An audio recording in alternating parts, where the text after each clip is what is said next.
15 months, 74 race days later, Peter Sagan back with an opera that was very much up there with his best.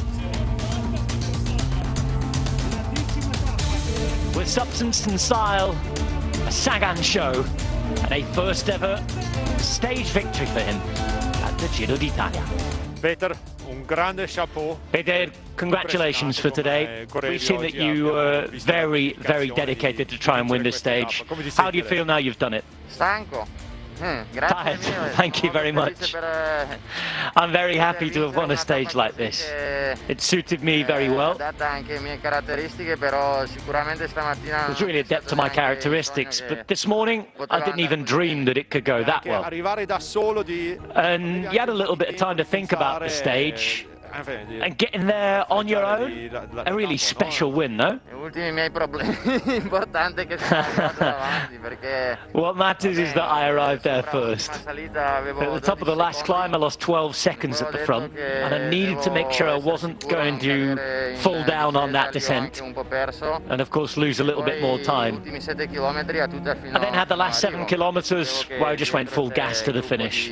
I knew that behind I had a group of 10 or 15 riders that wanted to get and overtake me and win the stage. At the end I made it with around 20 seconds, and I'm very happy about that. No wonder. He's been trying and trying, all those podium places, and finally Peter Sagan, not second. Joao Almeida in the pink jersey, 8 days now, and he will also be starting to dream. 34 seconds his lead over Wilco Kelderman after those 4 bonus seconds picked up at the end.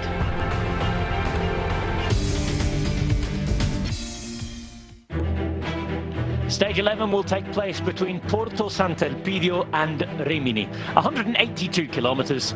Let's go to Ralph Aldag, our expert, to have a look.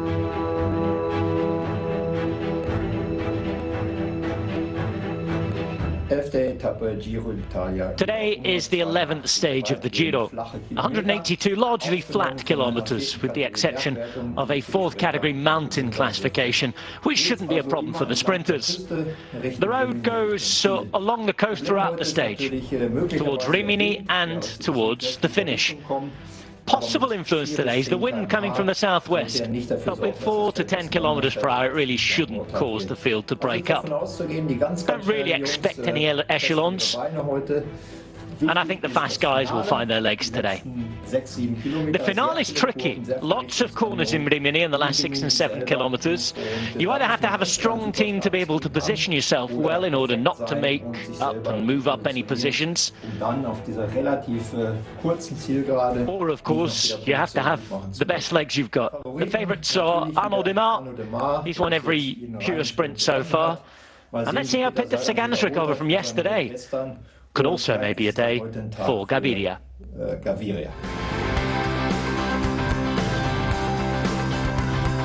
It's a 1-star stage on the menu, but at this particular Giro d'Italia, you just never know.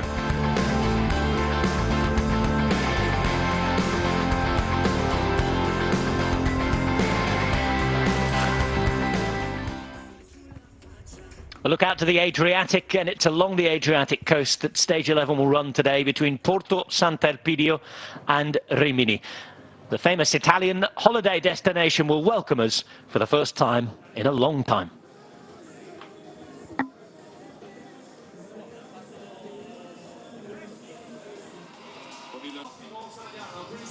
Well, Peter Sagan signing would have been very happy this morning. How was the Squalo doing, the shark? Not yet in the Maglia Rosa, and pick it up towards the end. He'll become the oldest winner ever. Yeah, we know Peter is a good friend of yours. His win yesterday, is it a morale booster for all the riders who have not won for a long time? Yeah, for sure. How he won yesterday just showed he decided to win, point, from the start to the finish. So, chapeau to him. I'm really happy for him. So we are a good friend, and yeah, hopefully he do a good lead out for me. He win yesterday, and this motivation going up for me for today. Why not? Is it your turn today? Your turn for winning? Hope, yeah. Peter, Many newspapers today, including in Slovakia, have posted pictures of your victory at Tour de France, World Championship, Paris-Roubaix, and yesterday. Do you agree that it was one of your biggest wins yesterday? Oh, for sure it was a special victory for me in my career because I'm first time in Giro d'Italia, and after a long time I didn't win. I won here in Giro, first stage also in my career, and it's also something special, yeah. Today we are here in the Giro for try to win the sprint stage, so today is a great opportunity for us. We will work for Zabel today, and the objective is try to do a good podium. Yuki, 10 years ago you've been close to winning a stage of the Giro d'Italia, and you like to break away. But can you break away this year with the leaders you have, with Pello Bilbao, Hermann Perschneider? Yes, this moment I cannot say nothing because maybe one day I can try, and maybe I stay with the leader. So every day we plan. So, but this moment, team opportunity is a leader. So we don't take a breakaway. So just we keep the near the leader. So help to the leader. Joao Almeida, another day in the pink jersey. 22 years of age and dreaming of becoming the first ever Portuguese winner of the Giro d'Italia. Might be some big mountains in the way of that yet. Might be a few other things as well, as we saw yesterday. We hope that that's going on the back burner for a while. But the sun is back out, the jerseys are at the front, and we're off for another day on the Tour of Italy.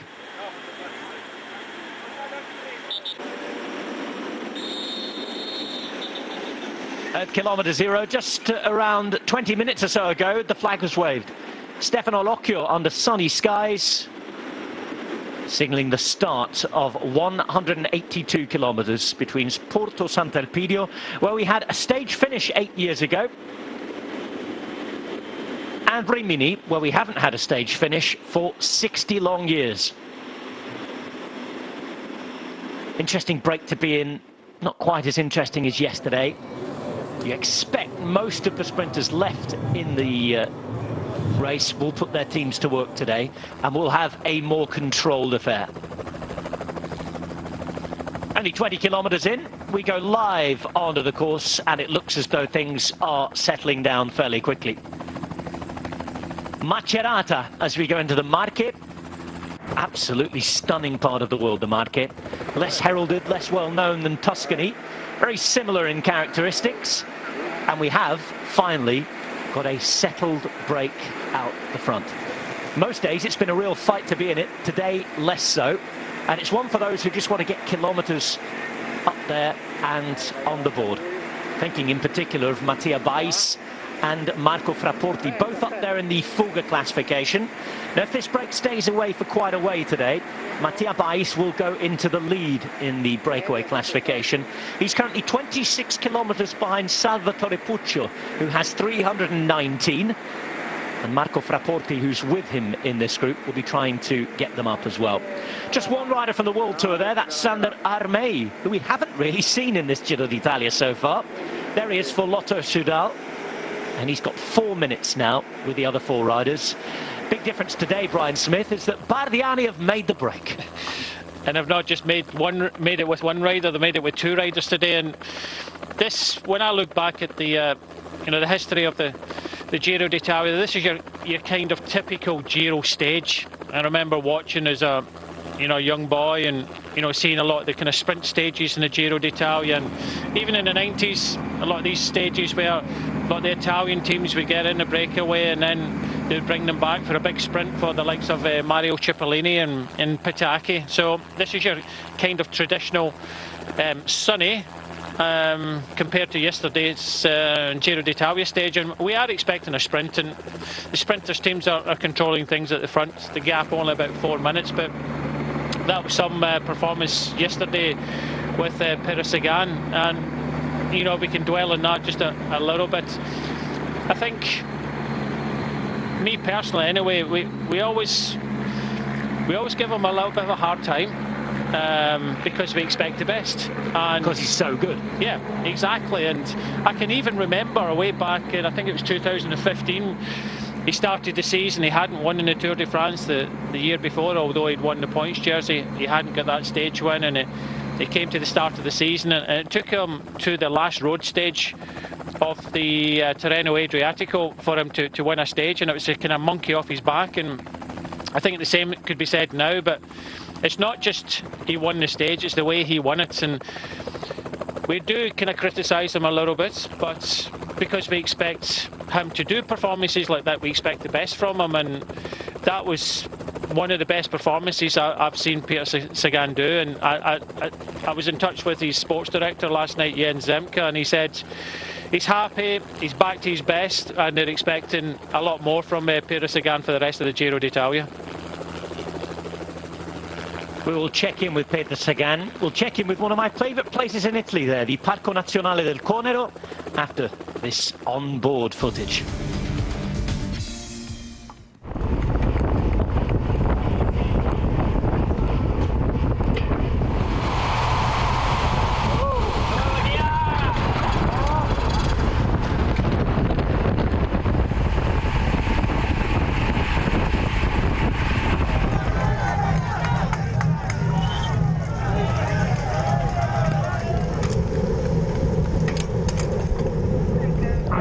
Allez Johnny, allez Johnny!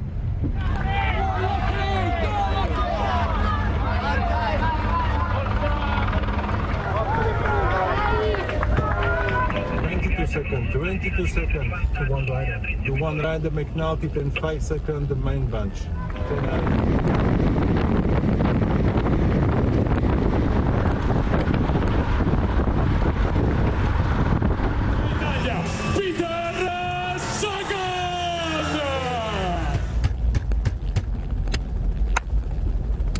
Today really, huh?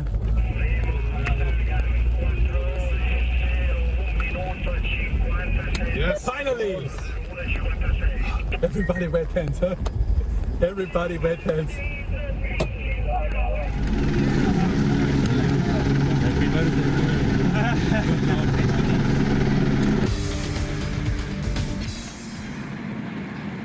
No wonder they're all sweating. It was a long, long wait, wasn't it? And I know that there's quite a few people, the big Sagan fans, as you were saying, thinking that we've been quite hard on him. Of course, the stats didn't tell a lie, did they? And it's our job to get those stats across. 74 race days without a victory for Peter Sagan is too long, isn't it? It's the longest drought of his career. But I'll tell you what, if he had to wait 74 race days for another exhibition like that, I think he'd take it, because that was one of the most defining moments of his career. Not just in terms of the fact that he now is the 100th rider in the history of this great sport to have won stages in the Vuelta, the Tour and the Giro. So a special moment, a special milestone reserved for a very special rider. But the way in which he did it, it's a long time since I've seen in a Grand Tour. Of course, we've seen him doing it in the Classics, but a long time since I've seen an exhibition from start to finish, from first pedal stroke to last like that. And just as he was coming across the line there, the race radio said 4 hours, 1 minute and 57 seconds. Well, 4 hours, 1 minute and 57 seconds of the most entertaining bike race we're ever likely to see. He was a favourite going into yesterday's stage. Everybody knew he had a big target on his back. Groupama tried to chase the group down. Luckily, he had some powerhouses with him, but he still had to finish it off. In the group of 7 towards the end, he had 2 riders from Movistar, 2 riders from Ineos, and he battled with them. You know, I think I said it during the comms yesterday, that would be a difficult thing to do, and you know, he was up for the task. And it's one of these things, we talk about all these youngsters, all these riders coming through now. Brilliant performance from Ghana again yesterday and before. We're talking about Biel, his performances, but you cannot keep a legend down for long, and Sagan is a legend of our sport. He's not finished yet. I believe that, you know, there's other targeted stages, but yeah, it was just sheer entertainment the whole way. He put on a show. The thing about it is, he had his troubles at Tinkoff. He was put under a little bit of pressure, but he came through that. That was quite a few years ago now. And it must have been on the back of his mind about maybe not winning for so long. Okay, we've had you know, a long lockdown period. He said during that period that he prefers to be a real bike rider and ride outdoors. So I think the lockdown maybe never helped him as much. The Tour de France was good for his condition, and he's come here, and I do believe he's back to his best.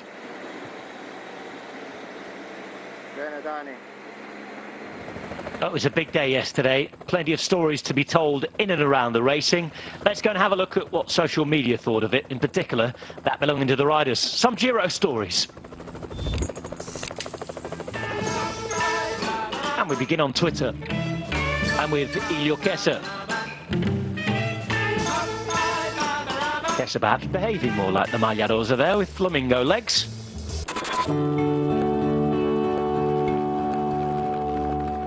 And a sad moment as we had to say goodbye to Jumbo-Visma. Difficult decision to be taken. Steven Kruijswijk testing positive for COVID-19, and the team taking what they thought was their responsibility to behave safely and leave the race. Well, it changed a bit yesterday morning, didn't it? Geraint Thomas recognising that fact.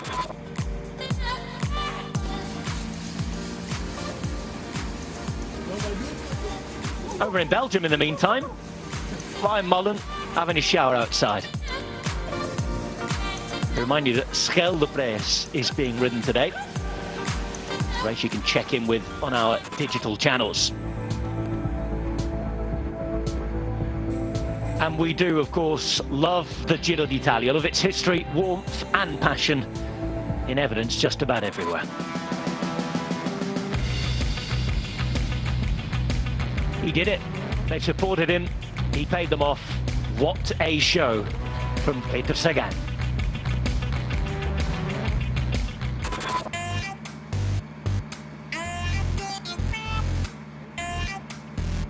Elio Kessa enjoyed it, although I think he'll have had to see most of it on the highlights in the evening. All of Sagan's racing done well in front of him.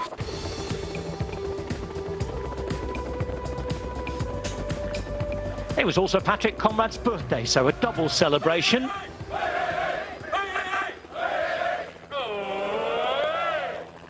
And one performed in the relative safety of an outdoor setting. Well done to Bora Hansgrohe.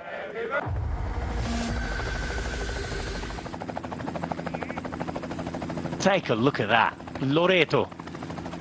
Not too far from Monte Cornero. Monte Cornero, which Brian Smith knows very well. He's been out there running up and down its slopes when we stayed there a couple of years ago. It's a pretty unheralded area of Italy, is the Marche. Very similar to Tuscany with its hills. Great wine and food around here as well, but for some reason, just not as popular with foreign tourists. But it is worth a visit. Quieter Italy. Beautiful Italy though still. It's a completely flat coastline really. Mount Cornero just sort of appears out of nowhere, doesn't it, when you're driving up the motorway there? You only have to head inland and you got some nice hills. As you say, the coastline is pretty much flat, especially around about Rimini, but you just have to take a left if you're going in this direction and you're soon into the hills, and quite hard, steep hills as well. And when you get past Monte Cornero, you head to Ancona, which is more of an industrial place, really, a huge port. One of the biggest ports in the Adriatic. If you've been on to Rimini for your holidays, you've probably flown into Ancona, actually. One of those airports that's become popular with a very well-known no-frills airline, let's say. It's probably got a different name, actually. They probably call it Rimini, even though it's Ancona, just down the road. But we're heading to Rimini today.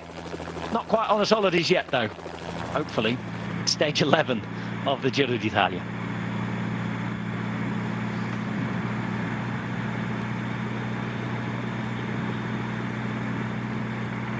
Nobody shirking their work in these opening exchanges. Looks as though there are 4 teams chasing down these 5 riders. And De Koning Quick-Step have committed a man. Of course, they do have the pink jersey with Joao Almeida, but they're De Koning Quick-Step and they haven't won a stage yet. Yeah, but I think they made the decision that, you know, everything behind pink. Even today, they would have been in with an opportunity with Alvaro Hodge and Davide Ballerini, and I think it would be Hodge today. But you know, they've been riding to protect the pink jersey, and that's huge publicity for them. They don't really have to put a rider in this chase because, you know, the best placed of the 5 riders in front is Sandar Army of Lotto Soudal at 45 minutes. It's, you know, you can see that Elio Kais is up towards the front, but you know, 2 of the teams that maybe should have combined a little bit earlier yesterday, Groupama and UAE riding on the front. Interestingly, to see Cofidis put a man up towards the front for Viviani, and they had 2 riders in the breakaway yesterday, Eddie and Rosetto, and they lost the wheel on the flat, and all of a sudden, I never really caught what happened there. But I can only imagine when they're going flat out, they're all in point of saddle. If you lose the wheel, there was no coming back yesterday. So it's a bit like when you go on Swift and you lose that kind of 5 metres. Once you lose that kind of 5 metres, there's no coming back. And you know, the Speak group for yourself, Brian. Yeah. Well, especially in the Donny Chain gang with me last night, I was kind of hanging on, and as soon as that gap opens and then you get a bit of a descent, there's no coming back. So yeah, for a lot of the riders yesterday, that was a really hard stage, and I think they were looking for a little bit easier stage today, and I think they've got it. Only 5 riders in front, nobody up there in the general classification, and you know, they can relax a little bit.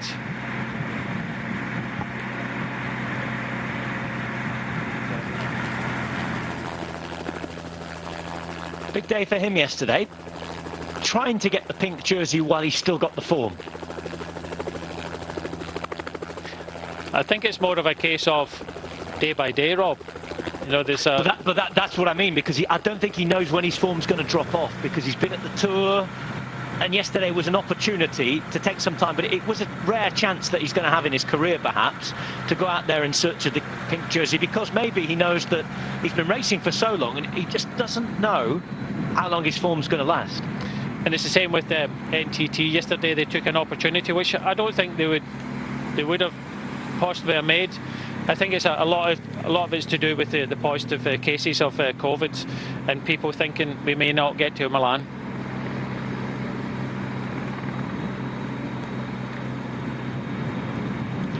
Yesterday was a roller coaster of contrasting emotions, wasn't it?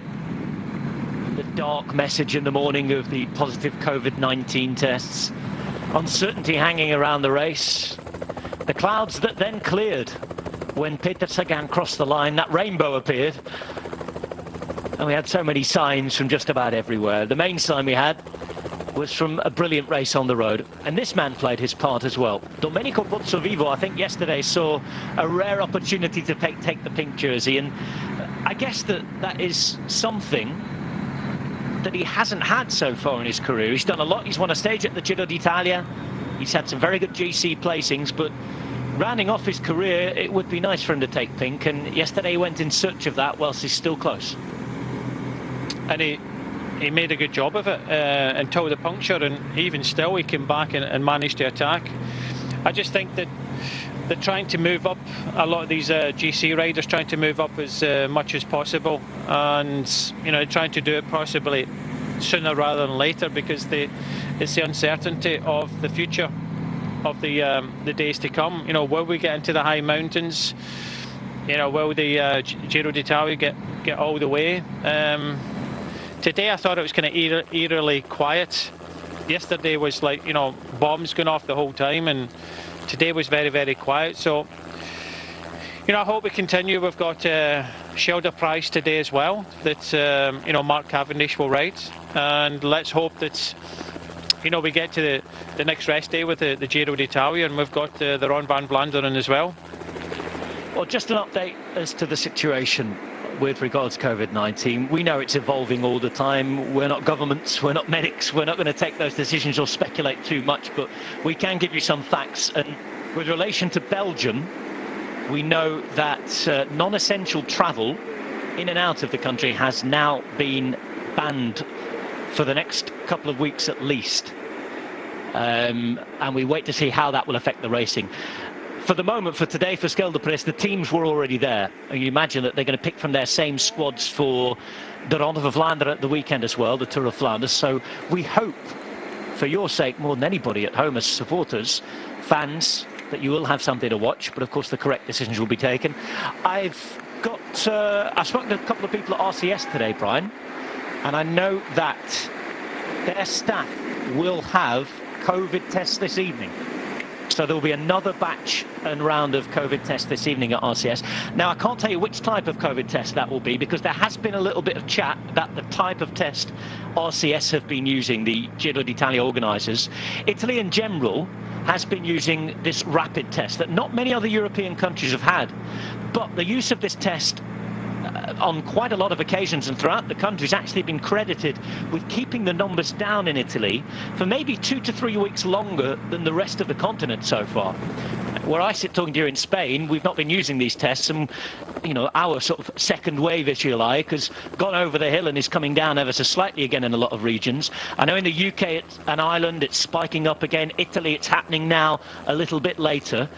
But we don't know whether they are the rapid tests or the PCR tests, which are supposedly more reliable, which are being used this evening. But we know that RCS are having more testing tonight. And I know that Mauro Vegni says that only the government will decide if the Giro d'Italia doesn't get to Milan. He's happy that he's going to carry on.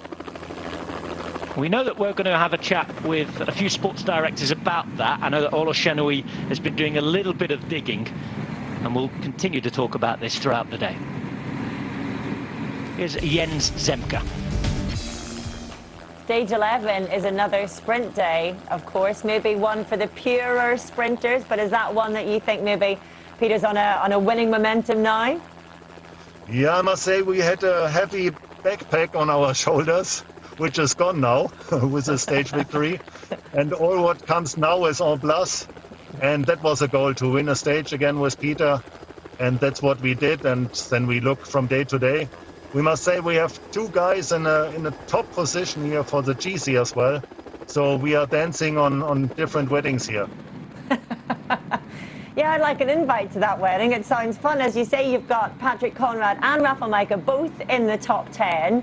What can we expect from them? This race is so unpredictable. It's so unprecedented. What are your expectations from them? Yeah, you sum it up correctly. Our expectations are that we have to be prepared for everything. So if the weather becomes really bad, I think Patrick Conrad can handle it very good. If the race becomes super hard and with all these climbs which are expected, then Rafał Majka is one of our men. So we have two cards to play, and we are in a very good position at the moment. And yeah, we try to keep this momentum.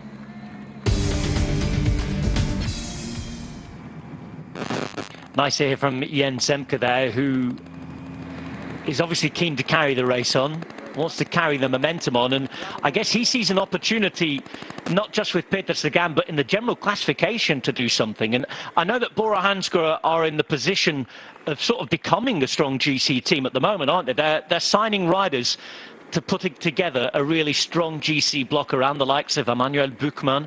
We know that they've signed Wilco Kelderman, haven't they, for next year? And he's going well at this race with Sunweb, Brian. In this race, of course, those signings had to come over the winter, but Patrick Conrad 6th, 1 minute 15 seconds from the pink jersey. Rafał Majka 8th at 1 minute 21. They're in pretty good shape, aren't they, on all fronts? Very good shape, and it's a hard one to manage.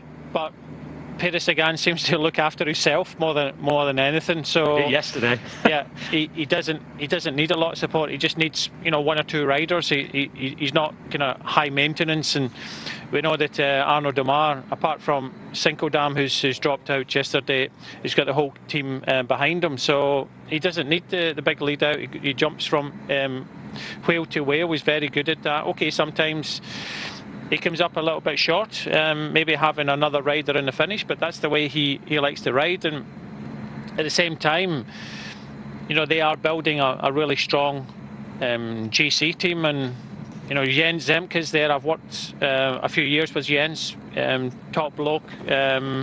Even Jean-Pierre Hendricks is there, Christian Palmer. They've got very good backroom staff, and Poichka as well, who's been there pretty much for many years. So they've got a kind of stable, good, solid backroom staff, and you know, they are, you know, building. And when you consider that Kelderman is going there, he's looking to be almost back to his best as well from a few years ago. Sunweb have got 2 riders in the top 10. So yeah, we say this a lot of the time. It's about numbers, and having 2 riders up there in the general classification it's not easy to do, as well as winning stages and getting up there in sprint stages. Not easy to do at all. But yeah, good luck to them, because you know, they've come a long way. You know, I got to work with them a way back with the merger, the same management company merger with Endura. So NetApp combined, merged with Endura, and then it became Bora, and you know, the rest is history. It's really, and it also the fact that one of the first riders that was signed to the team from the kind of development team is a rider called Michael Schwarzman, and he's still with the team. He's only had one team, and he's developed. And I remember at training camp with him, and I said, right, we're going to be doing 5 hours today, and you know, we'll do some sprints towards the end and things. And he was like, face was like went white. He said he hadn't done 5 hours, and you know, that was a long distance for him. And I said, well, you know, we'll take it in blocks. It's not going to be a 5-hour ride with big sprints. We're going to, you know, break it up. And when we got the sprints at the end, you know, he was smiling, and you know, I shouted over to him. I said, look, you know, 5 hours training, are you enjoying it? And he just a big smile on his face. So yeah, it's a kind of family atmosphere within the team. Sagan's gone there, and you know, they've built a good kind of community within that team, and they've been solid, and a lot of riders they've kept. Okay, they've had a bit of a problem last year with you know, Sam Bennett wanting to leave, but in general, when you've got a big leader like Peter Sagan, even without winning, there's no pressure. It's not like an Oleg Tinkov of a few years ago, where he was threatening this and threatening that. It's yeah, it's a good kind of family team. Or it feels like a family, and some good riders and some good staff members, and that helps a lot. That helps a lot when you've got that kind of family atmosphere. That's a regional train, obviously. Peloton travelling much faster there. Mind you, though, look, it's supporting the Giro d'Italia. There's the never-ending trophy on the doors.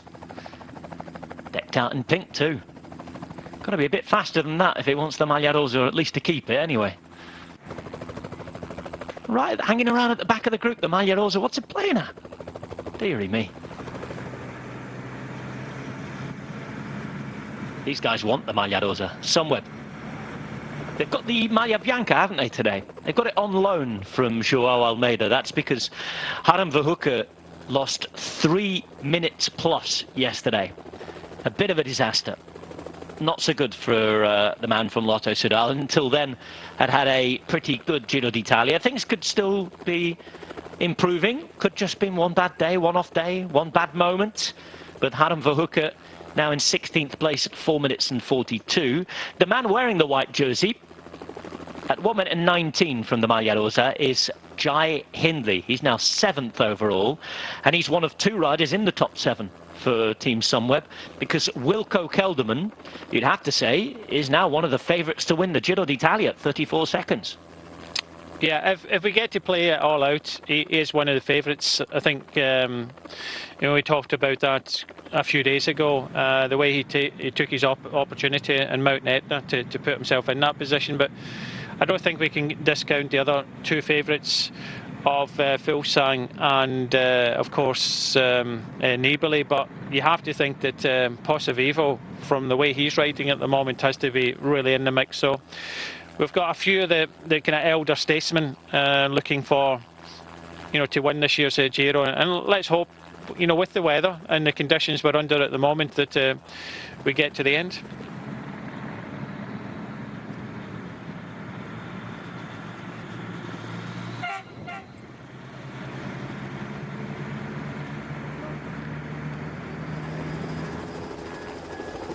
When I was in Italy at university, we'd go somewhere every weekend, a group of foreign students together, and we learned in the end by heart the little spiel they give out at the train stations. Trenitalia, the people who run the trains in Italy, it's the national rail company, and they used to have this little spiel that came out when a train was late. They used to be that late leaving Florence that we knew it all off by heart. They always used to be apologising for the delay. I'll tell you what though, they are so cheap. You can get around Italy brilliantly on the train. Might be an old service. Certainly better than and easier to get around than where I come from in the northwest of England. You could get anywhere from Florence. I think we got to Rome once and we took the slow train, the local train. It took about 3 or 4 hours or something silly like that. I mean, you could have got there in a couple of hours on the fast train, what they then called the Eurostar, not to be confused with the one that takes you under the channel. But I think it cost us about 10-15 euros to get all the way to Rome. Incredible. I mean, it's more than that to get from Accrington to Manchester.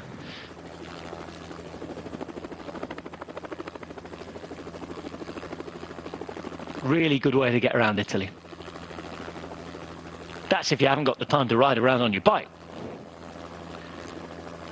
But as you've seen at the Giro d'Italia, some of the parkour is a bit more difficult than others. It depends where you're riding. If you're riding on your bike up this part of Italy, you're not too bad because it's more or less flat. We've got just one King of the Mountains climb today. That's the 4th category climb coming much later in the stage. And that's at Monte San Bartolo, just with 70 kilometers to go. And it's after our intermediate sprint, the first intermediate sprint, the one that gives us all the points. That's with 76 Ks to go in a lovely town called Pesaro.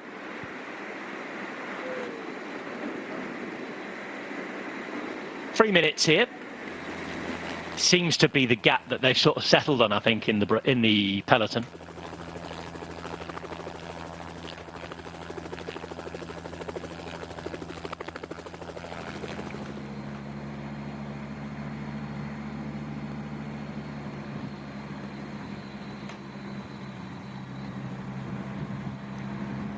And the Deceuninck Quick-Step rider, given the fact that it's down to 3 minutes now, has pulled out, Brian. Just UAE Emirates, Groupama FDJ and Cofidis doing the riding. Yeah, no surprise really. Elio Kaisa, I didn't think they should ride because nailed on sprint stage today. Best placed in the general classification is Sandar Army of Lotto Soudal with 45 minutes, so no real threat to the pink jersey. So it does look bear an accident at another day in pink for Joao Almeida.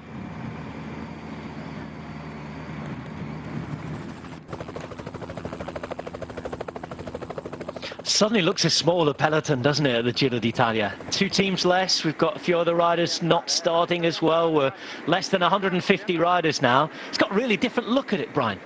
It is, but I think from that shot there was a lot of riders that stopped for a natural break as well. So I think there's about 20 or 30 riders to be added in there. It'll probably just be in the group behind, coming back in the cars. No Mitchelton Scott, no Jumbo-Visma. And I'm going to talk to you about Jumbo-Visma and ask you some questions in your position as a former team manager in a few moments' time. Because I gather we're going to hear from Fernando Gaviria in not too much of a distant future. Here's your riders who stopped for a break coming back, Brian, towards the back of the bunch. Just getting back on now. And the gap was at around 4.5 minutes, and whilst Ilio Kessa and Deceuninck Quick-Step were riding, it came down quite quickly. Maybe it was coming down a bit too quickly. It's sort of hovering around 3 minutes now, and you'd imagine that they'll just want to keep them hovering there. They won't want to bring too much more time back yet, will they? Well, unfortunately, we never got to see kilometre zero, so by the looks of things, and the riders that are there, nothing against the 5 riders that have gone out there. I think it looks as if it's the first attack, with Bardiani having 2 riders and young riders at that, Mazzucco and Romano, both 21 and 23 years of age. And you know, there are a lot of the riders in this breakaway of 5 have lost quite a lot of time, so maybe not the strongest of breakaway. So I'd believe that it was the first attack, so just let the attack go. Then the sprinters teams of Groupama at the front here, UE and Cofidis, come to the front. But Cofidis having the rider up there very early, I think they have to be disappointed on yesterday's performance. Getting 2 riders, 2 strong riders in the breakaway of Eddie and Rosetto, but you know, these things happen and they have to continue, and they're going to try and help Ilya Viviani today to a stage win. And you know, we talk about Sagan needing a victory. Viviani definitely needs a victory. Fernando Gaviria could do with a victory as well, although he has had wins this year. But I know that the morale is pretty good in Camp Viviani. Hearing from a couple of people overnight, he's sort of a glass half full man, not really wanting to get too down. But as we've been talking about with Peter Sagan, and I know that some Sagan fans, mega fans, didn't like this, but the stats tell their own stories, don't they? You know, it's a big headline if Sagan doesn't win for 15 months. An equally big headline, you'd say, with the way he's been going the last few years, the fact that Viviani has not been victorious since he changed colours. It is something he will be desperate to finish before the end of the season. He will not want to have a season without any victories. It hasn't happened for him before. I think covering previous races, even the Giro d'Italia, we'll always put him in the top 3. I think his best place is 5th. Okay, let's hear from one of those big name sprinters who hasn't won at this Giro yet. It's Fernando Gaviria Rendon of Colombia.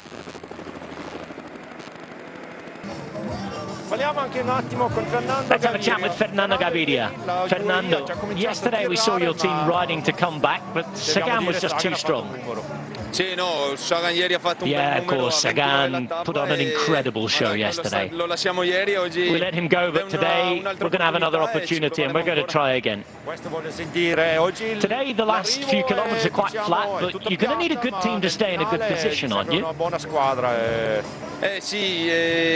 Yeah, it's difficult because there's lots of turns. Now we want to keep some of our riders for the finale like Biel, because we'll need him in the sprint. So we don't really want him to work all day, but only in the last few kilometres to keep me in a good position really before that sprint if possible. You've got a nice team, but you're still looking for the win here.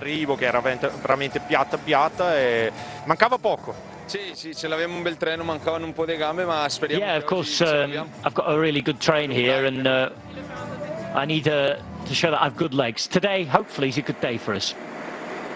Interesting the tactics there, that they're going to save Mikel Biel this time for the finale, Brian. Yeah, I don't think they've got everything right in the sprints that we've already had in this year's Giro, and we've not had too many that he's been involved with.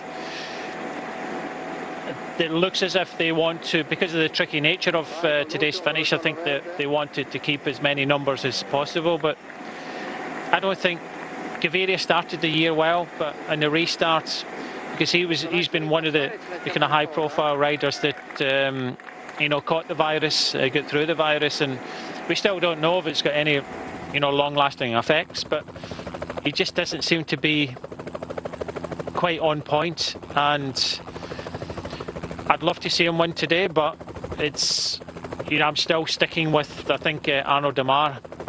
The way he rode yesterday, you know, with the Strands riding with his team, he's already won 3 stages. Okay, the pressure is off him. He doesn't have Cinco Dam today. He just looks really, really strong, and that's what you need. And I think Sagan will recover well. When you're going that well, Sagan will recover overnight, and, you know, he'll be there and thereabouts. But I just feel a little bit for Gaviria. I think the sprint stage he was involved, he sat down with about 200 metres to go. He just didn't have the legs, but that was a difficult day. That was the day of the crosswinds, very nervy day, and, you know, the riders were tired when they got to the sprint. Today is going to be somewhat different. He still has the speed. It's whether they can lead him out perfectly, and we know that Ricchesi is that sort of kind of lead out man. We saw him on that stage that he tried to sprint, that this pace wasn't high enough. He tried to go to the front and was kind of blocked a little bit. But yeah, I feel for Gaviria as well. I don't think he's in the same shape he was maybe at the start of the season.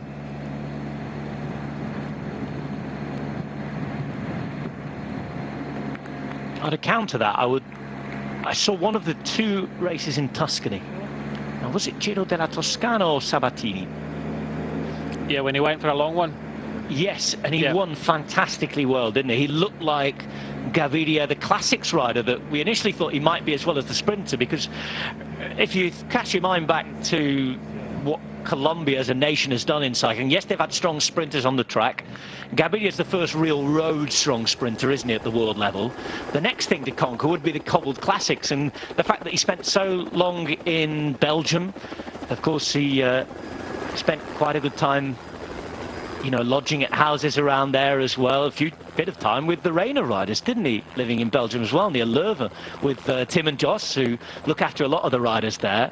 And I think there was a bit of excitement that he could be a Colombian to conquer the cobbles. And that attack sort of reminded me of what he could do if he did really seriously ride the classics. Well, he did it in Paris Tours a few years ago as well. I went for a long one, and I think the opportunity was there in that race. I remember watching it, and he won it quite convincingly. And then he was, I thought, right into Tirreno, he was there and thereabouts, but unfortunately, you know, other riders were a little bit faster than him. He crashed yesterday, which wouldn't have helped him.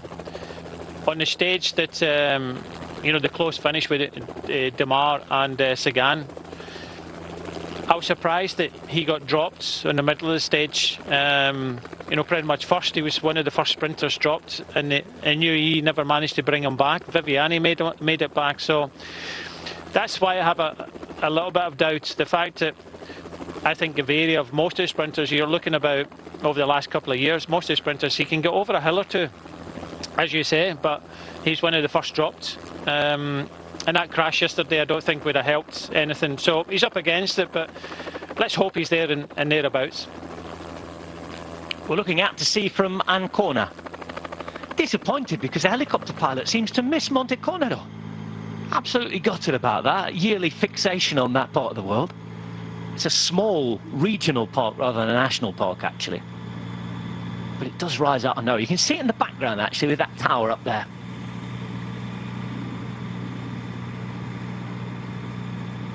You can just see with the blue jerseys at the front, Rob, NTT, that the rising in confidence of the whole team after one big performance yesterday.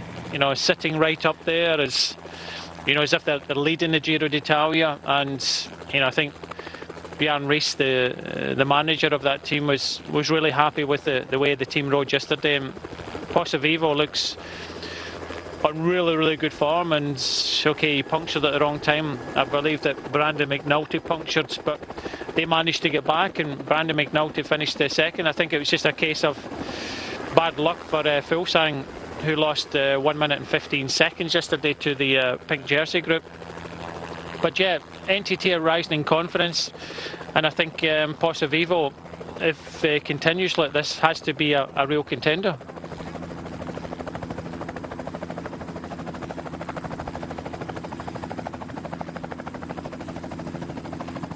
Looking down at Ancona, it's day 11 of the Giro d'Italia today. And yesterday morning we wondered whether we would get 24 hours further in the race. We know that Mitchelton Scott sort of were, well, they had their hand forced by the positive test, really. They were never really going to continue, were they? After Simon Yates' positive was followed by 4 staff members, they understandably had to leave the race, and I think they did so. Obviously they wouldn't have been happy about it, but they did so without any sort of protestation. Understanding of the situation, given they only had 5 riders left anyway, and they'd lost their leader. For Jumbo-Visma, it would have been a difficult and a very different decision. Only Steven Kruijswijk tested positive for COVID-19, and they only found out during the night before yesterday morning. As we finally see a look at Monte Cornero. There's some of the cliffs that drop off into the sea before you get to Ancona, and then further up to Falconaro Marittima. And a lot of these teams turning up yesterday might not have thought that we'd get this far. In fact, I know that Ola Shanawi has spoken to Richard Klucher this morning, who is the team boss of Jumbo-Visma. Now, they took the decision yesterday to withdraw their whole team from the race for just one positive. Brian, if that was you as a team manager, would you have done the same?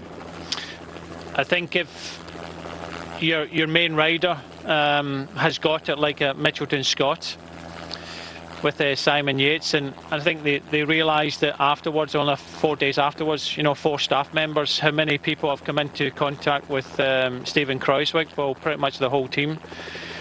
So if it's already in your bubble, it's there, and you know, how long's it dormant for? A few days, and they've taken the health of the riders first and foremost. And adding into the fact when we hear that the likes of Joos van Emden saying that they're sharing the hotels with, you know, neutral service and, you know, other parts of the race, also normal holiday makers sharing buffet, I think quite honestly it's not good enough. You know, we talked about this in a kind of breakaway, you know, maybe a few years ago with Richie Porte and the camper scenario. Well, that would have been a great option. Forget about hotels, just put everybody, you know, just get all these fleet of campers and put everybody, you know, all the teams in campers. But, you know, hindsight is a good thing. But yeah, I think Lotto Jumbo have done the right thing. And when you look at Sunweb are following the UCI rules. So big decisions were going to be made, and Jumbo-Visma have made a big call and a big decision. And I personally think it's the best decision, because if it's already the virus already infiltrated the bubble, then you have to protect your staff, your riders, and their families as well. Well, I know that it was an incredibly difficult decision. Richard Plugge told Orla that they were really late to withdraw yesterday because they were trying to actually get other teams to delay the start of the race to give them all time to think about it properly and evaluate. And he also says that even if it hadn't been Steven Kruijswijk, let's just say a domestique rather than the leader, he would have done the same. And his own experience of having COVID, he was actually hospitalised for 8 days in March, was Richard Plugge, may well have influenced his decision as well. And I guess there's the larger responsibility of the whole peloton as well, looking around and looking after who are essentially your co-workers. I know that your rivals on the road, but they're all doing a job here. They're all professionals. They're all being paid to ride their bikes, and they don't want to infect anybody else. It's the unknown of the virus. We don't know everything about it. The fact that Mitchelton Scott were tested and they're all negative. Was it false negatives? We don't know enough. And I think Richard has made the right call for his team and the health and safety of his team. You know, everybody, you know, that runs a team has got their own call. I think Andy Engel said yesterday, you know, it wasn't his decision. It came from pretty much the top. So it was decided late on that they'd pull out, and I think it was the right thing for them to do. It's a huge decision, and there's some big decisions that will need to be made for the rest of the cycling season. And if you've had it like Richard Plugge has had it, then it's not a nice thing. Fortunately, I've not had it, and I don't know many people around me could have.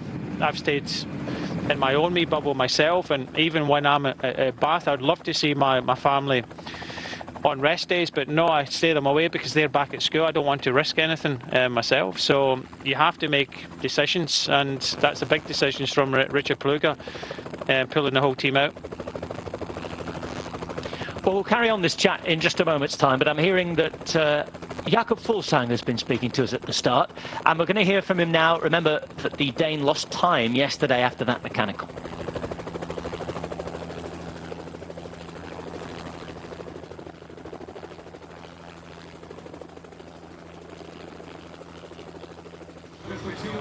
Bad day yesterday.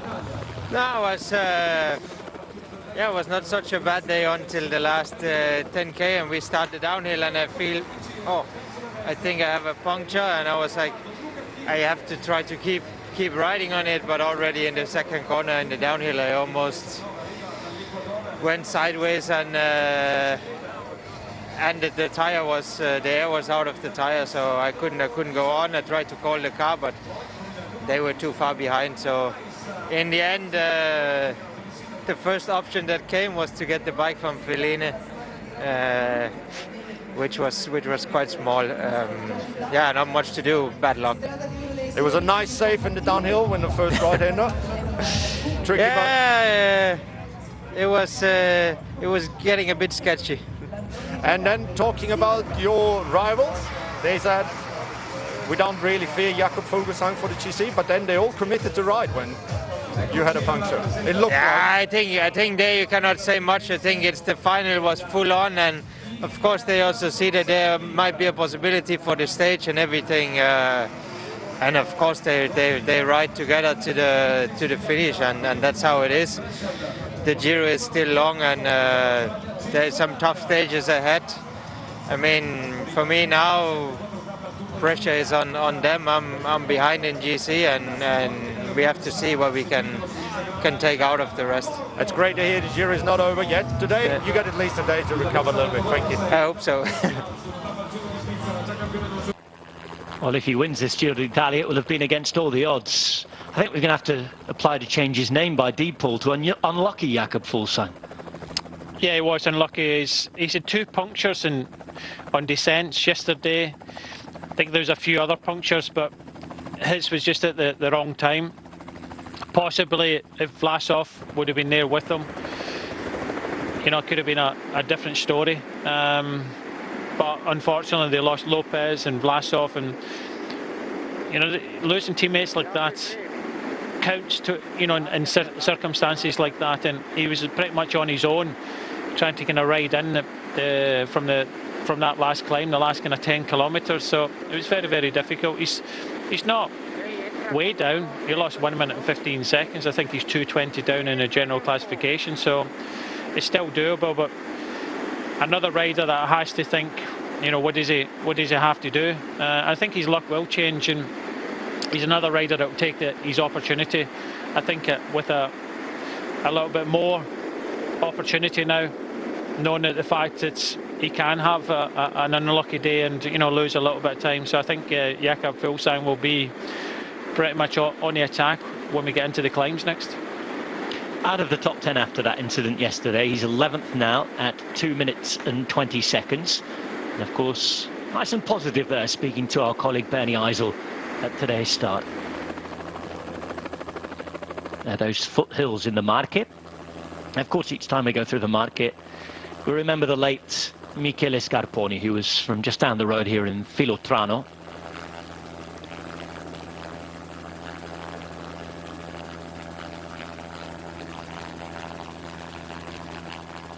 Of course, his final team, before we very tragically lost him, was Astana. And they're riding with 6 riders here. Jakob Fuglsang still thinks he's in the mix. Yesterday had to get on Fabio Felline's bike, didn't he, towards the end.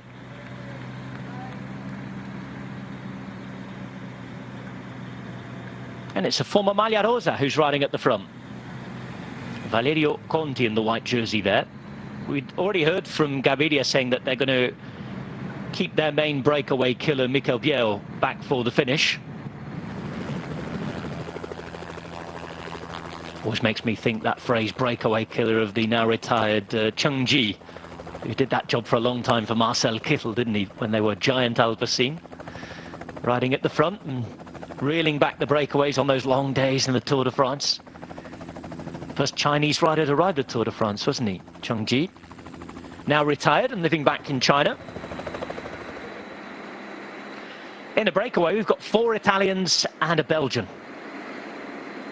This is one of those Italian riders. It's Fabio Mazzucco, riding in the now purple jerseys of Bardiani. Bardiani, who haven't won a stage in 4 years. If you remember, they like this region, though, don't they? Emilia-Romagna, that we finish in today, Rimini, was the venue for a stage win 5 years ago for them. Remember Nicola Bohem? It was on a long, flat day, rather like today. And we thought, it was actually even flatter than today, we thought that it was a nailed-on sprint. But somehow it was one of those days that they really made a Horlicks of it. They made a right mess of it. They didn't catch it. And I remember Marangoni was in the break as well on one of his final stages. Man who actually works in the GCN family, doesn't he, for GCN Italia. Marangoni, but it was Nicola Bohem who took the victory of a lifetime for Bardiani. Of course, their last win came through Giulio Ciccone in the Apennines 4 years ago. They've got 2 riders in the break.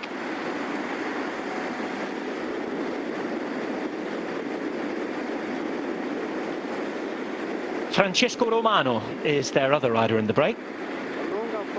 23-year-old Italian. The man we were just talking about, Mazzucco, is actually the youngest rider in the race.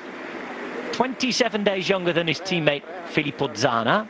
And both of them have already been in breakaways. This is Mazzucco's second attempt to get in the breakaway.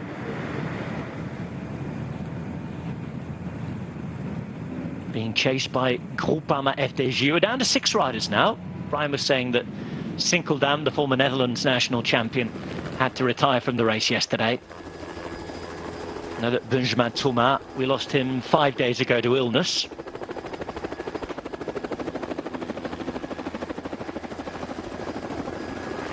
But they still have a strong team. And I guess for Groupama FDG, the balance is going to be interesting between chasing down here and saving something for the end. Certainly given the fact that Sinkeldam's gone from the lead-out train. Thomas would have been the man normally, according to their coach, from 10 to 4Ks to go, just to be around the front, helping to push the pace on. And then the last few men, well, they've still got Konovolovas, pardon me, to do that sort of job with Scottson. And then you've got Guarnieri, the last man for Demar. It's the third to last man that they're missing now in Sinkeldam. But as we've seen already, given that they've been quite chaotic finishes, they're really versatile. They know how to swap those positions, and they've done it well. And Kylian Franchini working here, he's more of a climber. He's quite a big guy for a climber, actually, but we saw the other day in the breakaway that his position is sort of in the medium mountains, if you like. So using him here on the flat is pretty clever, given the fact he wouldn't be one of the components in that train towards the end. Yeah, I think you're right. It's the versatility of the riders. I don't think they've got one lead out absolutely nailed on. All the sprints have been pretty chaotic, and I think today is going to be likewise. It's a really tricky run in. I think the last kind of dog leg comes with about 700 metres to go, and then it's straight. But I still think that Demar and his team have got the upper hand in everybody else. But by the looks of things, Gaviria and UAE are thinking that this is going to be a case of, instead of basing your sprint off someone else, that they might want to kind of take this one on from the front this time. So a different kind of setup, because the sprints that we've seen, Groupama have got the numbers, and everybody's just kind of battling for Demar's wheel. Well, the situation seems to be that UAE are holding riders back now, because they want to take it on from the front, and they want to try another tactic. They don't want the likes of Demar to take it on from the front and try to come by him. So it's going to be interesting how that kind of sets up as we get closer to the finish.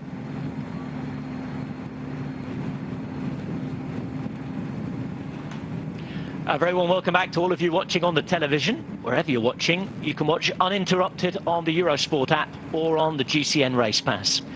Extra content on there as well, extra races. The oldest classic in Flanders takes place today, and it's Scheldeprijs. Scheldeprijs, its Dutch name, because it takes place in Dutch-speaking territory, just outside of Antwerp. But it's also got a French name as well, given the Belgian bilingual history. It's the Grand Prix de l'Escaut. And the Escaut is the river after which the race is named, the Schelde in Dutch and the l'Escaut in French.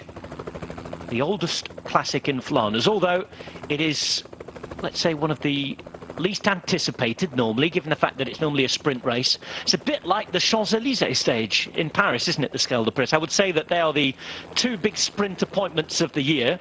And if you'd like to follow that race alongside ours today, you can catch that on our Eurosport and GCN digital platforms. And it's a huge badge of honour for a sprinter to win Scheldeprijs, isn't it? If you're a sprinter, Brian, I'd say that the two big races that you want to win in your career are that Champs-Élysées stage and the Scheldeprijs, aren't they?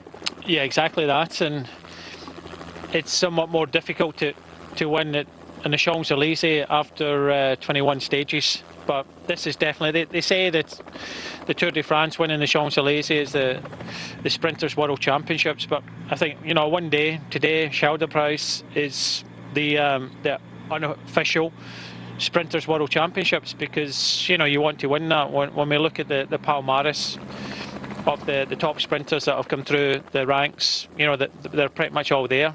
Kittel, Cavendish, you know, there's Cavendish's first pro win, wasn't it? I think I can remember. I think I remember him sliding about on the podium in his cycling shoes, and Tom Boonen trying to kind of help him. But yeah, it's one of these races that they do a big loop and then come into the circuit. Well, I think today they're doing 10 laps of the circuit. So more cobbles than usual. I know that in the last few years they've had to start in the Netherlands, actually, in Terneuzen. And we've seen a lot of wind that's affected the race. Obviously, they've tried to spice the race up a little for television, showing more hours of television than they used to do, which has made it harder for the sprinters. But there's a small cobbled section, actually, on that loop. And if they're going to do that more, it's going to be interesting around the town of Schoten, which is sort of a satellite town of Antwerp, if you like. And it's a real shame today, given the COVID restrictions, because there is normally a sort of mini bank holiday there on a Wednesday afternoon, and the party starts early. Let's just say that looking out from the commentary box window, you usually see a little few groups of people who are, how do I put it, Brian, worse for wear. As Dan Lloyd would say, they've had a few mineral waters. Yeah, it's a party race, and you know, when you consider, I was just talking about the palmares, Fabio Jakobsen the last couple of years. Kittel won it 2 years in a row, Christoph, and then Kittel won it 3 years in a row, Cavendish, Farrar, Pataki, Cavendish 2 years in a row, Bonin. You know, it's, you know, sprinters elite, and you know, you have to, you know, look at seconds and thirds as well. A lot of top sprinters, so yeah, it doesn't go always smoothly, this race, because it's a big race for the sprinters to win. On many occasions I've seen so many crashes coming into the finish, so let's hope everybody's okay in that race, and we have a nice clean race, and we have a nice battle between the sprinters. Here we're expecting something similar, even more complicated run into Rimini, it seems like, than the one in Schoten, which was already, let's say, crash prone. I know they changed it a couple of times in the last few years, that tram lines there, bad weather and storms. I know there's been a couple of awful crashes after the finish in Scheldeprijs in the last few years. We hope we can stay away from that today, but we certainly hope we can have a big sprint battle royale here. And we know that Viviani is looking for his first victory in Cofidis colours. Gaviria looking for his first win at this Giro d'Italia. We've heard that Israel Startup Nation today are going to ride for Rick Zabel. Normally the lead-out man, but Rudy Barbier's gone home. Chimolai, they've been sort of saving him for the harder sprints. And Rick Zabel's going to get his opportunity to have a look at trying to get a podium. I think they wanted to look for with him today. Vendrame will have a go, won't he? I think that Alvaro Hodge and some sort of guys will be given some sort of support. You can obviously depend on what might happen with the Maglia Rosa and how they look after him first as well. Ben Swift, if he finds himself towards the end, he might have a go, as he did in the last flat sprint we had in Brindisi. But I know that I had a brief word with him after that, and he said that he sort of found himself in a position after looking after Geoghegan Hart and thought, well, 900 metres to go, I've done my job, I'll have a go. So we will see what goes on there. Enrico Battaglini's been having a go for Bahrain McLaren. Who else is there? Maybe Oldani for Lotto Soudal. He was down to be Caleb Ewan's lead-out man if Ewan had come here. He's the fastest rider there. And Albert Torres maybe having a go for Movistar. He's got a couple of World Tour top 10s in sprints this year, notably in Poland. It's not the biggest sprint field, but we have some quality names. And obviously, yesterday's winner, Peter Sagan. This is Sander Armé. Been around for quite a while. Vuelta a España stage winner. So there's a lot of Lotto Soudal who are looking for new contracts for next year. Getting out and breakaways will help that cause. A lot of decisions are going to be made very, very late this year with regards to contracts and continuation. Armé is now 34 years of age. He's from Leuven, where we'll have the World Championships next year.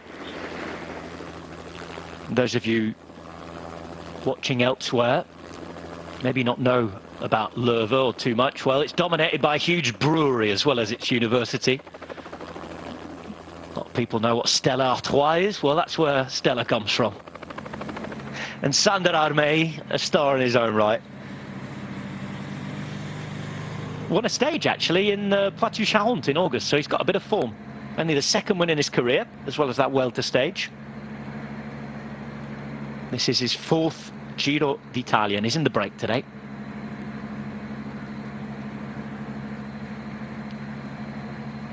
I suppose him and Fraporte are the elder statesmen of that break, with 3 other young riders.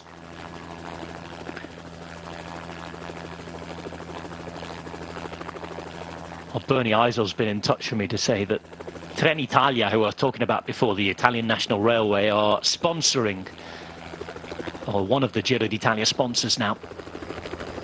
So it looks as though they've taken the train out of service, decked it up in pink, and it's showing off to the cameras for us. I was wondering why it was going so slow. VIP train is doing the whole stage up the coast on the railway, so don't need helicopters for VIPs, just put them on the sponsored train and look after them. I think it's holding up all the other traffic. It's the main line, this. It goes all the way down to Puglia. I'd be pleased if you're on the 10:36 from Milan and hoping to make your office appointment down in Puglia for late afternoon.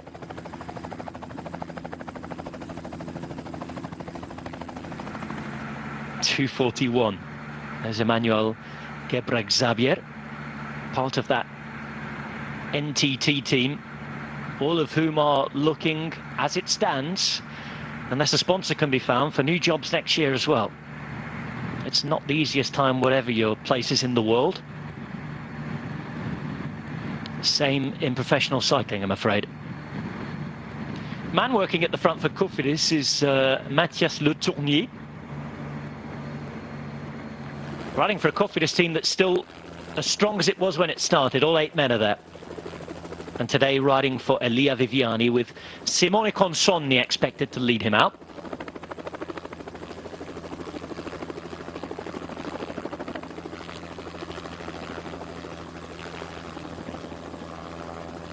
We've seen Nicolas Hédé on the attack for them as well. First Giro d'Italia after several tours, and I think it's 8 tours he's ridden. A few Vueltas as well. So he started every big tour now. And he's trying to leave his mark on the race. Just as Team Sunweb are. Yesterday they had that very, very worrying moment with the return of the positive test for COVID-19 for Michael Matthews. But unlike Jumbo-Visma, they made a very different decision. They stayed in the race. And it's a decision that I think we'll be mulling over for a few days. I think they're going to be tested as well every day for the next few days, given Matthews' own problem. But let's hear from their team leader now, Wilco Kelderman. Wilco Kelderman, second in the general classification. Wilco, we have never seen you that focused on a goal as here in the Giro. Yeah, I'm feeling pretty good every day, so works really well. Actually now also with the team. It's shit that we miss Michael Matthews, but the feeling is super good, so I enjoy the race till now.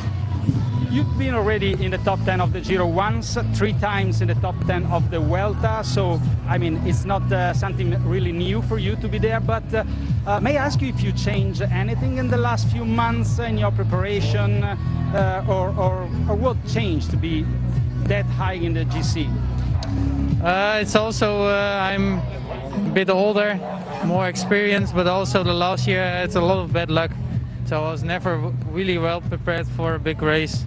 Also yeah, a lot of long injuries and coming back always, have some small pains always, and now I could train well, had a good preparation towards the Giro, and no small pains anymore. And now I feel that I'm really can hurt my legs only than the rest of my body, so that's really nice feeling, and also yeah, that makes a big difference. Considering October's weather, we don't know if all the big mountains will be done. Do you think that this, could push you to try to take all the opportunity before in the upcoming stages and not to wait the last mountains? For sure, I will look to the opportunities, what is possible. Also the upcoming week till the rest day, and we'll see what happens. But yeah, it's a strange Giro actually. Also with COVID now, it's pretty big in Europe, and that's also strange to race now. Yeah, also now with the weather, can be really bad or it's still super good. So it's a bit a gamble. It will be a strange Giro for sure. Thank you very much, Victor. You just get the feeling, don't you, that this sort of return of COVID-19 worry across the continent has really filtered through into this Giro bubble in the last couple of days. And to be honest, I have to say, from a personal point of view, it was lovely not to talk about it too much during the first few days. It was a very nice distraction, wasn't it? But I guess reality started hitting. I sort of get the sense that this window that opened in July, when everybody came out of lockdown, it allowed us to race for a few months, didn't it? But it's got a bit of a Paris-Nice feel back in March to this. You don't know when it's going to stop. And that window that opened might slowly be closing, at least here in Italy. I mean, for the Vuelta, as I think we can probably hear from Richard Plugge later on tonight on the breakaway, actually, if you watch on the GCM Race Pass or the Eurosport Player, you know, it's a different race, it's a different epidemiological situation, and it's obviously very different rules. So we'll have to see what happens there. But as far as the Giro's concerned, we really want to get to Milan. We really want to see those mountains. But there is a sense that the window's closing a little bit, isn't it? Definitely. Not only are we factoring in the potential weather in the high mountains late on in the season, you know, with what's happening in the race, this is the first race that we've had, you know, rider positives in the Tour de France. I think we had, in the first test, we had 4 staff members and 2 on the ASO side, so 6 in total. You know, and then Christian Prudhomme, but he wasn't in the bubble.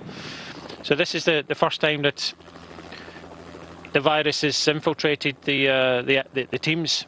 And I know that the teams have been, you know, strict on how they deal with the bubble, staying together and doing as much as they can. So I just think that maybe the logistics involved with getting to the likes of Sicily.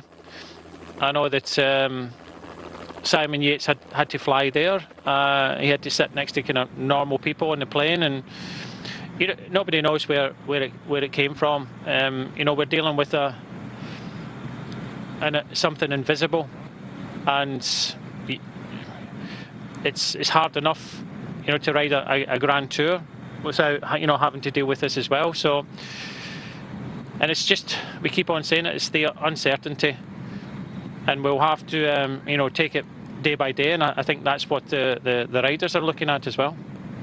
Well, Richard Plugge did tell Ola Shanawi this morning that if he had to take the same decision at the Vuelta with a rider or a staff member, you know, testing positive for COVID-19, then he would do.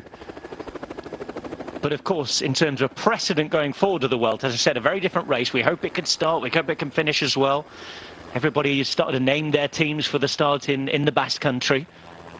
But Richard Plugge telling Ola Shanawi that the measures put together for the Vuelta are different. You know, this is up to different national and, well, I can tell you that in Spain's case, it's 17 different regional health authorities that have the competence, actually, not the national one, but all the different rules in different places. But Jumbo-Visma have said that, yes, if a rider gives positive for COVID-19 at the Vuelta as well, the roommate's already at risk, and the rest of the team, so they will probably take the same decision to pull out. More on that interview tonight on the breakaway.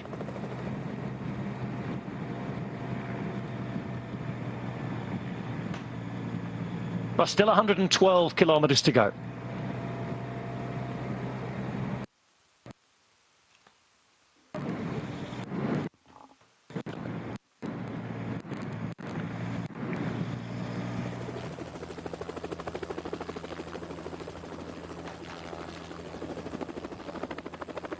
Groupama there with Franchini. That's Valerio Conti, and we've seen Le Tournier. After that, Louis Meintjes. He's not contributing to the chase, but he's keeping his team leader, Domenico Pozzovivo, at the front. Got Lotto Soudal after that. Cofidis, De Koning Quick-Step with the pink jersey. And as Brian Smith said, the VIP train. Still riders able to stop for an actual break, and maximum gap was around 4.5 minutes, but it's been controlled at 3 and now 2:42. Alme, followed by Mattia Bais. And that's how your television pictures are being beamed from halfway along the route. It's one of the Italian national broadcaster Rai's satellite farms, mobile satellite farm along the route.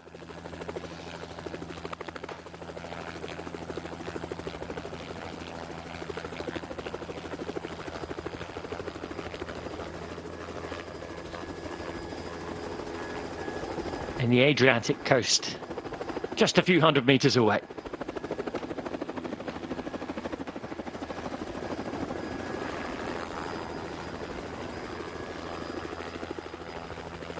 It's a dart through the Marche today, and we will finish in Emilia-Romagna, where we had the World Championships. But we're going to finish on the coast in Rimini.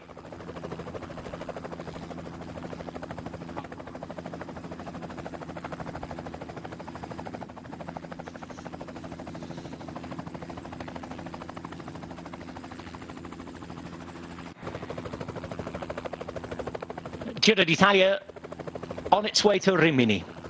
And today, celebrating 100 years since the birth of Federico Fellini, famous film director, synonymous with the town of Rimini. That's why the stage has been designed to finish in Rimini this year. Of course, Rimini also leaves us the very sad memory of Marco Pantani, doesn't it? It's the town where he was found dead back in 2004.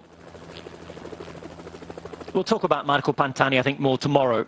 We start and finish in his hometown of Cesenatico, a stage that's dedicated to him. And the famous Sportif de Nove Colli, taking on that route. But today, heading to Rimini, big Italian holiday resort that would have suffered, like many others actually, due to the crisis this year. I myself live in an area that depends on tourism for jobs, and you really are starting to see the impact in that economically, and I'm sure that in Rimini it will not be an easy time at the moment, given the lack of tourists that will have been able to visit this season. The bars that will have had to close, restaurants that will have lacked people sitting down to dinner every night, hotels with empty rooms. Italy has felt the impact of all this more than most.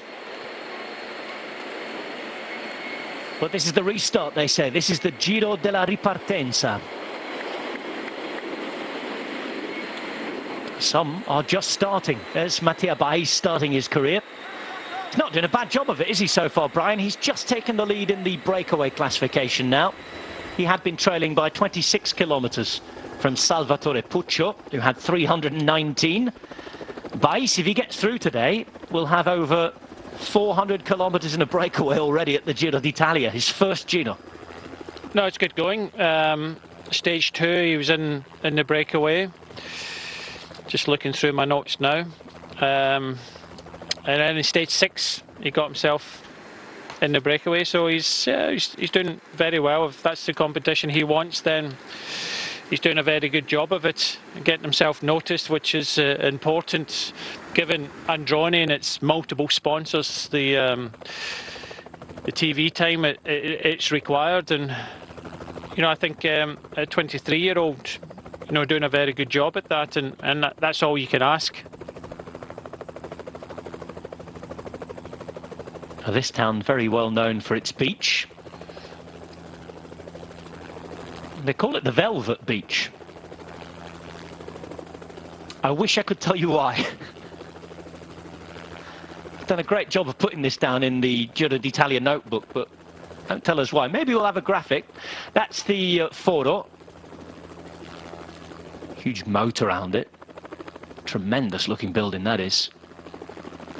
Fortress of Senigallia. As you can say, the Rocca Roveresca is its other name. Another big tourist destination like Rimini. Rimini more mass tourism and discos and proper summer holidays. I think if you want to have a look around away from the beach, you come down here.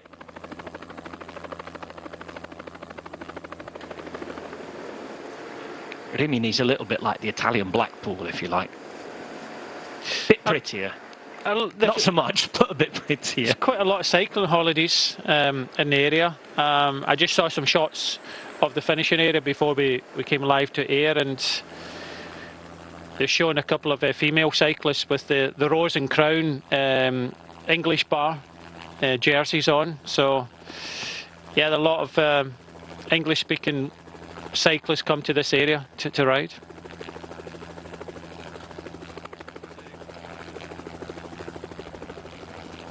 Maybe they could twin it with Benidorm then as well.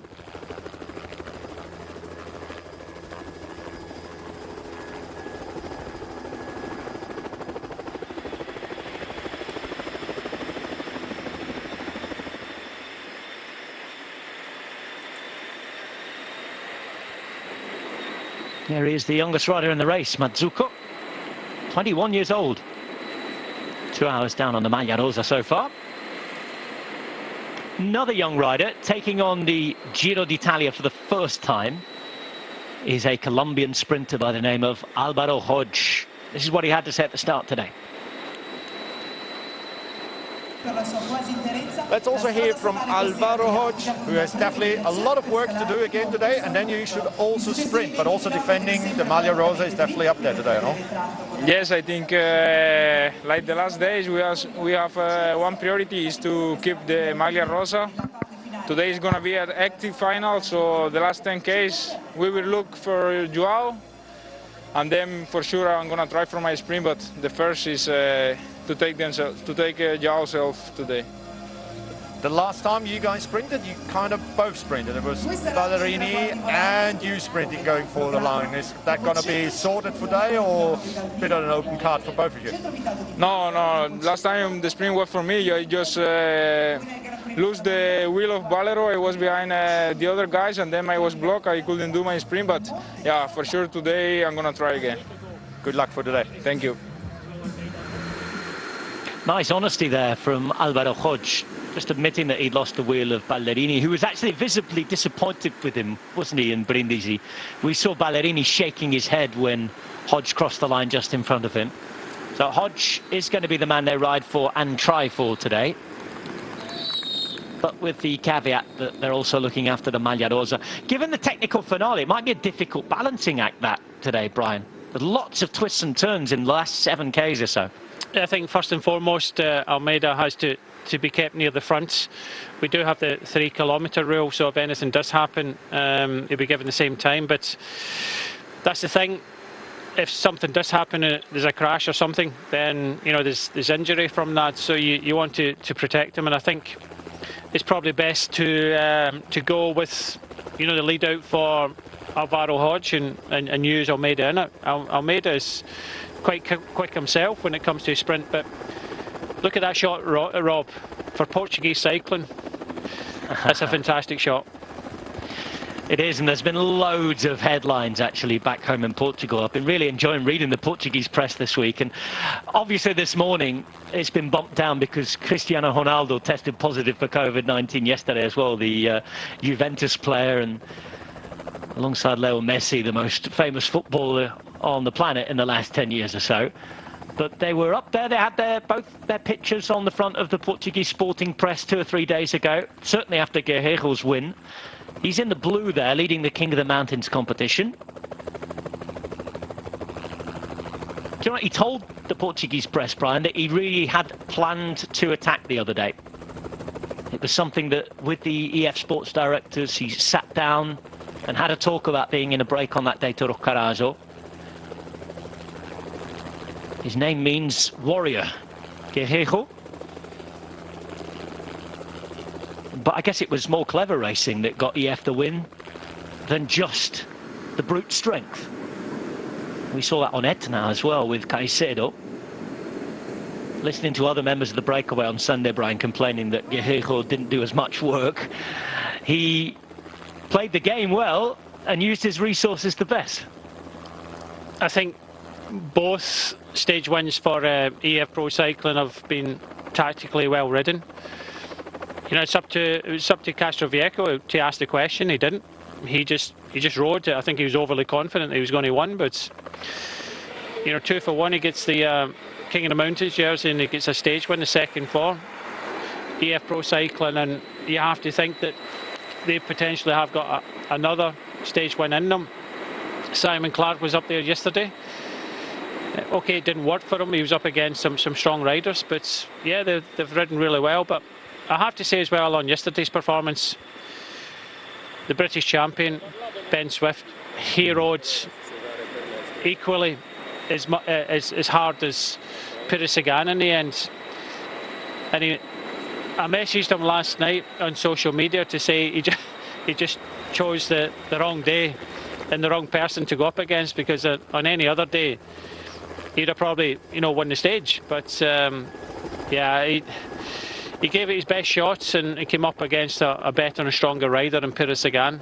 But you know, Ben Swift, hats off to him. He got out there, tried his hardest to get the stage, but you know he's in good form, and you know, let's hope that the British champion can pull off a win in this year's Giro in the next few days. Found out why they call it the Velvet Beach. Ronnie Isle's been in touch on Twitter, at RobHatchTV, at Bryce Smithy. And he says the sand is so fine underfoot that it feels like velvet.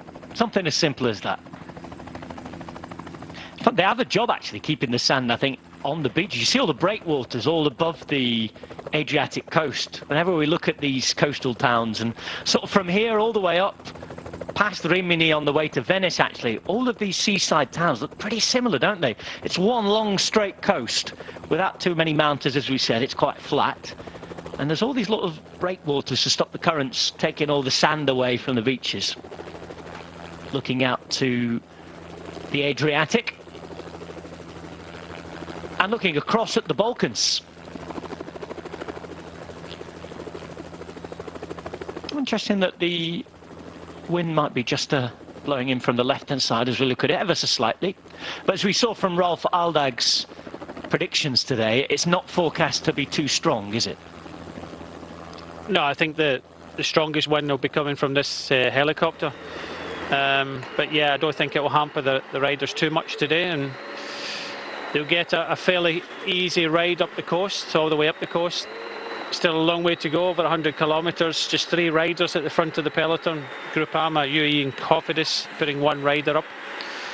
And they're just holding this breakaway of 5 riders at about 3 minutes. So another opportunity for the riders to, you know, meet some new friends, talk to good friends, the Portuguese, Almeida and Carrero, both in their blue and pink jerseys, just having a nice chat.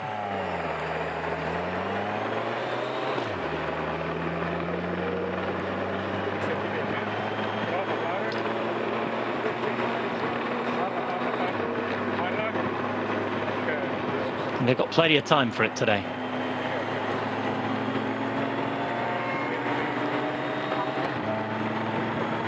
Might have some time for Brian to answer some of your questions as well, if you'd like to get them into him.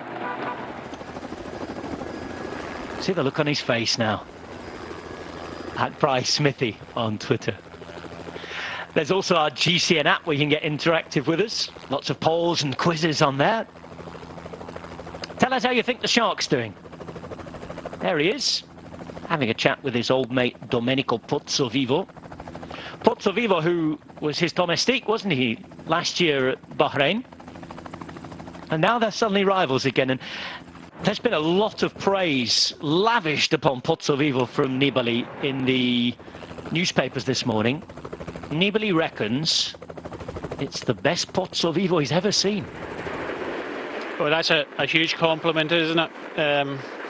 From Nibali, and I don't think he's playing games with that. I don't think he's kind of trying to lull him into a false sense of security and, you know, give him that confidence. I don't think he's playing games, because we know what Nibali's like. But I think it is good praise for Pozzovivo, the fact that he did take it on yesterday, and you can only think that when we get into the high mountains that he'll do likewise. But I think that's what Nibali's waiting for. He struggles a little bit on some of the kind of steeper climbs. He likes the longer climbs when it's, you know, a few mountain passes, and that's where he'll come into his own. But let's hope we get those few mountain passes and the big mountains in the last week. Yesterday, actually, Pozzovivo was asking questions about his luck as well. As we look at Attila Valter, we'll be hoping that the Giro d'Italia will start from Hungary one day, given the fact that it was supposed to start there this year, his home nation. Well, Pozzovivo yesterday telling the newspaper that he had in his terms, strange mechanical. And he said that he broke a spoke. That was his problem yesterday. And he said, well, that's quite impossible for somebody like me who's only 57 kilos. But he said it happened, it was bizarre, and he had to do double the work that he planned to do, even though he planned a big attack. So he was pleased with his own form, but disappointed at the wasted energy for something that he thought was extremely unlucky. As we go past the 100-kilometre to go mark on day 11. It's a strange one, because I know that the team are using Envy wheels, and, you know, I've used them in the past myself, and I'm just a little bit heavier than Pozzovivo, and you know, I think they're the strongest wheels pretty much out there. So it does surprise me, but you know, you never know. But luckily he got back on. I think McNulty also had a puncture. He got back and finished a creditable second place. But just unfortunate for Fuglsang.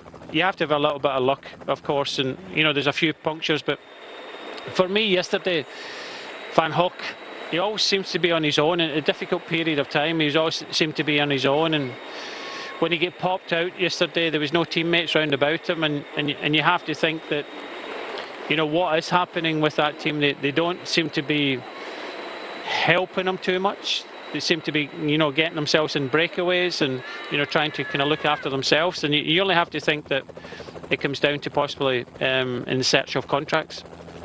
Well, I think that Thomas de Kent has helped him. We saw that on the crosswind stage. He had to drop back, but that's the only real instance of anybody looking after him, trying to look after. And I think as well that we must remember that Thomas de Kent has tried to help him off the bike as well. You remember he gave him that slap on the wrist for being too cocky on social media, and he did it in a nice, funny way. Obviously, you know, he had a laugh at his teammates' expense, but it was a little lesson to say, don't mind you doing stuff like that, but before a crosswind stage, when you know it's going to be a difficult day, don't tell everyone you're going well, because you're just asking for trouble.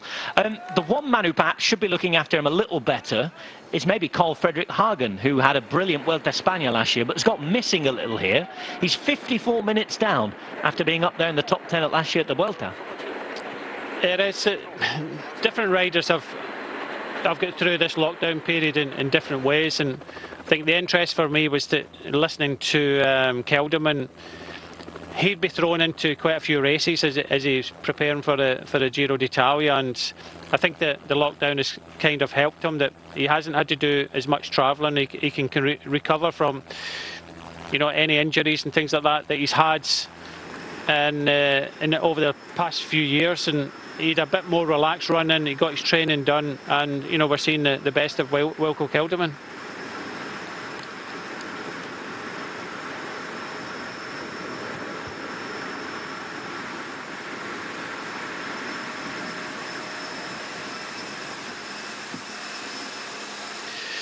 Just getting a question in now from Johnny Smith, no relation.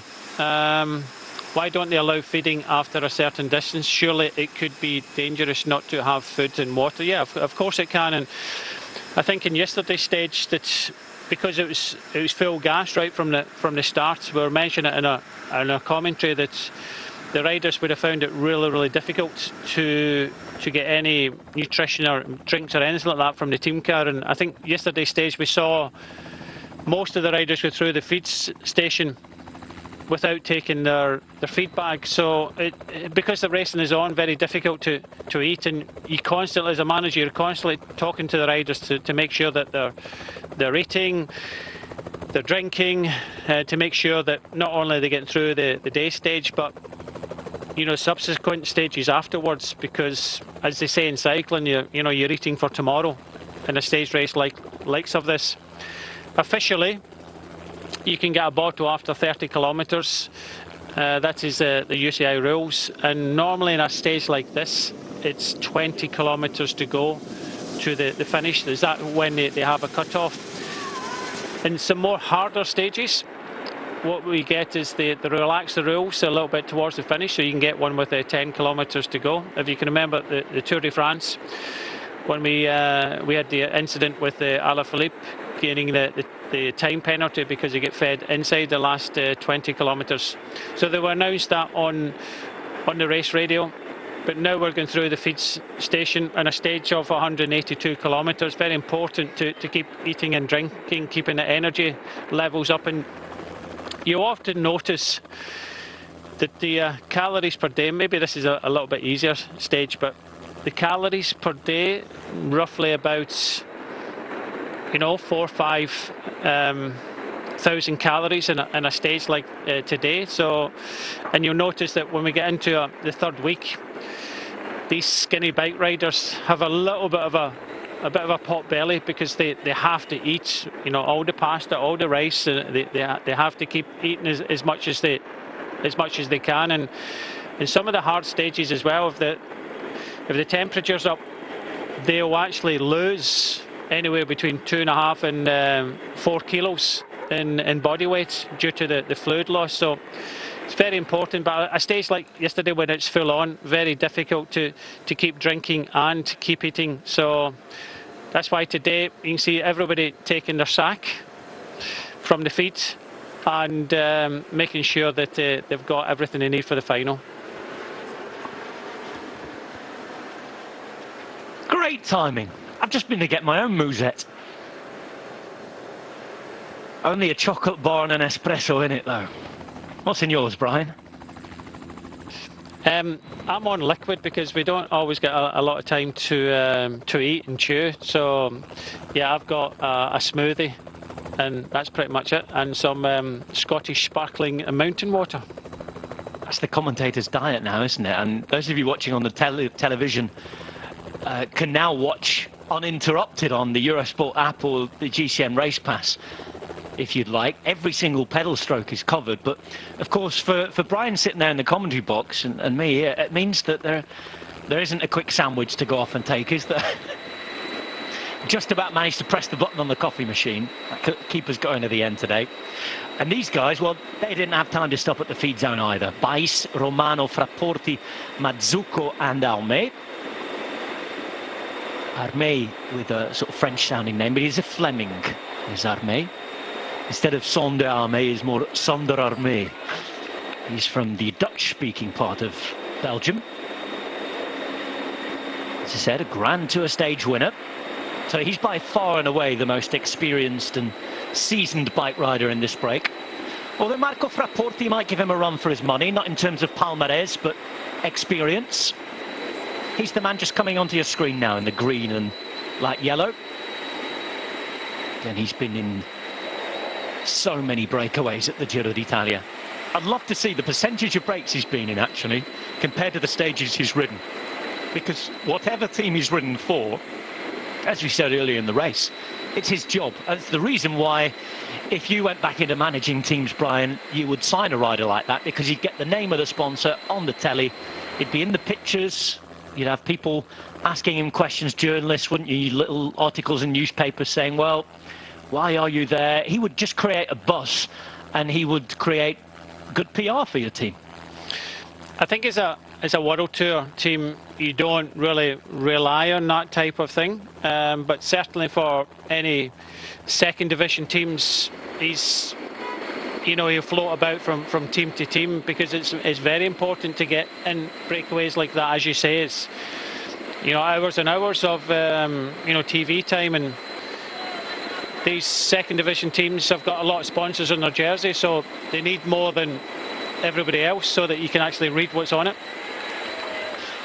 Oh, before we went to that last commercial break, Brian, we know it's possibly a sprint day today, and for the first time probably since Sicily, we've got a bit of a sort of calm moment at this Giro d'Italia. We've had fireworks ever since the start for the last 10 days, but we do have a chance to answer some of the questions that are coming in now. And we asked for them early on. Sunil Malkani has written in, and he says that his son, who's 8, has been obsessively watching the cycling this year. That's great to know. He's been watching the Tour, the Giro, and now the Classics. We touch wood that he's going to be able to watch the Vuelta a España as well, which should start next week. But Brian, he wants to know how he can get into pro cycling in the UK. He's 8 years old. Where and when does he start? Well, I think first and foremost, you start British Cycling. You go onto their website and they've got kind of go rides events for, you know, all the youngsters, and most of them seem to be on, you know, school playgrounds and things like that, where they learn to ride bikes, and, you know, with you know, cyclists the same age, and then they'll have some events that you can go to as well. So I think that's where you have to start and progress through the ranks. And I think British Cycling have got, you know, different layers as you get kind of further up. But I wouldn't say just keep it to kind of road cycling, because, you know, track cycling, cyclocross, mountain bike, I think there are plenty of avenues for a lot of these young cyclists, and it's something that maybe I didn't get as a youngster, although I did play bicycle polo when I was younger.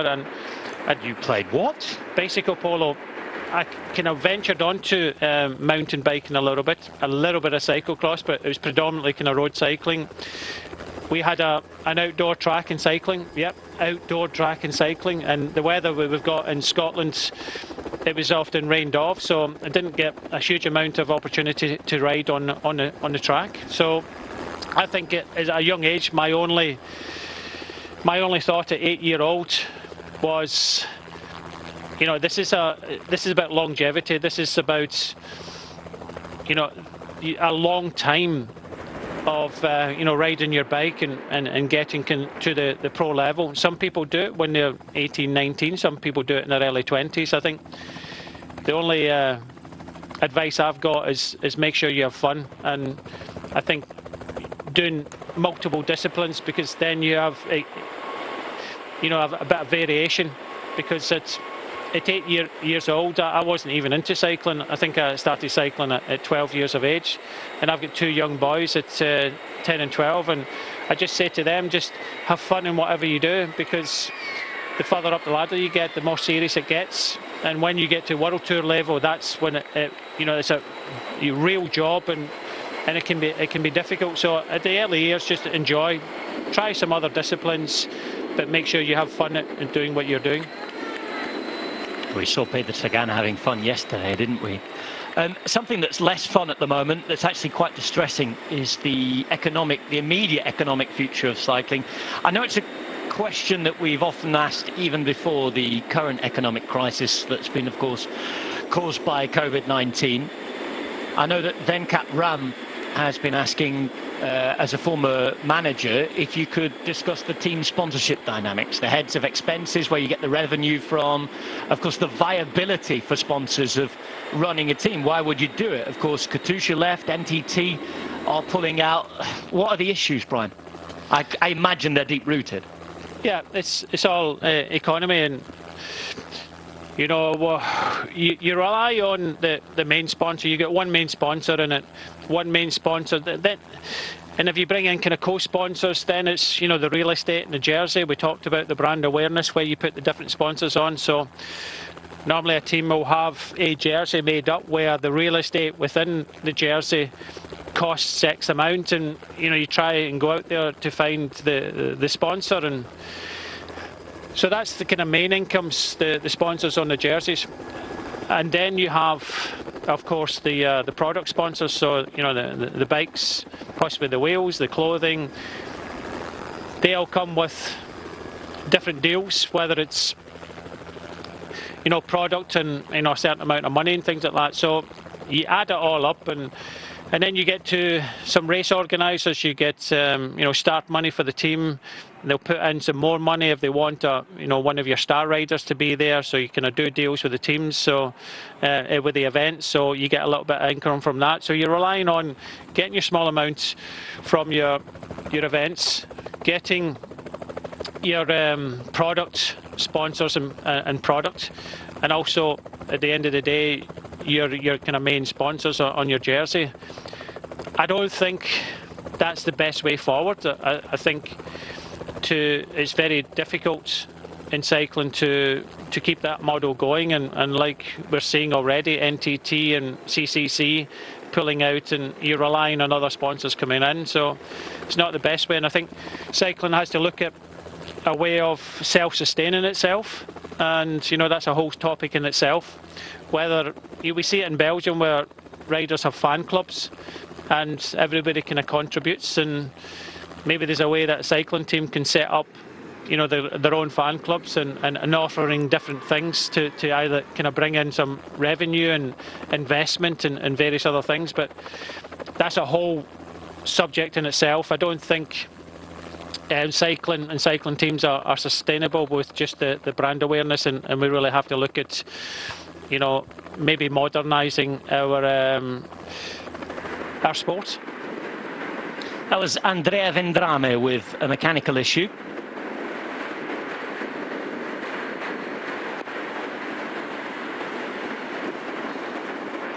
Andrea Vendrame expected to be sprinting towards the end today.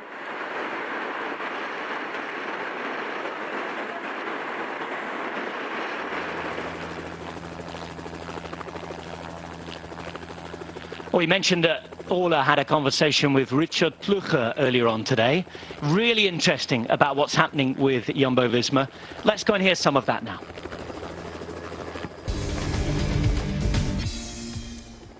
So how do you feel about that inconsistency then, and the fact that other teams are continuing their race, as Mitchelton Scott did, after having a positive within the team? The rules prescribed it, so if you follow the protocols of the race, then there's nothing that can stop you from racing. And I think Mitchelton did the right thing when they had more positives in the team, because also they could, as far as I understand it right, could also have continued with all these positives, but they made also the decision to stop themselves. So that's how the protocol is, and how the Italian government approves it, and that's where we have to listen to. On the one hand, on the other hand, we are maybe a little bit more careful than the protocol is, and more thinking of the health of our people. And take this decision, and maybe it was not even necessary. I don't know. I'm not a medic, but I was sick in March, and we did the same with Paris-Nice. And afterwards, we made the right decision there. And I hope I hope not. Let's say. I hope this was a wrong decision this time from us. That there will be no more positives in the Giro. We are better safe than sorry with my people.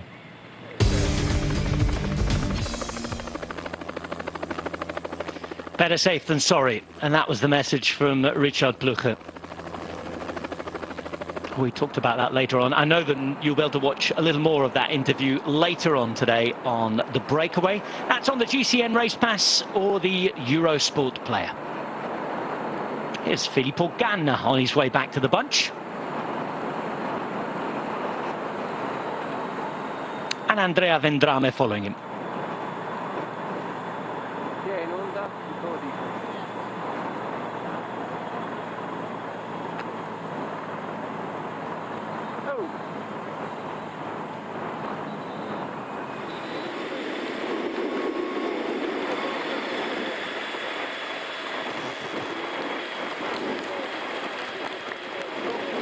Well, there is Bais, who's taken control of the Fuga Prize.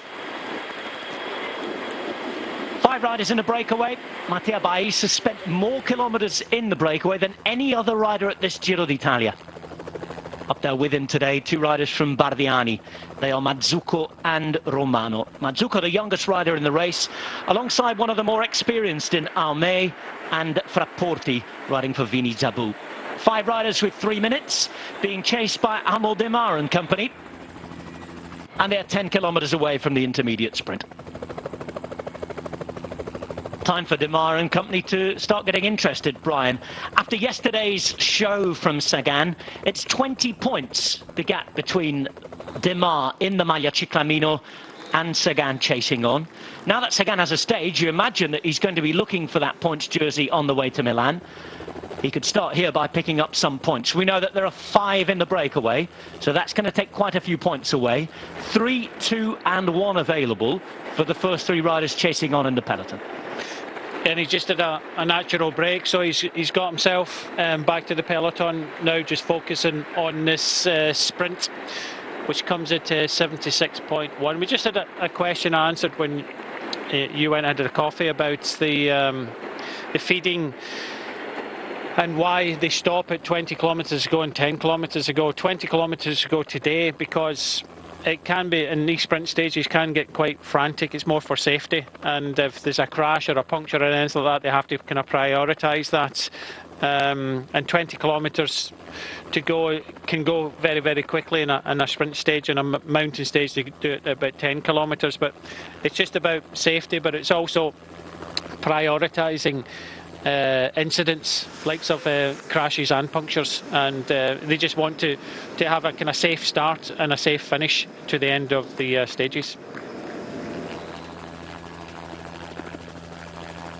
Groupama FDJ train assemble, and being led by Arnaud Demar.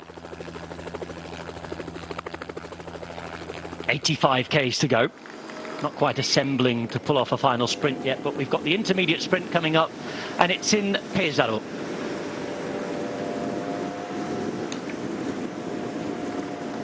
A lot of cycling around here, plenty of cycle paths to go on and in and out of town. Giro d'Italia finished here as early as 1927. Arturo Bresciani winning on that day. Adolfo Leoni was the first post-war winner in 49. Alan van Heerden in 79. Bontempi in the 80s. And we had a stage finish here, didn't we, last year? Caleb Ewan winning in Pesaro 1 year ago. It's the breakaway that's going to take it on first. Peloton still leaving Fano. And what's left of an old military building. That's the Rocca Malatestiana. Of course, with the coast, plenty of fortresses around. And back in the day, well, it would have been the Venetians, wouldn't it, in charge of this sea, the Adriatic.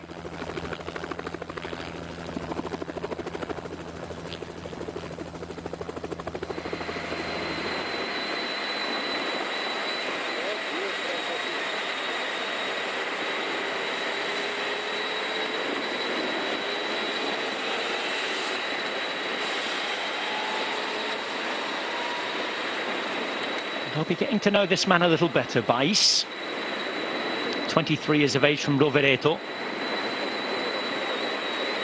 Mind you, it's not just on the bike you can go quick. Take a look at that. I wonder if Jumbo Visma are watching. They've got a speed skating team, haven't they?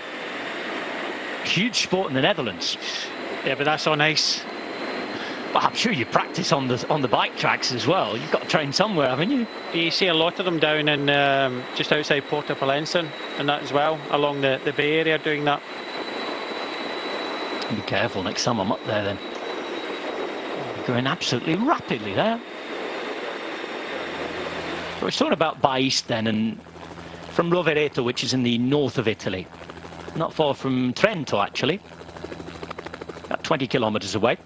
He's got a nickname already, Brian. First year as a pro, the local journalists have given him a nickname. It's not the most original, but that's because he hasn't won yet. He might develop into something different. It's not quite as Top Ganna like we had the other day. Not quite as Hollywood as that, but it's the Freccia di Nogaredo. Nogaredo is the small hamlet close to Rovereto where he was born. And that means the arrow of Nogaredo. Mattia Bais. And that arrow travelling further in breakaways than any other rider so far.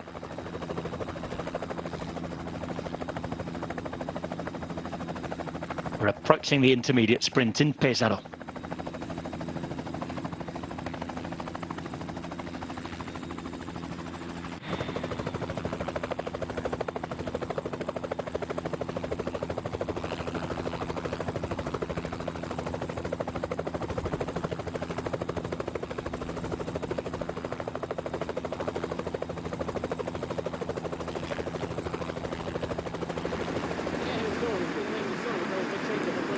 the VIP train's still going.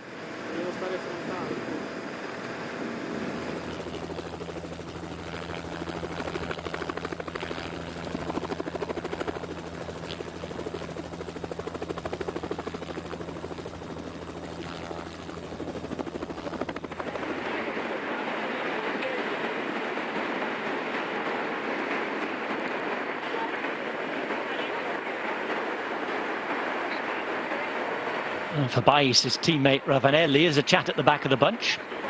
1 to 8, there is Harm Verhoeven. He looks different, doesn't he? Back in his Lotto Soudal jersey, back in the red and black. As I said, he lost 3+ minutes yesterday.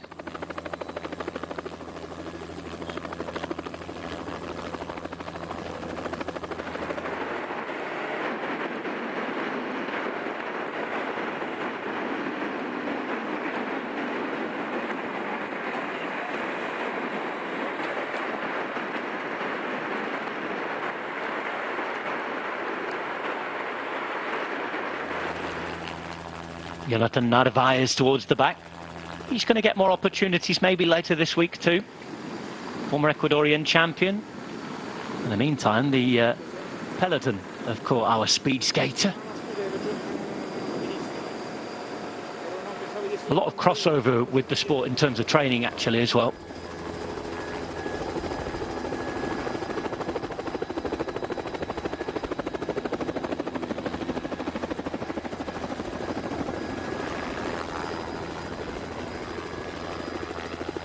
Welcome back, everybody.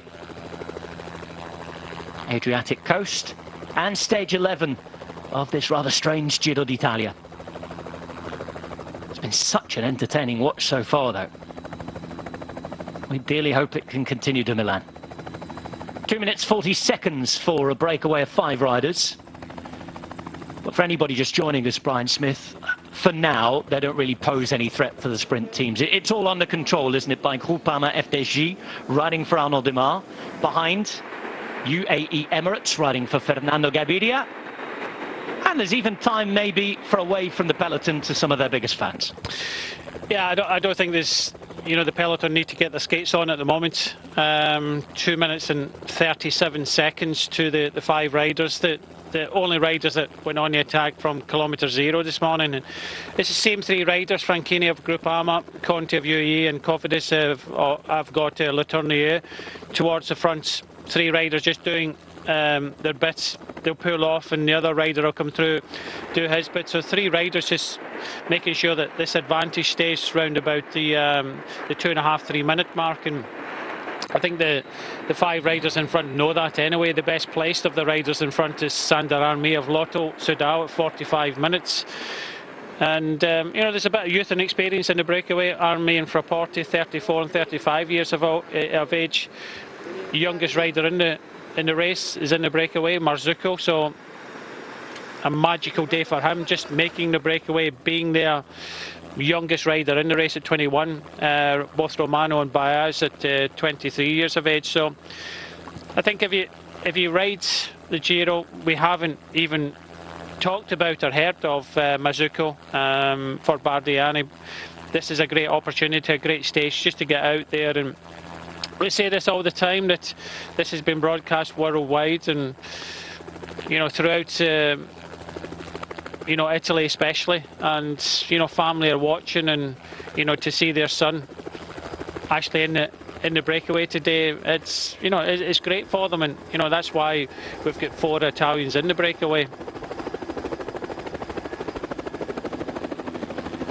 It's an honour, or at least a badge of honour itself, just to be out there at the front of the national tour, being on the telly. And of course you're watching our coverage here around the world. But the national coverage over on public television in Italy, it really does run from morning till night. We've got programmes about the culture that begin in the morning, talk about what might happen during the day, discovering the different regions of Italy and showing them off to people who aren't cycling fans as well. And you have the reviews in the evening. If you can get out there, you're going to be talked about in front of the entire nation, whether you're into sport or into cycling or not. Now then, we're going into Pesaro, and this is intermediate sprint country today.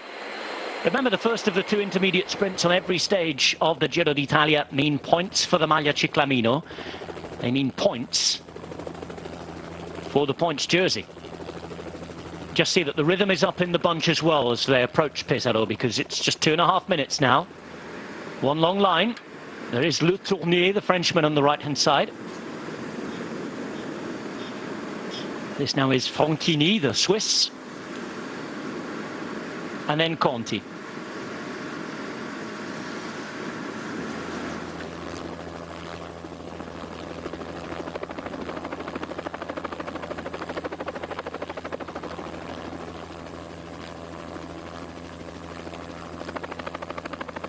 Behind it, a waiting game for them.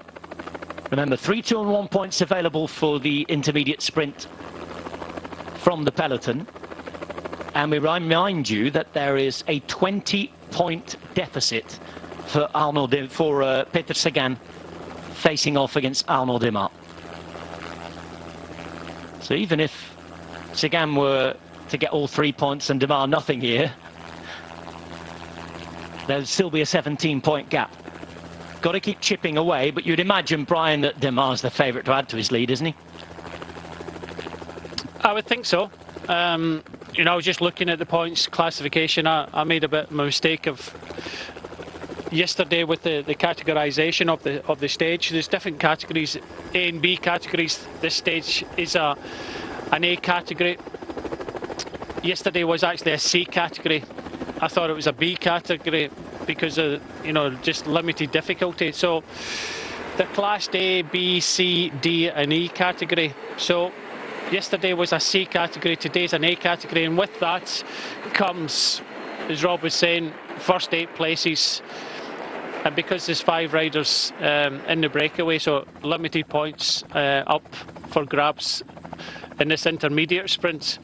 So we've got 15, 12, 9, sorry, 12, 8, 6, 5, 4, 3, 2 and 1 on the finishing line at the intermediate. But at the finishing line, there are 50, 35, 25, 18, 14, 12, 10, 8, 7, 6, 5, 4, 3, 2 and 1 for the first 15 riders classified. So today, a huge amount of points. Pardon me, Brian, sorry. We've got the intermediate sprint for the breakaway now.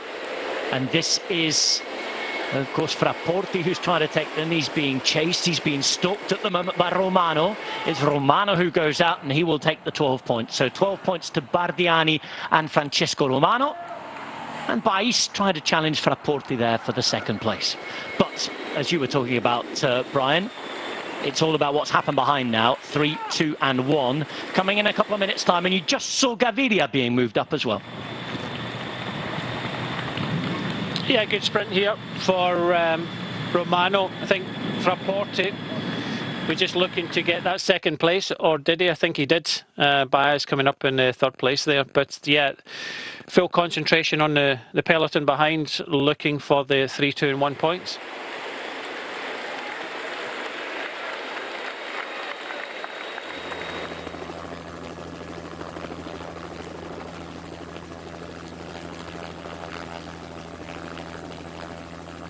Trek Segafredo moving up to the front. Quite a few of the GC teams doing the same. Maybe wanting to stay out of trouble as we get into town. Gap coming down to 2:16. There are Cofidis and everybody watching Groupama FDJ here. Bora, understandably, right on their wheels. They should be approaching that sprint point here. There is Sagan at the back of that particular train. Sagan in his normal team jersey. Yesterday was the first time he crossed the line and won in his normal team jersey since 2011. He was a Cannondale rider. Last time he crossed the line and took a win. Stayed through the Tour de Suisse before he became national champion that year. Since then he'd always had a different jersey on, either be a race jersey, a national championships jersey, or the world champions jersey. As we get confirmation there of the points from the breakaway. Here we go then. Intermediate sprint coming up. Sagan on the left as we look at it. Arnaud Démare being led out on the right. Andrea Vendrame looks like he wants points as well. Sprinter for AG2R Mondial. And here goes Demar on the right in that Maglia Ciclamino up against Sagan right to the line. Demar's going to get in front, and Demar's going to extend his lead by a point. 21 points now is the lead for the French champion Arnaud Demar over Peter Sagan. That wasn't the fastest of sprints there, and Sagan kind of opened up, but that was easy there in the end for Demar just to come around Sagan. So good look out for Bodnar. He doesn't get involved. He tries to a little bit, but yeah, Demar was just a little bit too quick there. And it did look as if either it was Bodnar or Vendrame getting the last point there. But yeah, Demar looks super strong today. Favourite again for the win at the end. I know we've got 75 Ks to go, but he's won 3 stages so far. I think he has to be, for sure. He looked good even yesterday when he was doing some pulls at the front. He brought the gap back down, but it's down to his team.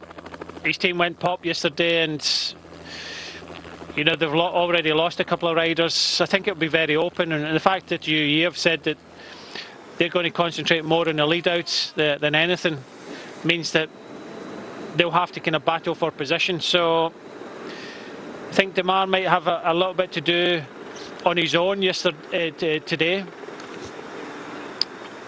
because his lead-out train might be, it looks a little bit tired. So yeah, let's see. It could be a really interesting final if you decide to kind of take it on from the front, rather than most riders kind of basing their sprint off the back of the Ciclamino jersey of Demar.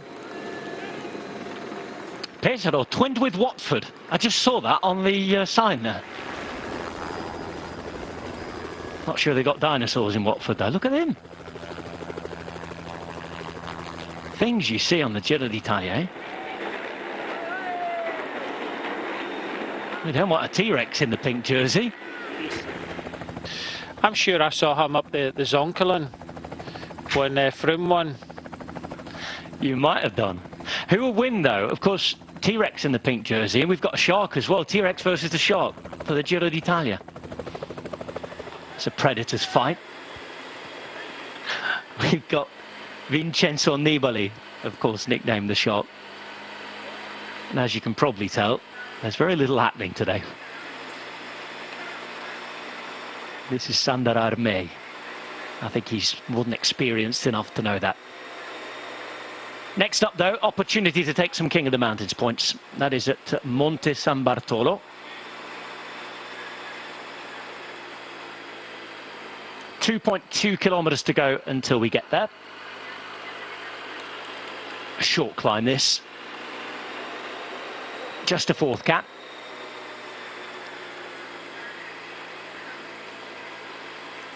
So only 3, 2 and 1 points available. And Ruben Guerreiro, as long as he finishes in the bunch, will keep the Maglia Azzurra today. I think it's an 8-point lead he has over Giovanni Visconti. Guerreiro already saying now that he's going to go on and try and claim the Maglia Azzurra.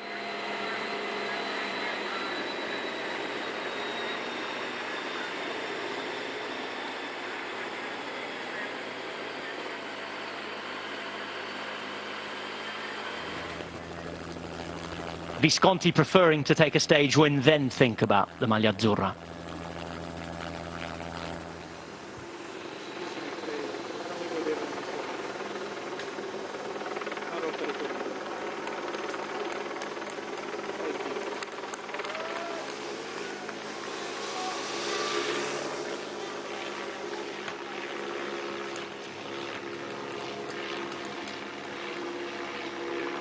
And they'll get a chance to look over the Adriatic, as Brian's just reminded me.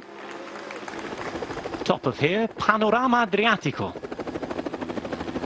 We mentioned this area is very, very flat, didn't we? And you can see for miles at the top of this hill. Climb to Gabice Monte. I think we've been down the road and finished at Gabice Mare recently on the Giro Tirreno. Certainly rings a bell.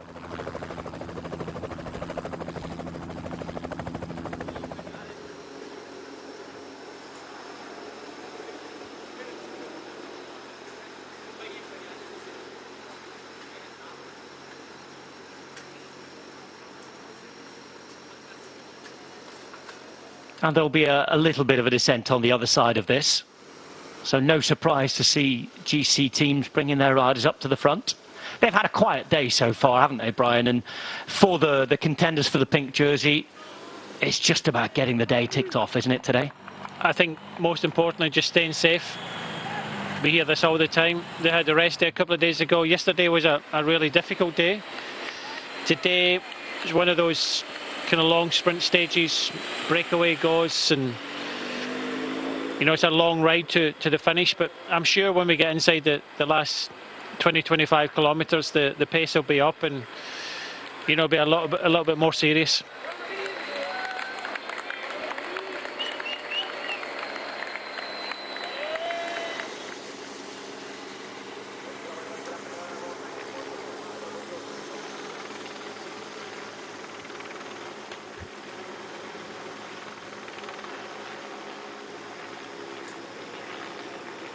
We're seeing Vincenzo Nibali's data, and there's an illustration of what Brian was just saying. Just 1% in the red zone since the start. Imagine they might have been the first accelerations once the flag was down.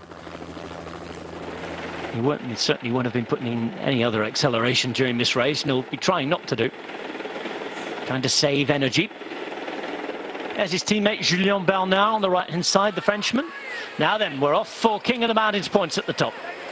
And it's Bardiani who want them. Bais is chasing the rider up the road. This is Armé, who can climb for quite a big guy.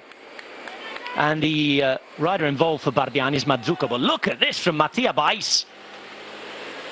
Spent a lot of time training with Alessandro De Marchi up in Friuli, northeast of the country where he's from.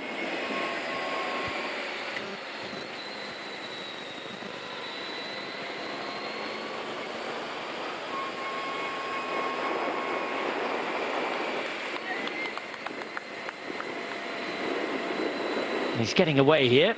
Big ring stuff. And he looks at the moment on to pick up the 3 points. 150 meters still to go. Looks behind again. Eases off a little. I think he knows he's got this now.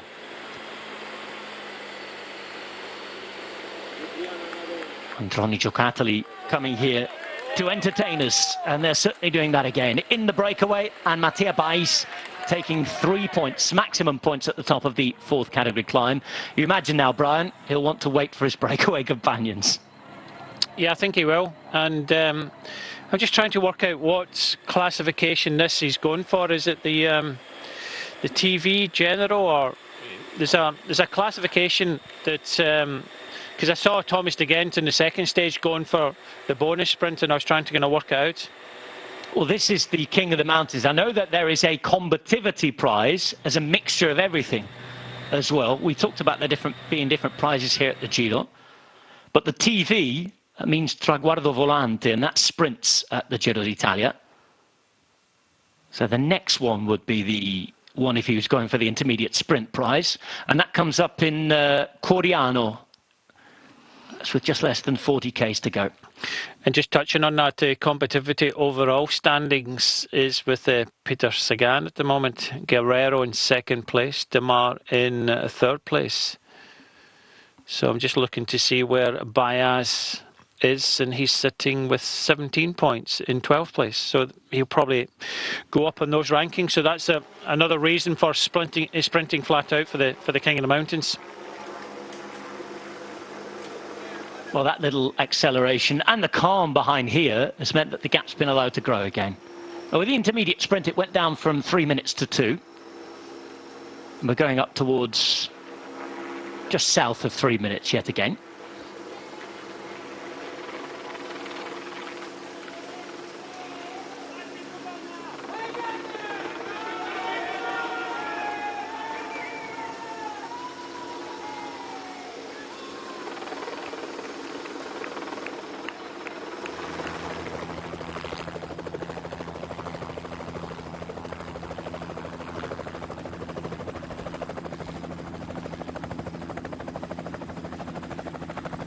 Well, 70 Ks remain.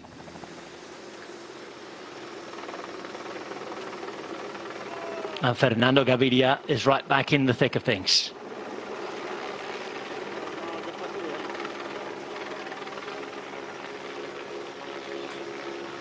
His presence at the front here is keeping everything calm, and none of the sprinters really taking any chances, Brian. I don't think they're expecting any moves here, but the fact that they're all on the front, they're all just controlling the pace at which everybody climbs, means that there's no excitement behind the bunch. You just never know, and that's why you have to be really attentive, and that's why the teams will come at certain points towards the front and bring their sprinter or the GC contender. You never know if it's going to kick off, and sometimes it just needs somebody to instigate something, and all of a sudden it's you know, you're racing and you're playing catch up. But I can't see anybody taking any real advantage at the moment. So everybody knows that today it was pretty much nailed on sprint stage, and it's just about for the GC contenders to stay safe as possible.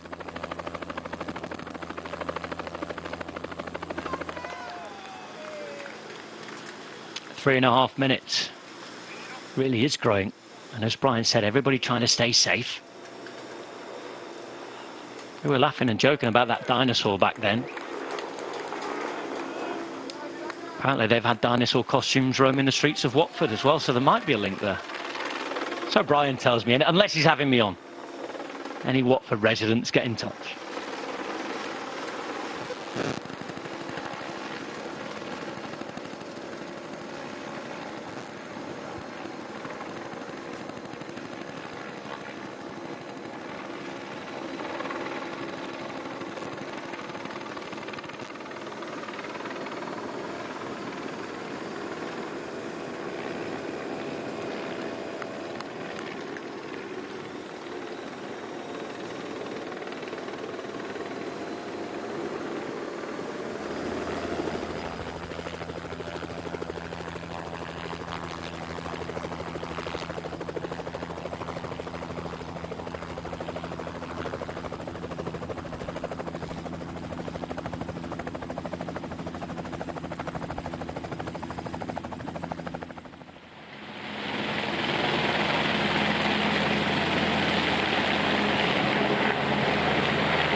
The overall view so far today.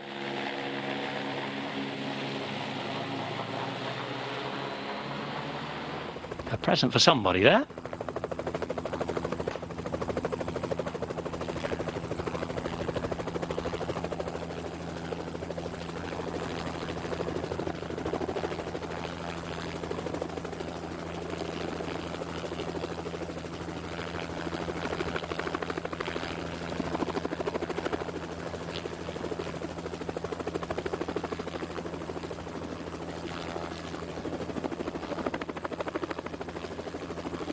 No Gianni Bugno this year, as that graphic says. Funny that they show us that graphic while we're seeing the helicopter, of course. Bugno now a helicopter pilot. He was the last man to lead the Giro d'Italia start to finish, 1990, 30 years ago now. And Pippo Ganna was the first man in the pink here. I don't think there was ever really any chat that he would lead it start to finish. There has been chat that he might lead it later on into a race at some point in his career, doing a Francesco Moser maybe, and becoming one of those time trialists that ends up winning a Grand Tour, maybe like a Miguel Indurain. One to keep an eye on. That was Jonathan Caicedo towards the back of the bunch as well, getting back on.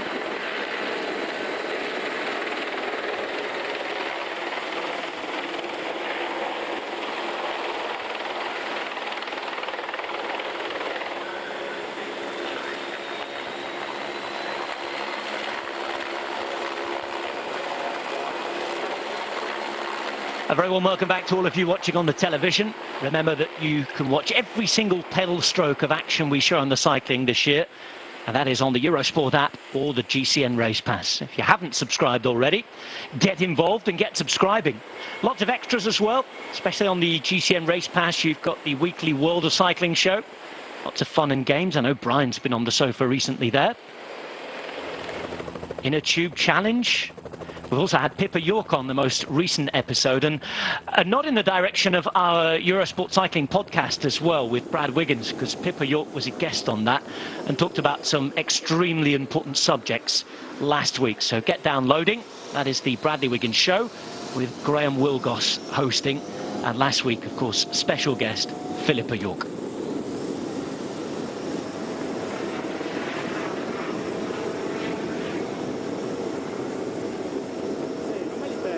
Gap's going to 3:23 as they're coming down the descent the other side. They won't be getting excited yet in the break, though, will they, Brian?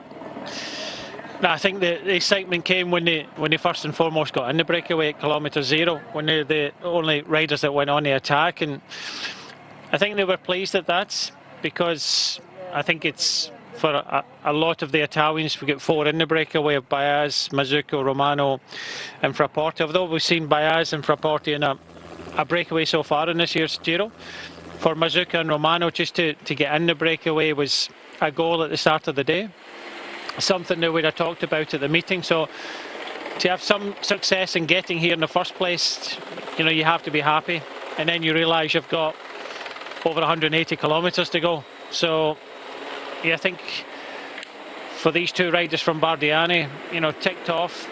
Good day in the saddle for them, getting in the breakaway and, you know, getting the exposure and their name shouted at the side of the roads, and, you know, even at the televisions, people watching at home or wherever they're watching. You know, it's a good day to get in the breakaway. Everybody knows it's going to be a sprint finish, and, you know, that's why the teams of Groupama, Cofidis and the UAE are riding at the front.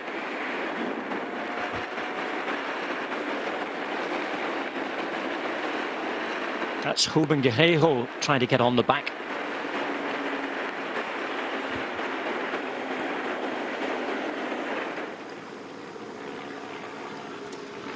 Looks a bit calmer at the front.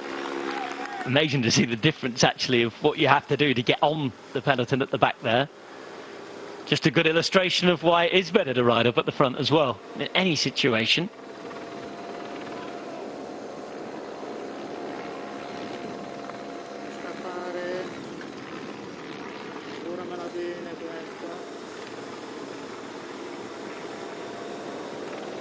And Groupama, well, they've been committing everything for Arnaud Démare. It's no surprise as well. 3 stage wins already. Opportunity for number 4 today. He has been the dominant sprinter since lockdown. We know that Sam Bennett was in excellent form at the Tour de France. Caleb Ewan as well. But wherever and whenever Démare has raced, he's been in excellent, excellent form. Probably better than we've ever seen him.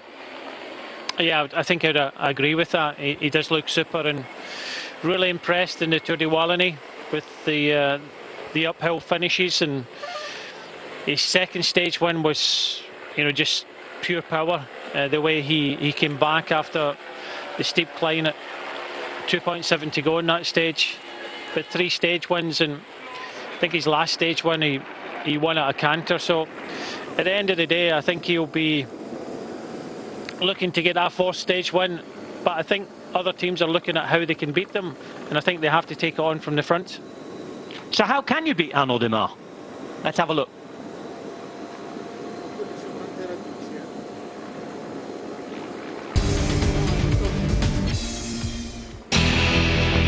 We know that the French champion is the man to beat after the first week of the Giro d'Italia. 3 stage wins already, but how's it possible to beat him? Well, we've had a chat. A couple of his big opponents are here. Let's start with Elia Viviani. Well, in the past 3 sprints, it seems that it's not possible to get past him. He's got the perfect team. He's got Guarnieri, who doesn't get anything wrong at the finish. And then always they take the lead, even if the finish is technical. He's got very good legs, and of course, we've seen perfect work from the team. The first day could have been good as well. The second finish in Matera surely showed that he has some really good legs, because he got there from further back. Everything's going well for him.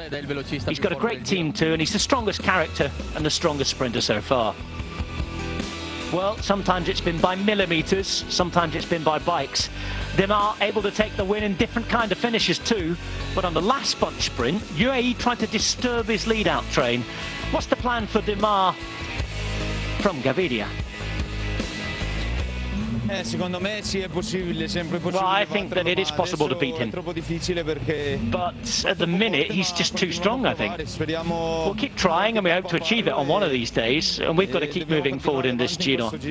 We need to sort of anticipate on the front before his train gets ready, because it's too late then. They've got a really good team, and we need to be well positioned before they get organised themselves. So Scottson, Konovalovas, Guarnieri, Demar well supported by his team, but he's lost Sinkeldam now. Frenchman on his way to equal or maybe beat his record of 15 wins in the same season. So far, 13 up. Well, he looks good on the way to doing that, as you see Fraporti taking it up from the front of the breakaway, just putting in a little acceleration there before this turn. With regard to the sprint there, I think that Gaviria made a really good point, didn't he? You've got to get in before they get in, get organised before they get organised, but it's not always easy because you need the numbers to do that. Yeah, and you need the power as well. Said it's about taking it on from the front and, you know, letting Demar and co have to close down on you, and they seem to be taking it on from the front and rightly so. Okay, the second stage one, he had to do a lot of it on his own. That was a very special uphill sprint, but I think that's what UAE are planning. In the other sprint they had Ricchesi, and I think he was trying to get involved, trying to maybe disrupt, but also accelerate as well.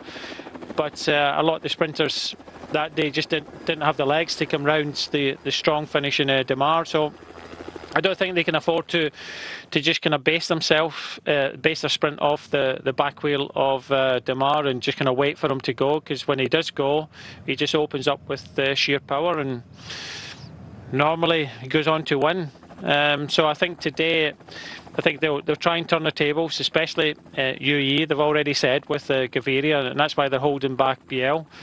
Because he's a big powerhouse when it comes to the finish, and if they can disrupt the train of Groupama and get themselves to the front and actually launch Gaviria first, which means that Demar has to come from behind, then it's a different option altogether, and I think that's what UAE will be planning for the finish. Mechanical problem for Consonni, I think that is. It's like Nathan Haas, actually.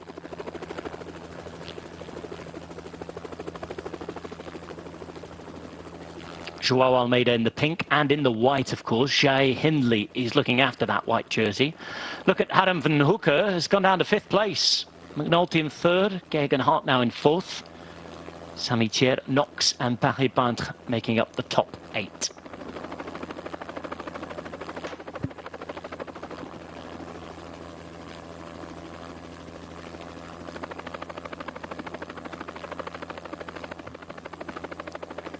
Not too far from the start of the business end now of stage 11 of the Giro d'Italia. Yesterday's roller coaster of contrasting emotions.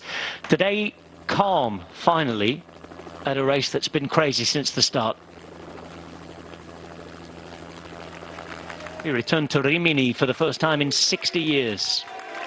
We've had one intermediate sprint and one King of the Mountains climb already. This is one of the very few uncategorized ascents on today's stage.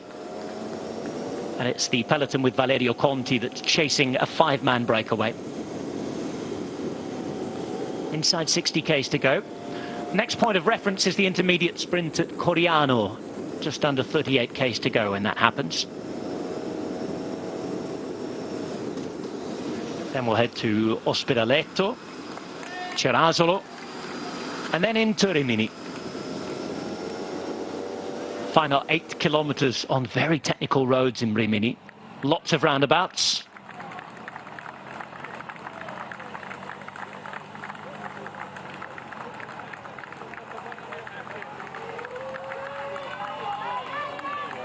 And this is the group of riders that's left at the Giro. Ben Swift in there with the British Champions jersey on. How were his legs after yesterday? He ripped them off, rather like Peter Sagan did as well. Yeah, I think a bit of a recovery day for Ben Swift, but let's see what they do at the finishing line. Sometimes you can start the stage with kind of tired legs and come good towards the ends. They don't have an out-and-out sprinter, but I think they want to try and get involved in some way towards the end.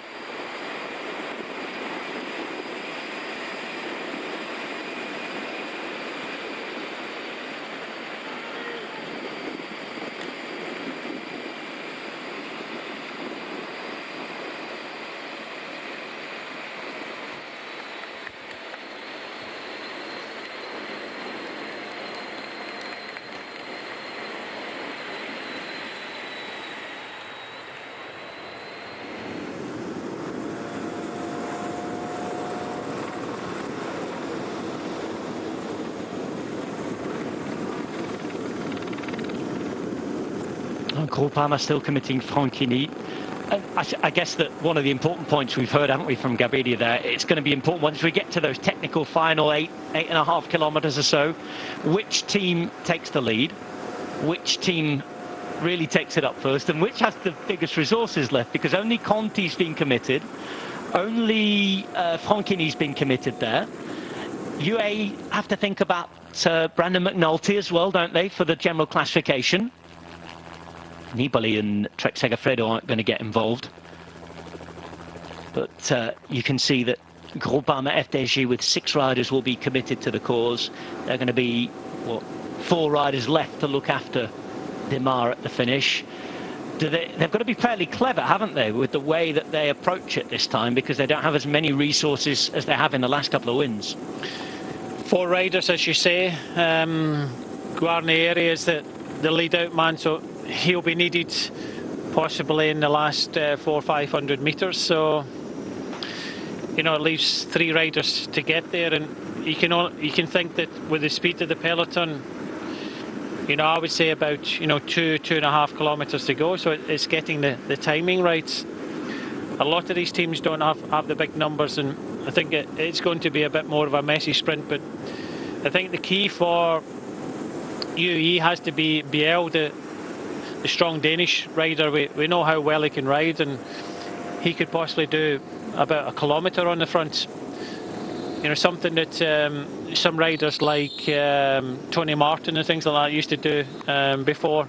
You know, big long turn at the front, and I think that's what they're waiting for. They already said in pre-stage interviews that Biel wasn't going to be riding. They were going to require him towards the finish, and I think what we'll see is we come into town maybe with about 3-4 kilometres ago. We might get the team of UAE trying to take the sprint on from the front, and I still think that Groupama, if they ride smartly, can benefit from it. And then there's the numbers of Cofidis. So I think there's no team I think can ride from 5 kilometres out and keep the tempo up that high that they can stay at the front. So it is going to be a messy one. This man here, Arnaud Demar, might have to do a little bit more on his own, but as we've seen, his team is so versatile. He, I think, needs Guarnieri in front of him to lead out, and you know, he's his kind of right-hand man. And if he comes into the final with Guarnieri close to the front in the top 10, then you know, you have to think, you know, can he get beaten? But you have to believe, and you have to, you know, set up. You have to have a plan, and I think UAE definitely have that plan. And Viviani is getting closer. 5th place is the best that he's been. And I'm sure that Sagan, he doesn't need a lot of riders to help him. He'll be in the mix, boxing away at the front. Thankfully, he's having an easier day. We already mentioned that Ben Swift just kind of sitting down the back, having an easier day. So this is suiting Sagan as well. The fact that he can just sit in the peloton, recover, and I'm sure that when you're on good form, like Peter Sagan is at the moment, you recover quicker as well. Well, you wait 74 race days for a win, and maybe two come along at once. Let's see. Peloton continues its journey on chasing the five-man break. We remind you that Bais, Mazzucco, Romano, Almey and Fraporti are up the road.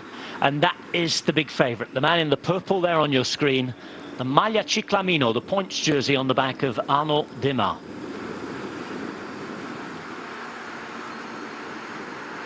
Three minutes, 21 seconds.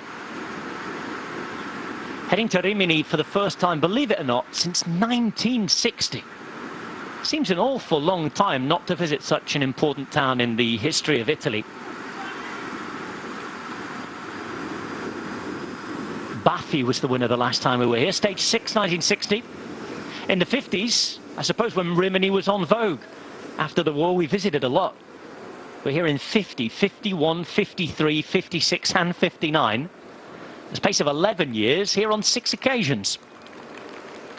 Often seems to be stage 11 as well.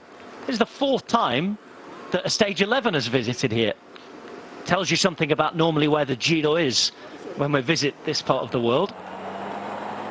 Now then, Pozzovivo back from the cars. Can't imagine there's any panic for him now. He's all on his own, but wouldn't be surprised if a teammate dropped back. Just see how he's had to alter his position on the bike to sort of accommodate that injured elbow as well. Best form ever. I mean, he never looked amazing, did he? Just because of his size, Domenico Pozzovivo, but it makes it all the more remarkable how he's performing. I mean, his physiotherapist must have quite a job at the minute. Nightmare. I don't think if they could fix him, they could fix him. I don't think he hasn't had the easiest of styles beforehand.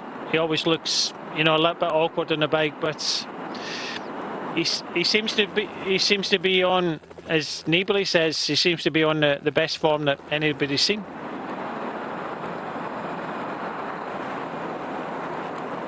And here's his teammate. This is Gebrek Xavier.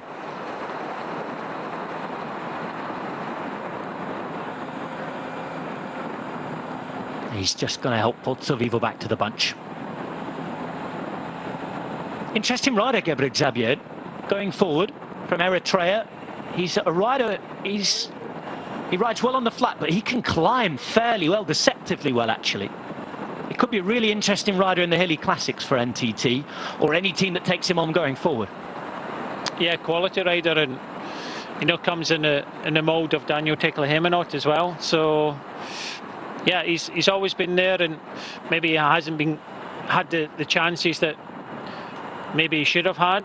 He's always kind of played the lieutenant to the team help. So you can see, you know, this is what these riders have to do day in, day out. If there's a puncture or anything like that mechanical, you know, they have to drop back. A lot of the time you always kind of look at results and where riders finish. Well, we see the front of the peloton, we see the back of the peloton, and there's a lot of work to be done by teammates to make sure that their leader or the sprinter is looked after throughout the stage.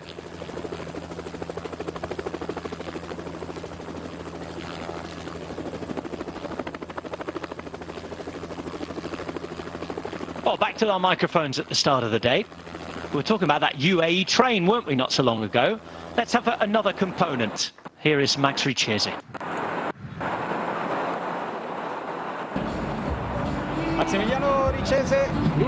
Max Richese, the last man in Gaviria's lead-out. You've got a lot of experience in big 3-week tours, so I have a question for you. How can you beat Démare? It's very difficult because we know he's in good shape. Then we know he's got a good lead-out. But we'll try our best. Maybe we could change a few things before the final sprint in order to let Gaviria be in a good position. We don't want to take too many risks, though. Until now, it didn't work well. So we'll have to see today. Have you studied the last few kilometers? It's a bit difficult. Yeah, it's very technical. Turn start close to the last 6 kilometers. It's very important, so we'll try to lead the peloton, because then it's easy to stay in a good position for the final sprint. Di prendere in testa, no? Che quello ti viene dopo, ti viene più facile quando esci dalle curve. La tua esperienza, la tua personalità. Your experience, your personality helps you to talk as a leader sometimes. Is it part of your job in this team? Sì, sì, soprattutto per questo, no, che sono yeah, mostly for this. I know that I've been with UAE this year to lead up Gaviria and help the young riders, bringing my experience that I've done previous years to them. So that's it, that's my role in the team. Che ho avuto negli anni precedenti. Bocca al lupo. Grazie. Ciao, grazie. Experience and also wins at the Giro d'Italia. Yeah, looking back through the history of the local teams who've come and won. I was looking at Bardiani, and I'd forgotten that he'd taken 2 of their Giro d'Italia wins, not in this last decade, in the other decade. So in the noughties, he was a stage winner on 2 occasions at the same Giro for Bardiani, was Richesi. Loads of experience. Again, had his ups and downs for different reasons that, you know, we won't go into now, but we know the history of cycling. He is an Argentine national champion. And of course, he has been a brilliant lead-out man, whether he's been at Quick-Step in the last few years, he's gone to UAE to follow his good mate Gaviria. He was giving us an idea of what sort of Gaviria was hinting at earlier on, Brian. They're going to take it on early, I think, today.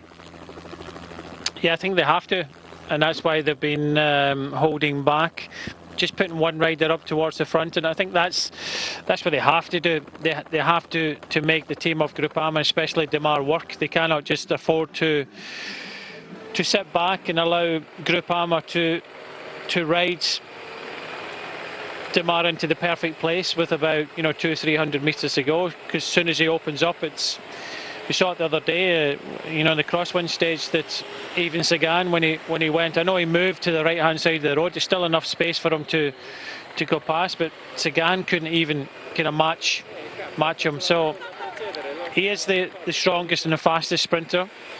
How can you beat him? And I'm sure that in the meetings beforehand, they'll be kind of racking their brains, trying a different strategy. But Garnieri is the key for the success of Demar, and you could do that today. You don't need the big lead-out train to win, and I think it will be another messy sprint today. But we'll see a somewhat different sprint, hopefully, from the others. There is Joao Almeida.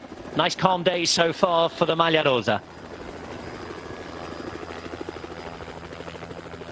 We'll be hoping for the same towards the end. And can his team take their first win of this Giro d'Italia? Alvaro Hodge is another man looking for a maiden Giro victory. Hodge seemed to have exploded onto the scene a couple of years ago, didn't he? 12 wins in his career. Hasn't won on the World Tour this year, hasn't won at all actually in 2020. But he's won in Italy, took a couple of wins in the Adriatica-Ionica race in the northeast just over a year ago. But this is his first Grand Tour, and he's looking for his first success. Still only 24, even though it feels as though he's been around for a while. Had that spate of exciting wins at the start of his career when he won Hans Hammer Classic, remember that? Back in the March of that year, then went on straight away to win the opening stage in Catalonia, it's been the same stage for the last few years, hasn't it now? Really hilly stage. And we're into the province of Rimini. And for you motorbike fans, not far from Misano.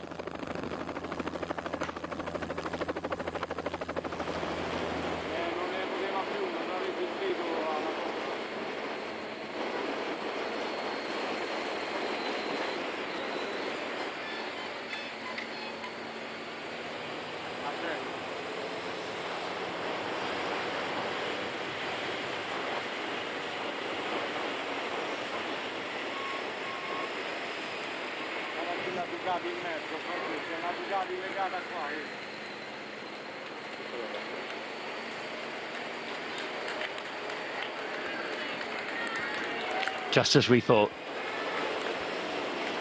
far from Misano, and there was a, I don't know what it was, a super bike, a MotoGP bike. To say I'm not well versed at all in my motorsport. I'm sure somebody can help us out. But there is Misano. Famous track, some racing or testing going on there. And the peloton going past at the same time. Now, a lot of bike riders are into motorsport as well. Particularly Mark Cavendish is a huge fan, isn't he? And there's his friends, professionals, and a lot of the motorsport fraternity are actually into biking to keep themselves fit. You saw it with Formula One drivers, didn't we? With Fernando Alonso, a huge bike rider. There's even talk that he was going to start a World Tour team at one point. Man that comes from Asturias, big cycling country that we will visit on the Giro d'Italia. So it'd be a good visit to Giro d'Italia. It'd be a long way, wouldn't it? We'll visit on the Vuelta a España when that starts next week. And plenty of motorbike riders as well as the Formula One car drivers into riding their bikes as well.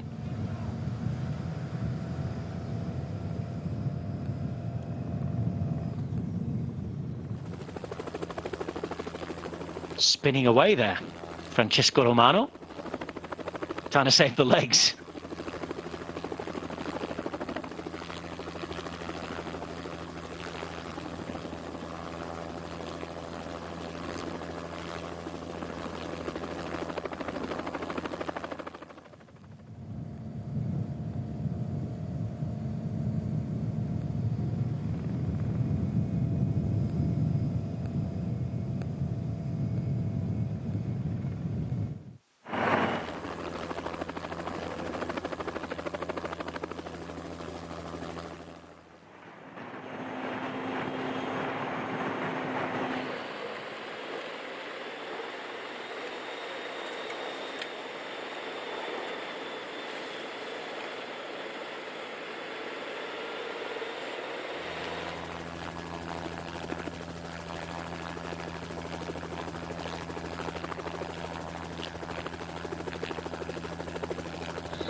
.45 kilometers to go on stage 11 of the Giro d'Italia. We're past the halfway point in the Giro, or at least we hope so, given recent developments. All the rumours of maybe not making Milan. For now, we go on. And for now, Joao Almeida continues to lead for an 8th day at the Tour of Italy. Big question now is whether Arnaud Démare can make it 4 wins. He has to be the favourite to win the sprint today. And we assume it will be a sprint. Interesting to find out, Brian, whether the sprinters' teams, though, might have to commit more men to chase and complete the catch here. There's still 2 minutes and 40 of a gap, 44.5 Ks to go. Yeah, I'm not too sure. I think the 3 riders from the 3 teams of Groupama, UAE, Cofidis have been the same pretty much all day. And I think they should be able to control things. Once we get into the last kind of 20 kilometres, we'll start to see maybe some riders come to the front and end the hopes of this breakaway. But I think this breakaway, just thinking of trying to stay out here as long as possible. We know that Porto will probably want to try and be the last man standing. Baez is as well, trying to get as many kilometres in the breakaway under their belts. But the fact that, you know, 5 against 3, they've not really kind of pulled out a big amount of a gap, means that I think the peloton are able to control this quite easily in the end. For Sander Armee, the question is, you know, why is he in this breakaway? I know that Van Hoek is kind of dropped down in the general classification, and I can only think it's contract potential because he's been really quiet during the Giro d'Italia. It's good to show your face, but wouldn't he be looking at more of a hillier route to get in the breakaway? A stage he could win. Yeah, this is always going to be a nailed-on sprint, so I think it's a case of showing his face more than anything. And okay, he's 45 minutes down, and you know, his goal was possibly trying to get in the breakaway, but this is probably one of the easiest stages to get in the breakaway. And so I'm a little bit surprised that Sant'Elpidio is there, because he's not a bad climber and he'd probably benefit from getting in a more hillier route for his own you know, finish. So, but for the reasons for the other riders, you know, Baez and Porto trying to stay in the breakaway for as long as possible. Looking at that Fuga prize, Bardiani, simple, just get 2 riders in the breakaway for publicity. They have been kind of missing in the breakaways. So the youngest rider, Marzucco, and the 23-year-old Romano is in this breakaway. But again, I would think towards the end as well, they'll start to tire, and we could see the kind of break up of the breakaway when we get closer to the 20 kilometres to go. We've just been past the Misano racing circuit. Mike Evans reminds me that it's dedicated to the late Marco Simoncelli.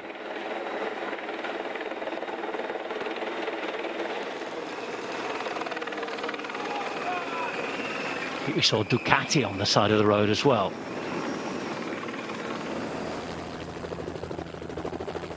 We're in Italy, as if we could forget. And the sun has returned after those rainy days. Not a bad forecast in the mountains this week. We hope it stays the same. Of course, we've got to climb the Stelvio next week. Has been full of snow already once this year, as early as September actually. And that is early. I know that winter in the Mediterranean in general has arrived a little earlier this year, or at least autumn. The odd nice day. But thankfully the Stelvio, the highest point of the Giro d'Italia, is set to clear up this week. Highest point of the Giro d'Italia, of course, is named the Cima Coppi, after the great man. Of course, Fausto Coppi. His brother Serse was a top rider as well.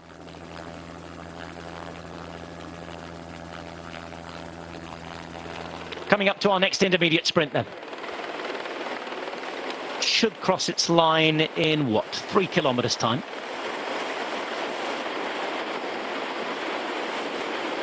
Takes place in Coriano. We're in the province of Rimini now, and we've changed regions from the Marche to Emilia-Romagna. The same region that hosted the World Championships at very short notice the other week.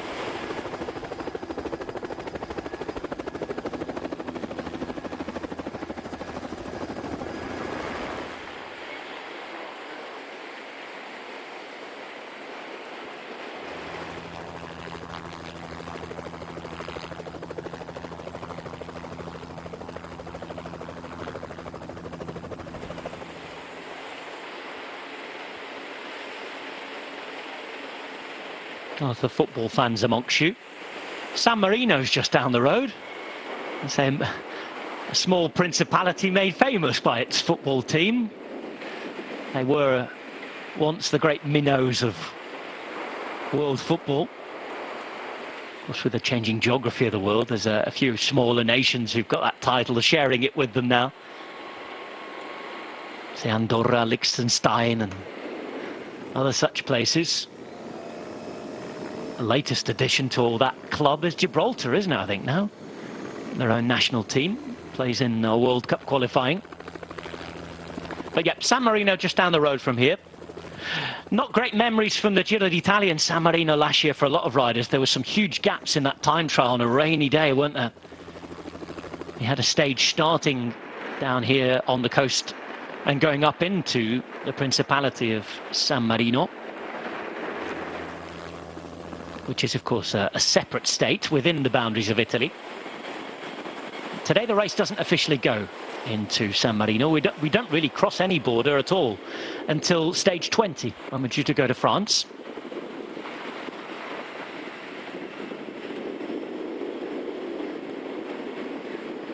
There'll be no worry in the peloton behind for this next intermediate sprint. I know we're getting the graphic saying that we're 1.5 kilometres away, but Brian, just to remind the viewers that There are no points for the Maglia Ciclamino there, are there? It's all about 3, 2 and 1 bonus seconds, or you were talking about the minor classifications. It is the intermediate sprint classification. Yeah, exactly that, 3, 2 and 1 seconds. So these riders will mop up the seconds, but more importantly, they'll battle it out for some of the kind of minor competitions in this race. So many of them, and you know, if you're in this competition, then you're not. In the previous climb, we saw the rider from Androni really go for it and trying to get combativity award for today and move up in that competition. It's important for a lot of these kind of second division teams to battle it out for these competitions, but sometimes it's you're trying to work out what they're doing, and you know, there's so many different competitions that, you know, the UCI have said that you're only allowed 4 jerseys, but I think there's about 6 or 7 different competitions in this Giro d'Italia, maybe more. It's brilliant. I'm saying it's a web of different things happening all the time, and I think it just adds to more things happening in a race, because somebody's always got something to go for. And as we saw the other day, as we saw yesterday actually, stage win there were Maglia Ciclamino points on offer, and that was a big theme in the central part of the stage when Groupama were chasing, but it dragged the GC into it as well towards the end. And once one domino goes, the rest have to fall, and Mattia Bais starts the fun here. It's one of these intermediate sprints that's a little tricky GPM while we're at it. And Bais so combative. Belgian supporters on holiday cheering them on, but it's going to be Bardiani who take the lead up here. Fraporti is following the rider from Bardiani, who is Romano, and Romano's going to take the 3 bonus seconds, we think. Ooh, because Fraporti was up there as well, but as far as the bonus seconds are concerned, not really going to do anything, are they? Because Fraporti's 1 hour 58 minutes down, Romano 1 hour 11 minutes down. That was all about the intermediate sprint points. Yeah, and it was a big effort from Baez.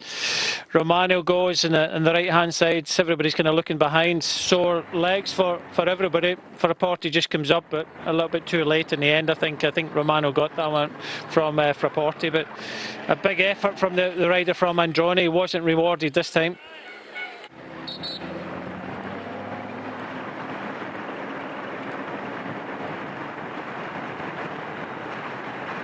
Well, it was almost like a draw to the line, and we were talking about San Marino a moment ago and Liechtenstein. Our colleague Guy reminds us that yesterday San Marino had a 0-0 draw with Liechtenstein in the qualification. First time they avoided defeat since 2014 apparently, so well done to San Marino.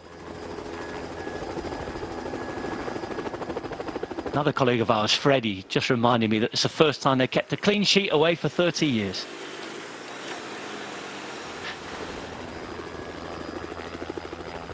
It's a very hilly place, isn't it? We saw in the time trial last year. It's, I think, Serravalle is the capital, isn't it? Just up on the hill there. They call it La Serenissima, the most serene republic of San Marino.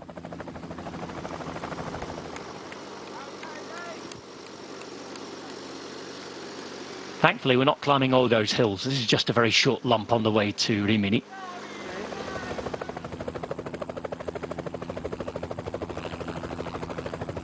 Say thankfully for the sprinters. It's more road furniture and problems they have to overcome coming in, but there are problems here, and mechanical problems for Etienne van Empel.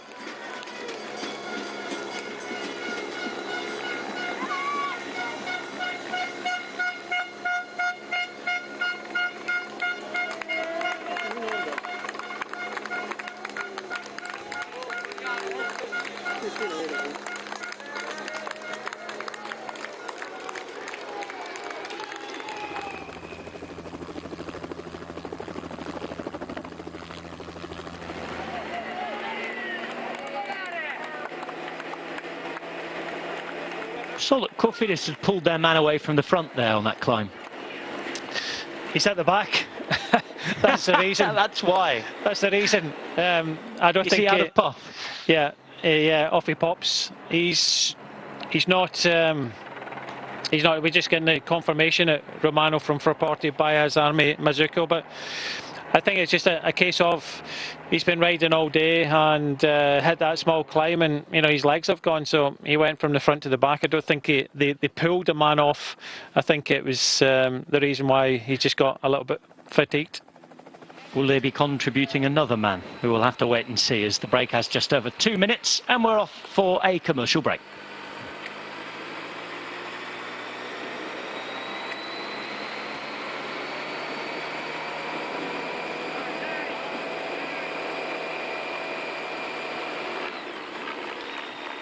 Now, Armé is keen to push on here. He has Bais on his wheel, and we could be at the moment where the breakaway breaks up now, Brian. Yeah, it looks like this. It looks like it's Romano trying to come across, or is he? He's kind of sitting up now. Sandor Armé pushing on with Baias, but Romano was almost there, but I think his legs have gone as well. It just needed a small climb like this, an acceleration, and the legs have gone for a lot of these riders at the front and even at the front of the peloton. These two realising they might not be getting much company, so Bais and Armé continue to drive it on at the front. 2 minutes and 6 as Bardiani desperately fighting to stay in there. Well, they were. I think he keeps realising there's nothing left in the tank. Now Fraporti. He's in this third group here. But there's no waiting around. Bais is committed. Armé, despite the look around, looks to have the same demeanour. As we remember Marco Simoncelli there with that sign. And for Cofidis, Matthias Le Tournier is really feeling it. Yeah, done a lot of riding at the front, so the two riders that were riding at the front, Conte and Franchini, still doing their job, but unfortunately Le Tournier for Cofidis is now being dropped from the peloton.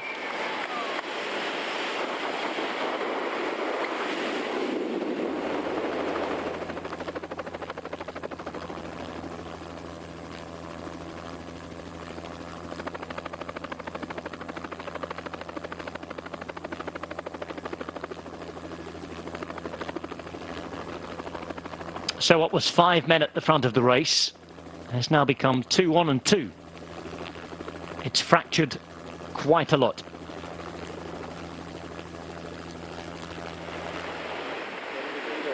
On our way into a tricky technical finale today, certainly in the final 8 kilometres, with roundabouts, lefts and rights.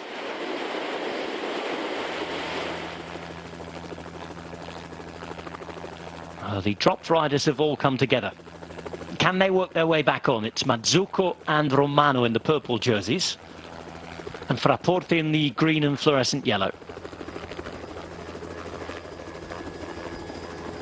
No time gap yet, but we know that Bais and Armé are up the road, and here they are. 23-year-old Bais and Armé, who's now in his mid-30s.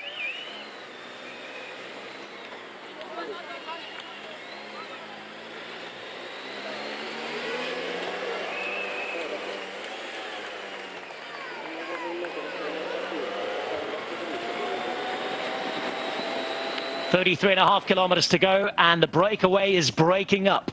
Attacks from Armé and the man who's with him, Bais, and they're being chased by Mazzucco, Romano and Fraporti, an Italian trio who's been in the break since the very first pedal strokes. Cofidis are no longer chasing, so it's down to just UAE Emirates and Groupama FDJ. Does that change anything, Brian Smith?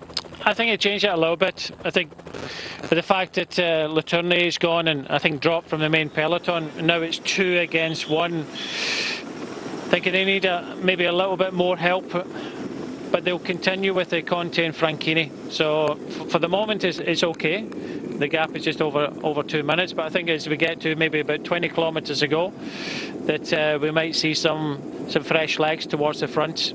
I'm surprised at the moment that Cofidis haven't sent up another rider, because I believe that they've still got their full complement in this race today, so they might want to send up another rider to help out the chase and just keep the gap about 2 minutes for the time being. 15 seconds for the two at the front of the race, and here they are. Armé, stage winner at the Vuelta a España, Bais is a man who's making his way in the professional game. He'll turn 24 on the next rest day. Seems to have found the perfect team to turn pro with as well.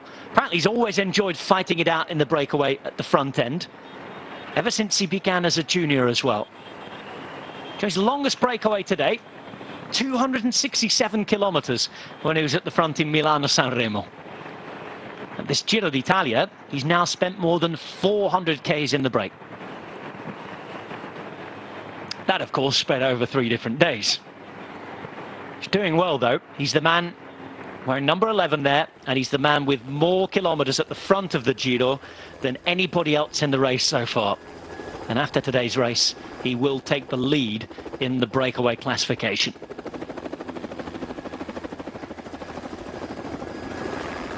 Oh, we've had a crash, and Cofidis riders are down.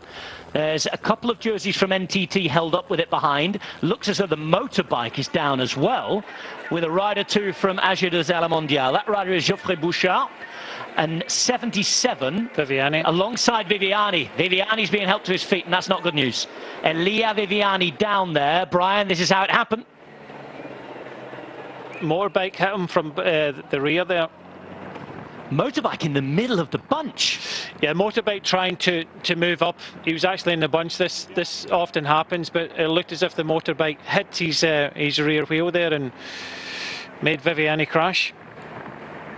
I mean, you can understand them trying to move up, but surely on straight roads and not on roundabouts like that. That's a poor place for them to be given the signal to move up, isn't it? Yeah, exactly. It's, you know, these motorbike riders do this day in, day out, and you know, you have to choose the right place to move past the peloton. So got stuck there because it's important for them to move past, because they're just kind of making sure that it's safe at the front, so they do their job and then they move past. And you know, it's not for the first time we see incidents with motorbikes and bike racing, but yeah, that was a poor decision to move up at that particular point. Race just leaving Ospedaletto with just over 30 kilometres to go, and we remain attentive, looking on and seeing how Elia Viviani looks and how long it takes for him to get back to the bunch here. He has Simone Consonni to his right, he has Marco Mattis with him, and there's one more rider there as well. Let's see what they have to make up. Here's that problem again. He's moving up on the right, straight into the back wheel, and down he goes. What a mess that is. And you really feel for Elia Viviani. Can't find anything in terms of luck. That was the moment that his teammate was being put on the front there, Brian. They were going to add another rider into the chase, but he was obviously just getting the call on the radio that had happened. Yeah, simple as that. You know, when you hear that in the radio, Jesper Hansen was going to start to contribute as expected. You know, they already had Letourneau, but he's been called back, and he's moving a little bit further back. And just see at the back of the peloton, he's moving back to help team sprinter Viviani. But look, these things happen. But yeah, just not the best place to move up, and I really don't know why he managed to strike the back wheel of Viviani and put him down like that.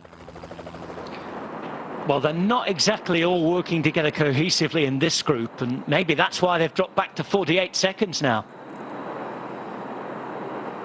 Mazzucco and Romano in the purple jerseys. Frapporti here, right sandwiched in the middle for Vini Zabou. Vini Zabou haven't won a stage for 8 years now. And they'll have a try again with Visconti, there's no doubt about that. So still 2 teams chasing, and all of that sort of fun and games has meant that the gap's grown again to nearly 2.5 minutes. Yeah, with the acceleration of Armé and Baez, it means that, you know, the gap has gone up a little bit, and I think that's why Cofidis decided to put one rider up just to keep the gap down, because for the moment Groupama and UAE are not putting any more riders up. I don't think they really have to, and it's just this acceleration from the 2 riders that are in front. We've been talking about the favourite all day long, haven't we? Arnaud Démare, French national champion. Let's get his own words at the start of the day stage. Here we are with Arnaud Demar, the biggest favourite for today's stage. How do you see the day going without Ramon Sinkeldam at the finish? Ouais, voilà, we've got a nice stage to do today, and maybe we'll have a sprint at the end. Well, we just spoke to Greg Henderson, the performance coach from Israel. 5 kilometres, pardon me, from the finish. He gets very tough. How do you see the situation at the finale today? Ouais, le final, il est assez tortueux. Well, the finale is quite sinuous. We really need to be at the front. But then there's a long stretch at 3 kilometres from the finish where we have to be patient. And the race for the Maglia Ciclamino is not over, is it? Do you already speak to the other teams to ride together, or is it just Groupama FDJ that's going to do the work? Ouais, non, je pense que les autres équipes vont rouler. I think that the other teams will be riding today because we've only got 6 riders in the team. We won't make the team or the whole team work today. We hope that everybody will collaborate and work together. Well, they got their wish in the fact that they got a little bit of help to chase today. Are they going to need a little bit more help? Because this gap is staying at 2 minutes and 20 seconds. 28 kilometres to go. 2 men, the 2 strongest men in the breakaway, have broken free from the shackles, and they're going to give it a go here. That's all they can do. They have to be 100% into it, and you know that's what they're doing. But you can only think that they've got tired legs now, especially these 3 riders here. I think it's kind of game over for them. But for Sander Armé and Mattia Baez, for Androni, they'll put up as best a fight as they can. But the gap of just over 2 minutes, it's nowhere near enough with 28 kilometres to go. And I think as soon as we get the return of Viviani, then you know Hansen will go straight to the front and help out the chase.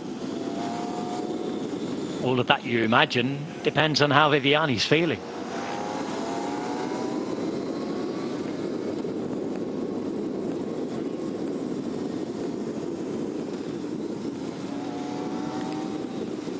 .28 kilometres remain on stage 11 of this Giro d'Italia. 1 minute and 1 second for the pair at the front of the race over their former breakaway companions. The 2 who've made the move have been Mattia Baez, who's now spent more kilometres on the front of this Giro d'Italia than any other rider in the peloton, and Sander Armé, the only World Tour representative in today's breakaway. They've left behind Frapporti alongside the duo of Mazzucco and Romano, who were there for Bardiani. Back in Emilia-Romagna, where they won a stage 5 years ago with Nicola Bohem on a similar day that looked like it should have ended in a sprint. Breakaway trying to stay away again today. Groupama FDJ have now added an extra man into the chase, it seems, Brian. There are 2 from Groupama there and 1 from UAE. They were just getting a little bit lumpy there, and it looks as if they have committed to 1 more rider. I'm trying to work out, is that Miles Scottson? But yeah, they've committed to 1 more rider because it's getting a little bit lumpy. Franchini and Conte have been doing pretty much all the riding. And normally when we get into the late part of the stage, when it gets lumpy like this, we've already seen Letourneau being dropped. So, you know, it's hard for everybody. And now it's all hands to the pump for Cofidis because they've sent their whole team back to help Viviani. Cofidis, who haven't been at the Giro d'Italia for a decade. They won a stage the last time they were here through Antoine Monnier. Damien Monnier, pardon me. That was in a breakaway to Peyo Terme. Strange old day that day. In fact, Konovalovas was in the top 10, I think, that day. He's chasing on here with Groupama FDJ.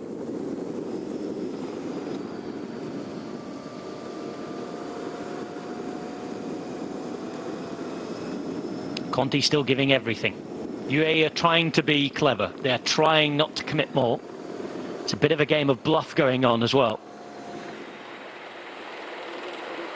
2 minutes 10 behind Baez and Armés. They are chipping time off.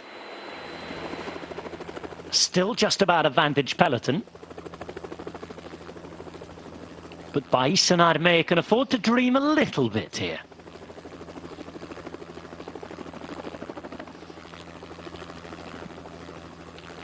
Been a long old breakaway. Remember, over 180 kilometres the stage today, 182 to be precise, and they went very much from the first few pedal strokes.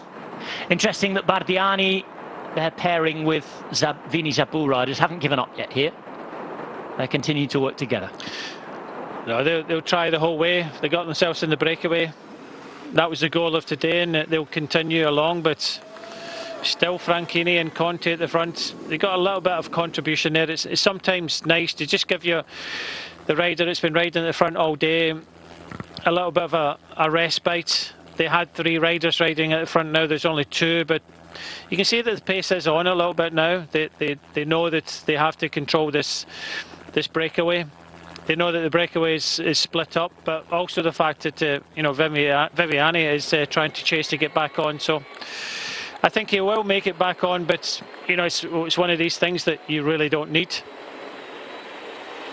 Certainly with the lack of wins he's had this year and the obvious beating that the confidence is going to take from that. Despite the fact I was saying earlier on today that he is generally a glass half full man. Very positive in his comments to the press. Realistic, but also positive.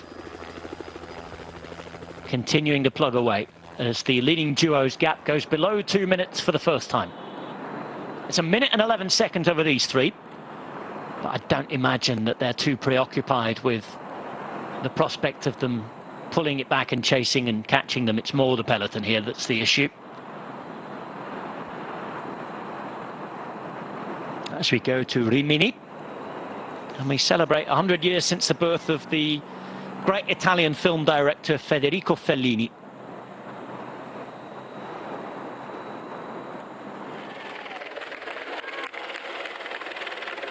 Oh, and Armé is looking stronger than Bais. He's looking mightily strong, Brian, and he goes away all alone. Yeah, he was, you know, looking at where they sit in the general classification, a lot of them over an hour down, some of them over 2 hours down, and he's sitting at 45 seconds. I just think that maybe another day, he would have been better suited, but he's used these small climbs to his advantage and, you know, trying to hold off the peloton, which is going to be really difficult to do. So he's on a good day. He got himself in the breakaway and is going to try and continue on alone with under 2 minutes of an advantage, 150. You know, inside the last 25 kilometres with the sprinters teams chasing, it's going to be very difficult to see him kind of hold this, but he's going to give it a good go. 1:48 ahead of Groupama FDJ and UAE Emirates, who lead the peloton. Bora Hansgrohe start to move up on the left as we look at it now in their green and black jerseys. Their attention will start to switch to Peter Sagan and the sprint. This is where we now head. Back towards the coast, to Rimini itself. And that lap around town with all its twists and turns, especially in the last 6 to 8 kilometres. Rimini welcoming a finish of a stage of the Giro d'Italia, believe it or not, for the first time in 60 long years.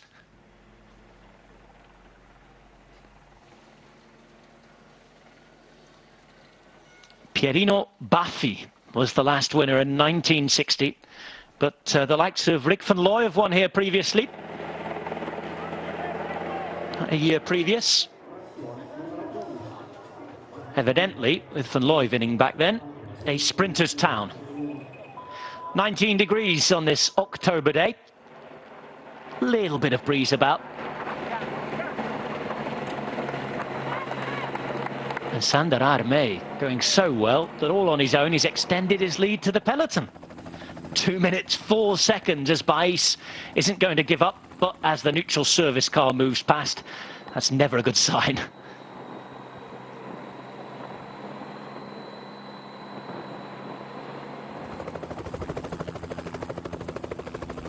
Bais will be fighting for his future as well. He does have a several-year deal, does Bais, but it's part of the model, isn't it, for Androni Sidamek? They operate on a slightly different model to other teams, and they tie their young riders down to these long contracts, which are then bought out by other teams.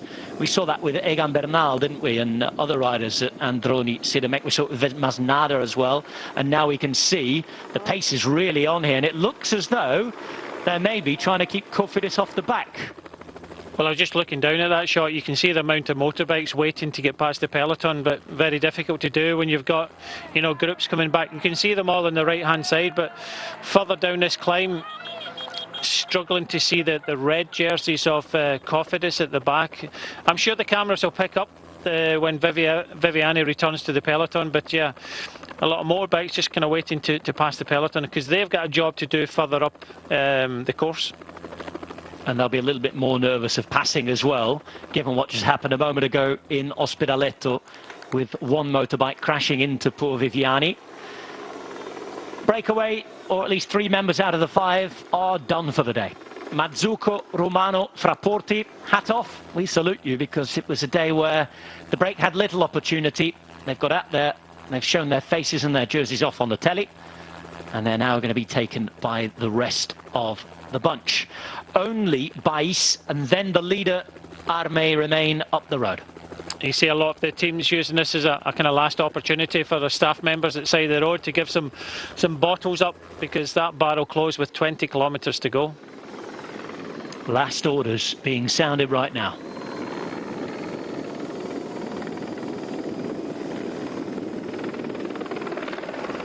Groupama don't want to miss this chance. Despite all the talk of wanting to have extra numbers in the finale, they have bought the bluff first, and they're the team that have added an extra man. In theory, in terms of a numbers game, their job should be easier now, shouldn't it? They're only chasing 1 man, but they're up against a strong man right now. He looks strong at the moment, and he's ridden well. I questioned what he was doing as a bit more of a climber. Why was he trying to get himself in a breakaway that was going to be a nailed-on sprint? But he's going to put up a fight, 2 minutes with 21 kilometres to go. But you can only think that the sprinters teams will start to add more firepower to the front. No contract for next year, we'll remind you. Sander Armé, the 34-year-old from Leuven in Flanders. As we're looking at the Italian superstar Elia Viviani, almost on the back of the bunch now. Looks as though he's burnt off a couple of his teammates though in doing that, so he's not going to have quite as much support, is he, if he gets back on the bunch? And just looking, he's still got to get through all those cars and motorbikes. Well, once he's in the convoy, and I don't think they'll call off the team cars. I think because of the nature of the crash, they will allow the team to ride through the convoy. But he was just outside the convoy at the moment, and you're right, they went from 7 riders down to 5 riders, and it looks as if he's only about 5-10 seconds away from the back of that convoy. So once he gets in it, it'll be a hell of a lot easier to move back to the peloton. Whisper it quietly, Brian. 20 kilometres to go. 2 seconds short of a 2-minute gap. Sander Armé is going to give absolutely everything here. Oh, he's going to time trial as fast as he can all the way to the finish now, and I think once we see the time gap being shown to the front of the peloton, then we'll start to see an increase in pace, and they'll really kind of ramp it up. But it's one of these things, the sprinters teams, they're down in numbers. They don't want to totally commit because they need the riders towards the finish. This is where the likes of Biel would come up and trying to kind of help out UAE, but they're saving, and they're going to wait for the tactic that Groupama will start to add more firepower to this, and I think they have to. And I think the other teams will just play off the back of that, which means that Groupama will have to ride a little bit more in the last 20 kilometres. That means that, yet again, De Maar have less riders to help him in the final. On any normal day, you probably still wouldn't give Armé a chance, but we're lacking numbers, we're lacking control at this Giro. Could play into his hands to give him a very small opportunity now.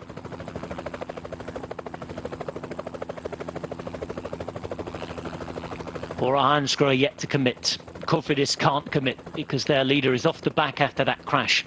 It's still Groupama FDJ with 2 men for Arnaud De Maar, and Valerio Conti continuing to ride for his sprinter Fernando Gaviria.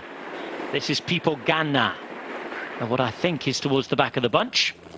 And you're looking at the front of the race, Sander Armé, who has 1 minute and 46 on the chasing peloton, heading into Rimini for the first time in 60 years on the Giro d'Italia. We often have sprints here. We expect to have a sprint here, but Bais, who's been dropped, is at 41 and drifting. Armé is the only man left, And this is the terribly, terribly frantic chase to try and catch the break. They want a sprint in this group. Demar wants an opportunity to win stage number 4. And that's why Groupama FDJ are chasing. They're 2 men light, though. We know that Benjamin Thomas was a non-finisher on stage 5. Then we had Ramon Singledan off yesterday. The Koenig Quickstep at this point in most races would normally be fully committed as well, but they're looking after the pink jersey primarily today. Here comes Elia Viviani. Question is, how's he feeling? He's in the middle of that trio on your screen. I don't see too many marks on the skin suit. Didn't crash at great speed, but doesn't always mean too much, Brian. Yeah, you can see a little bit seeping through the hip, but he's made it back to the peloton first and foremost. He won't be happy. Just a quick chat with the race referee there, so he won't be happy with that situation of being hit by the motorbike. We said he's normally quite a positive person. He might reserve a special word or two for those who put him in trouble. Now, here's the doctor's car.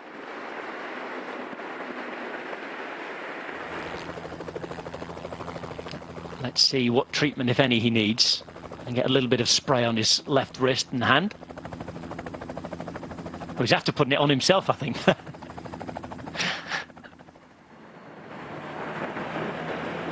front of the bunch, this is the scene.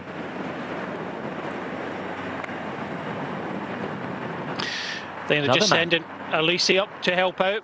It's just a little bit of a helping hand there from Konovalovas. So UE committing another strong rider in Elise. And that's because the gap is still at 1 minute 53 with 16 kilometers to go. Left ankle taking some spray there. And his left wrist as well.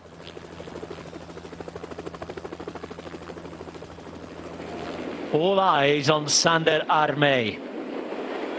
No contract for next year. Already a stage winner at a Grand Tour. Only 2 victories in his career, but one of those came the other month at the Tour of Poitou-Charentes. So he came into the Giro with a bit of form. He's showing it here. Yeah, strong performance and motivation of trying to get that stage win. We know what it could possibly have done for Alex Dowsett earlier in the race. Could it lead to a contract with for Sander Armé? He's going to put up a fight. You can see he's using some of the biggest gears on his bike. He's at 16 kilometers, 148. But now that other teams are starting to put riders towards the front, I think it's still going to be very difficult to bring him back.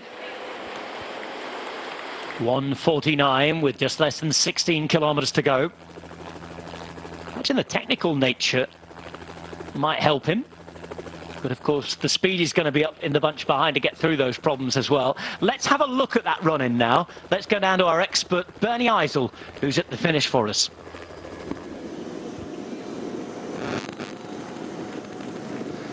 I'm here 500 meters from the finish line in Rimini. It's a beautiful day and there's no wind. And I have to be honest, there's also not much happening out there in the race so far. But this will change when they come in today's final. Especially 8 kilometers from the finish, it gets really tricky. A series of roundabouts where the right side is faster. A lot of road furniture left and right all the time. And the bunch will be stretched out and it will be key to stay at the front. When they come to 2.3 kilometers to go, this is an important point for me because teams that stayed in the back but also risking to be caught behind a crash, they could move up there. If they stay together, it's 1,800 meters, straight road, big road, slight headwind, so they can move up easily there if they stay together and keep the power for that straight. And then they actually come to this left-hand corner we see there, 600 meters from the finish, followed by another left-hand turn here. Like I say, 500 meters onto the final straight with a light tailwind. And for me, riders can take it on a bit earlier today because of the tailwind. So let's see who's going to win. That's a very interesting point indeed, that is the tailwind. When to launch the sprint is often crucial, isn't it? And could be the difference between winning and losing. If there is a sprint, that is, because it's 1:41 still with just less than 15Ks to go. And this wasn't the plan for both UAE and Groupama. The plan was to hold off and save the numbers, save the men. If we do get a sprint, it won't be what they wanted on the bus at the start of the day.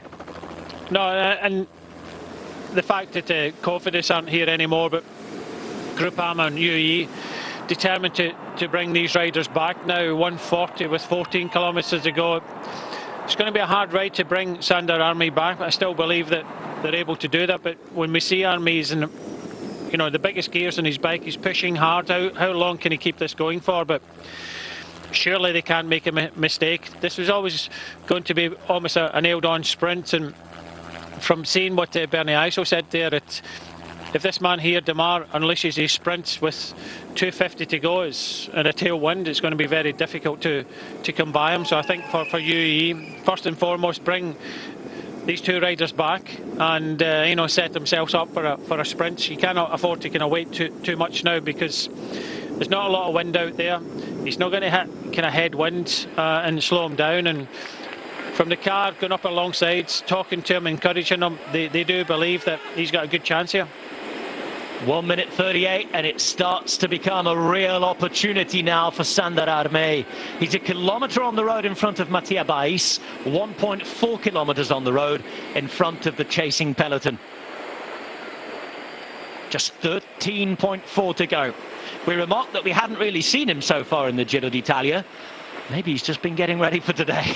He tried to get in the breakaway yesterday, more suited to the more kind of climbing terrain, but it's one of these, you know, riders that slips into a breakaway and, you know, surprises us all.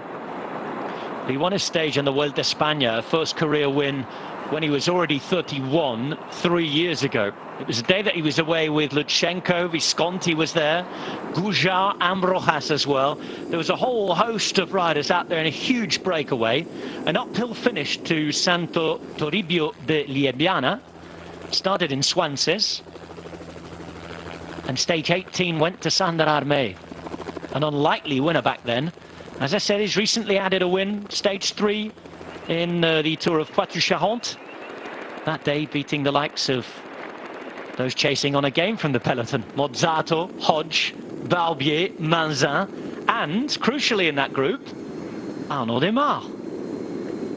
Is he going to stop him getting another chance again? What could do for Armé here is if another few teams start to move up as well. You can see Ineos Grenadiers on the left-hand side. Bora Hansgrohe have not committed yet. Israel Startup Nation, we think riding for Rick Zabel, haven't committed either. But it's starting to get very, very fast as they head towards the coast.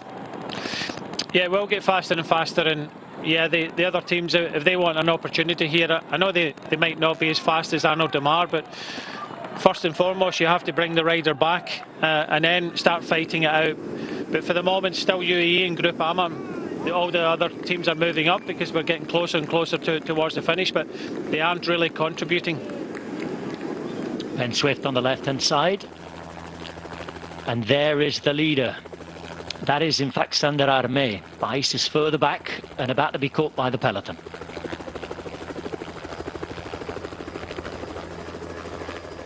They will be screaming in their living rooms in Flanders. Sandar Armé, with 11.5 kilometres to the finish, still has 1 minute and 17 seconds over the chasing peloton. Now Cofidis start to move up. Remember, they had to pull away from the chase, given that Elia Viviani was crashed into by one of the race motorbikes. Looks as though they're about to add a man. Bais has been caught. So that is 4 of the 5 in the breakaway now retaken, only 1 to go, and Sandar Armé is looking super strong. Yeah, possibly super strong until now. You know, on the flat now, big gear out the saddle. I think he's starting to really struggle now, and I think what we'll see now over the next few kilometres, this gap will start to come down. It's coming down a little quicker, as you can see, with the addition of another few teams at the front and the upping of pace behind. It's 1:04 now. Oh, look at that. Time chips away. Just less than a minute. And this is why, look at this, a real fight for the front. Everybody's getting involved now, Brian Smith. Yeah, they are, and you know, some technical parts coming up, as we've already heard from Bernie, about 8 kilometres ago, which is in 3 kilometres time, maybe a little bit more for the peloton. It gets a little tricky, so a lot of teams are starting to move up their GC rider as well, so it could be a little bit dangerous over those kilometres, and I think this is why we're getting all the teams trying to move up now. And we've got the Maglia Rosa in play as well. He's moving up on the left-hand side, Joao Almeida with the Koenig Quickstep, who would also quite like to give Alvaro Hodge an opportunity in the sprint. Just over a minute with 10 kilometres to go. Sant'Elpidio versus the world in Rimini.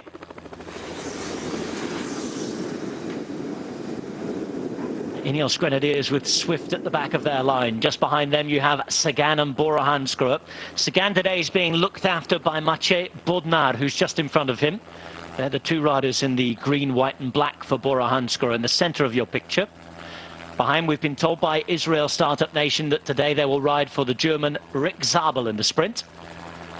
And here come Lotto Soudal, hopefully for them, trying to disrupt the chase, I think. A couple of riders moving up on the right.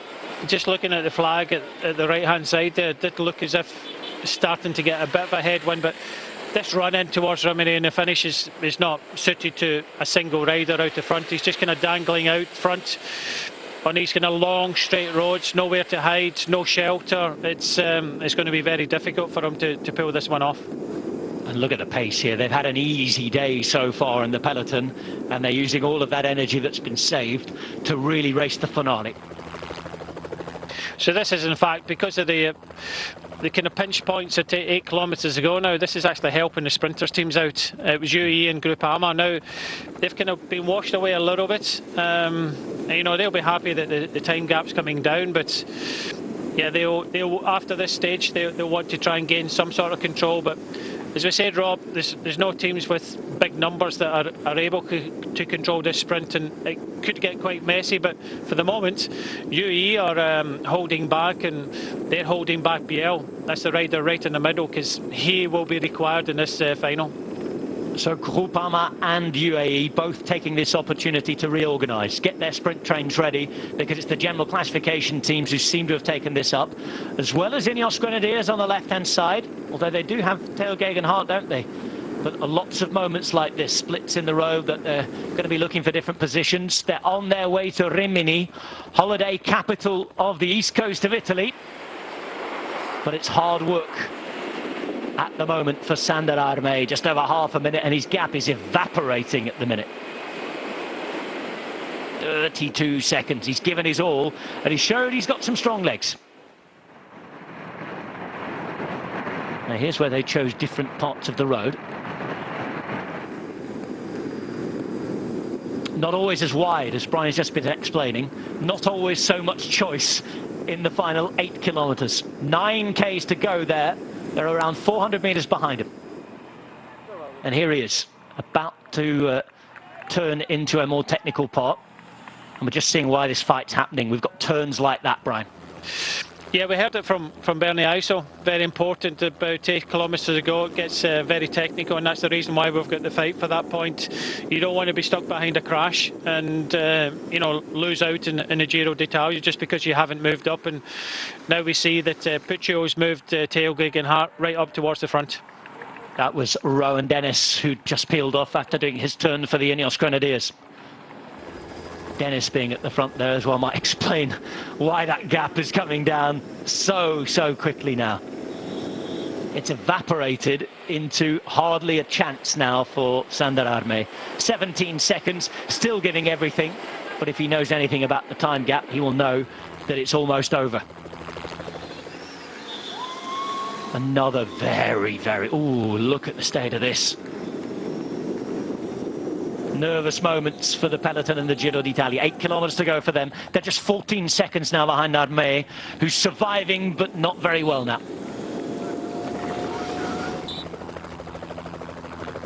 Ouch. That could have ended in tears. And there's quite a bit of this coming as we return to Rimini. So just as it was often in the 50s, it's going to be a sprint, we think, in Rimini here in 2020. 1960 the last time we were here. Baffy the winner then. Who's it going to be now?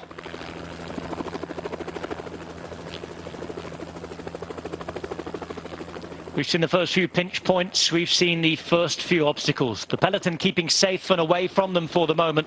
But this is going to be really nervous, not just for the sprinters, but also for the GC men. Look at all the indication that's going on here. Look at all the fight for the finish. And now UAE have returned to the front to take it up, Brian. Yeah, I think we're over the kind of danger, the pinch points there. And, you know, that's why UAE have now come to the front. They want to take it on from the front, just looking a little bit further back. Groupama have been kind of pushed down a little bit, but for the GC riders, I think they have to stay near the front, but they don't have to ride on the front. It's all this kind of road furniture, the pinch points here. That's why it's important. But UAE are deciding that they want to keep it as fast as possible, and this is going to suit everybody now. Sagan being moved up by Bodnar right onto the wheel of Fernando Gaviria, but Groupama, FDJ are way down the bunch. They said they wanted to take it up first, and they're going to have to move up pretty soon themselves. Pink jersey being kept safe on the right-hand side as we looked at it, and Sander Arme, after a big battle for most of the stage, is not going to get a victorious reward. He's going to be caught with 6 kilometres to go. Hat off to the Flemish rider. It's been quite an effort, quite a ride, but today is not going to be a breakaway day.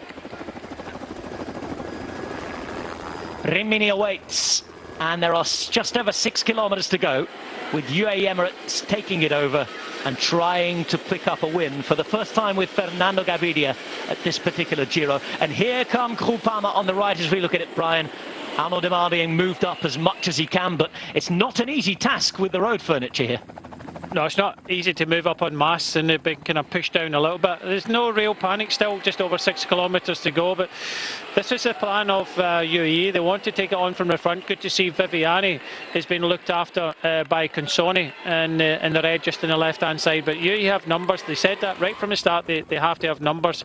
Quite technical the whole way in, but it looks as if the Ciclamino jersey of Demar is in about 30th place, and they'll slowly move up, but you have to consider that it's going to take some energy to be able to move up, because Lucy is trying to you know, stretch this peloton out.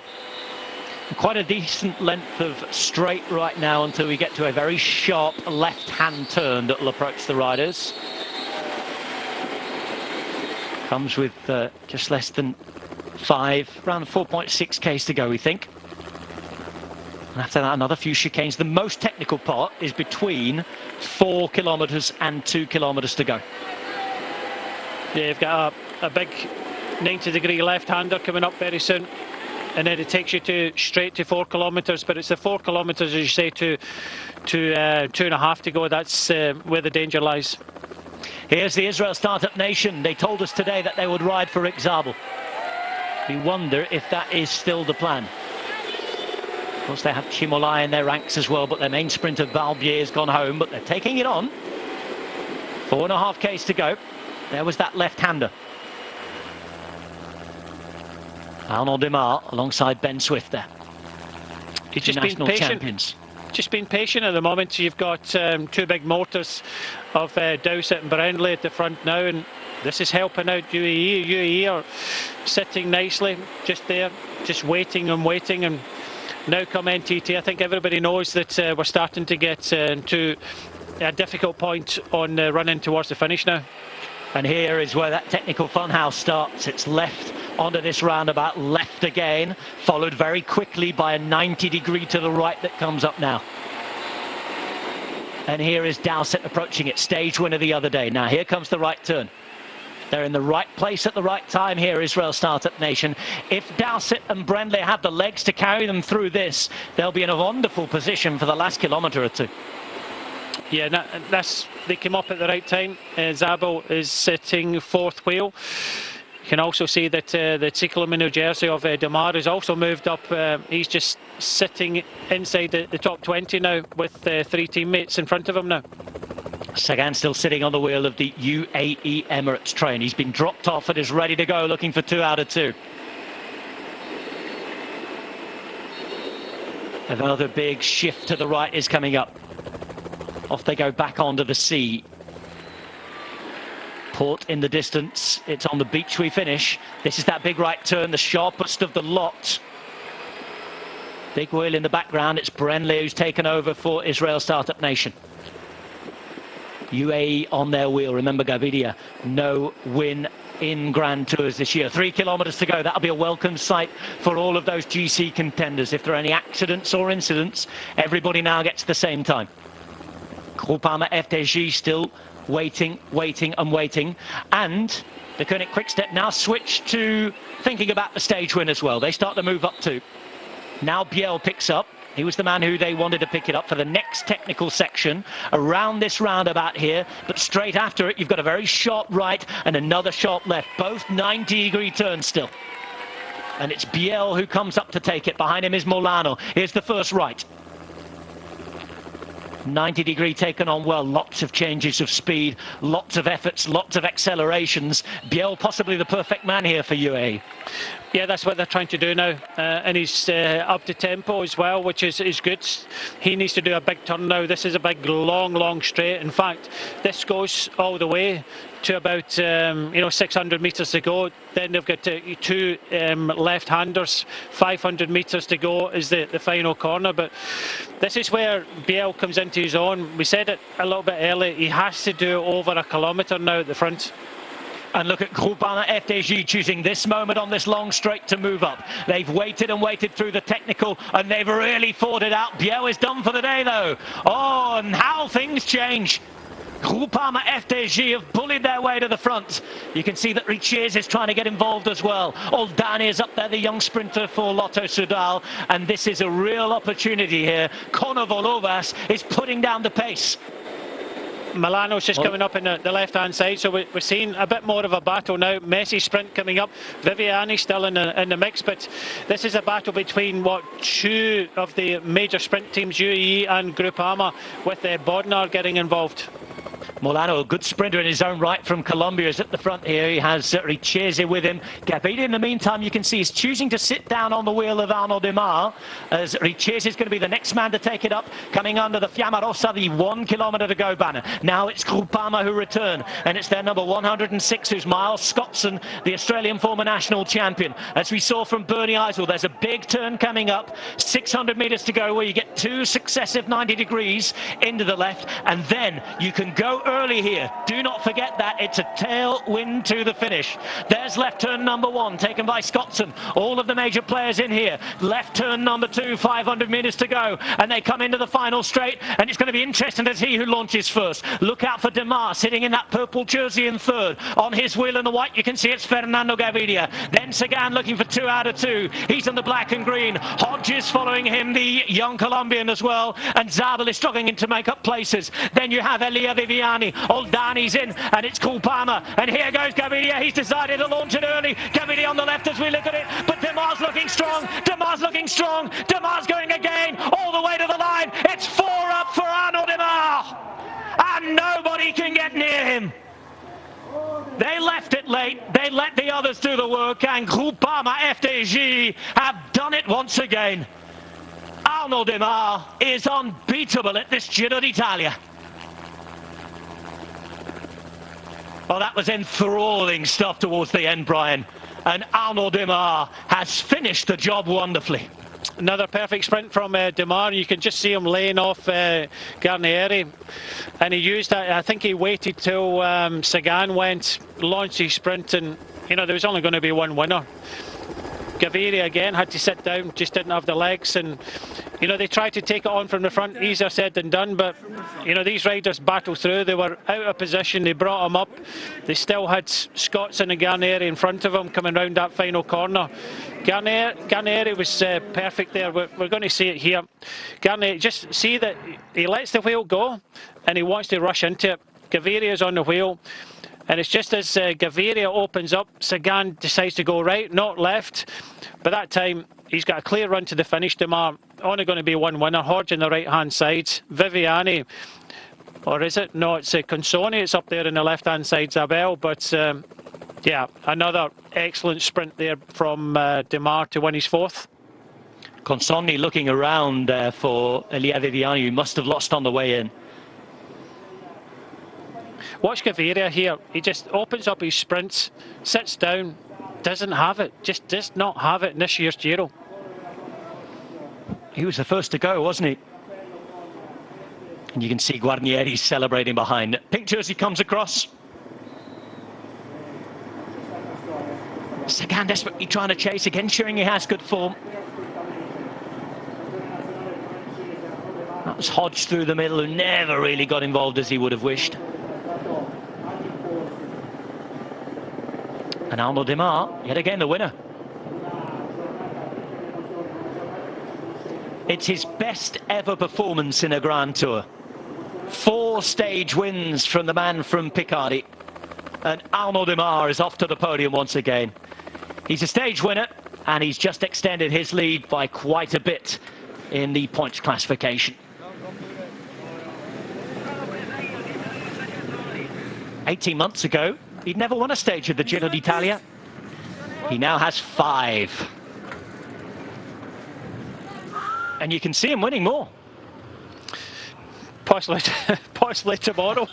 No, I think it'll be too difficult for him tomorrow. But definitely in stage 13, with a couple of climbs just towards the end. But on fire, the strongest sprinter. Still had a lot to do, but you could see the battle into the kind of dog leg at the bottom there. That's UE tried, and I said that Biel needed to go for about a kilometre. He just didn't have it. He just couldn't hold the front. If Gaviria had even the lead out and rode from the front, he was still not going to beat this man here. What a job they all did. And we know they're operating on more limited resources now with 2 riders left. Fonchini chased all day, didn't he, in the breakaway? They didn't panic. They added another man when it was necessary. And they even had a chance to regroup, didn't they, before that technical section, letting the others do the hard work. And as soon as they returned to the front, you knew they meant business, didn't you? Fighting for those wheels inside the last 2 kilometres, almost bullying UAE out of the way. They were so strong. And this man, what confidence to finish it off. And he's the first man in a couple of years, actually, to win as many stages as this. Viviani winning 4 in 2018, Gaviria winning 4 3 years ago. In 2020, it's Arnaud Démare, who is the king of the sprints at the Giro d'Italia.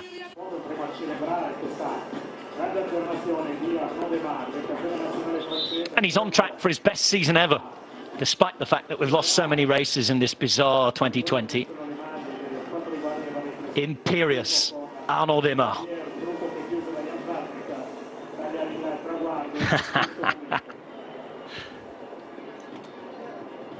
Must be a great place to be, their team bus and their hotel at the moment.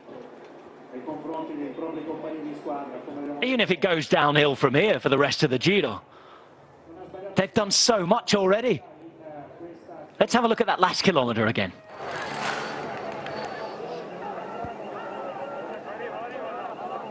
Remember here, we've still got to turn left a couple of times. This is Miles Scottson on the front, the former Australian champion. And we talked about how versatile their lead-out's been. He has Guarnieri on his wheel, who is the Italian former sprinter himself. There's that second turn. They almost took it as a wide 180 there without really killing off any speed. And Scottson managed to carry them a fair way, actually, into the straight as well, Brian. He did, and then Guarnieri took it up, but it's the just the instinct of Démare. He just lets the wheel go a little bit, just gives him something to rush into. Gaviria is just about to go here. Sagan had to make one choice, then another choice. No way through for him, but I think he wasn't going to get past, or nobody was going to get past Démare at that stage. I think as soon as they came into that final with Scottson and Guarnieri in front, there's only going to be one winner. Démare, Sagan, Hodge, and here's the winner. Well, you saw your team coming back. Ça a l'air facile. It looks easy for you. Impressionnant, voilà, les gens impressive, really impressive. The whole team moving up for me. They did a great job to come it back. Of course, we had to bring the breakaway back. They set a really high pace. Of course, we had to do really well getting through all the tight turns in town. But of course, before the arrival there, everyone did a great job. Scottson and then Guarnieri. Jacopo was fantastic. There he was for 400 metres. I was waiting. And then in the end, I launched the sprint. And I knew that it was getting and people were maybe trying to get around me, but I was strongest to the line. 4 stage victories now. Bernardino was the last Frenchman to do it. How's it feel? Oh, it feels amazing. Of course, I didn't think I could get 4 stages here. I was looking for a stage, but I'm so happy. And I really want to congratulate the whole team because it's their victory as well. They believed in me, and everyone's worked really hard, and the work is paying off.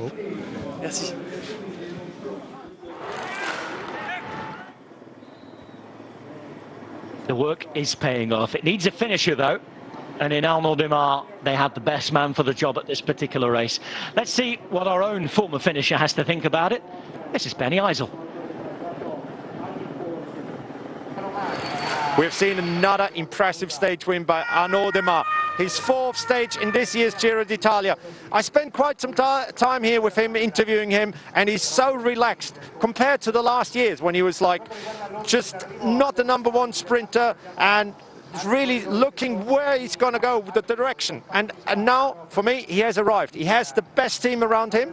It's like he's left with 5 lead-out guys, but they are working all for him, and they're working together perfectly. They did a really big block of racing together this year to prepare for the Giro. Of course, there were some complaints because he was not selected for the Tour de France, but it was definitely the right decision because he won 4 stages here, and he's on the way to win Ciclamino. Peter Sagan is close, 2nd again today, and he was pretty much on his own in the final. But he managed to come up, and he came really close to Démare. So it's definitely going to be an interesting fight till the end about the Maglia Ciclamino.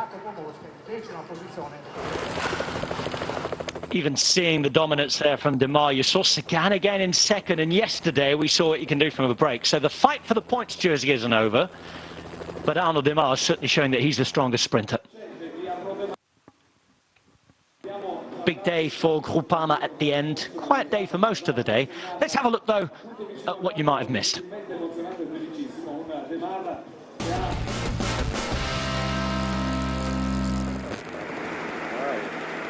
And with 165 kilometers to go, we had a breakaway of 5 riders and 4 minutes of a gap. 4 Italians and a Belgian, 4 riders from the smaller teams, and 1 World Tour representative. Mattia Bais was on his way to becoming the man leading the Fuga prize. Most kilometers at the break, and by the end of the stage, he'd have more than 400 Ks at the front of the race. Doing the bulk of the chasing, Groupama FDJ, UAE Emirates and Cofidis. No help really needed from any of the other teams, and it was kept well in check for most of the day.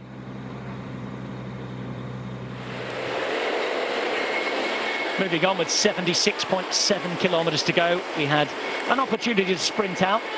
This was for intermediate sprint points in Pesaro. The break, of course, took that. And behind, there was a sprint for 3, 2 and 1 points. Arnaud Démare taking 3, Sagan with 2, and Démare extending his lead to 21. Problems on the run-in for Elia Viviani, not of his own doing either. And it's a race motorbike who takes him down here in the town of Ospedaletto. Teammates understandably quite angry, and Elia Viviani forced to chase a long way out. Sander Arme at this point, with 16 Ks to go, was looking like he had an outside chance of spoiling the sprinter's day. 1 minute 52 with 16.4 Ks to go. But his lead would evaporate in the long straight run to Rimini, which we're approaching for the first time in 60 years. Break taken back with 6 kilometers to go and getting into the final few hundred meters. Guarnieri leading out, Gaviria going, Démare following, but quickly hitting the front. And you know at this Giro d'Italia that when Démare hits the front, that is that. 4th stage win for the man from northern France.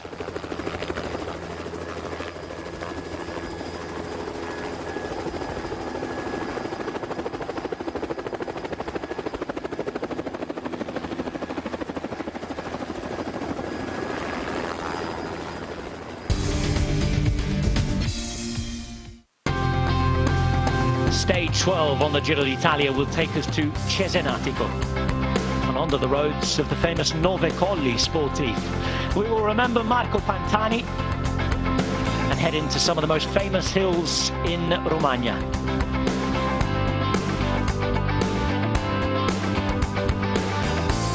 Guacciola, Barbotto. It's a difficult stage, this one. 4 out of 5 as far as the organisers are concerned. Up the Madonna di Pugliano, San Giovanni in Galilea, and back towards Cesenatico, where the stage will finish. A certain Belletti, a winner there. When we've been before. Who's going to get over these hills and make it a difficult day from Cesenatico and finishing in the same town as you remember Marco Pantani.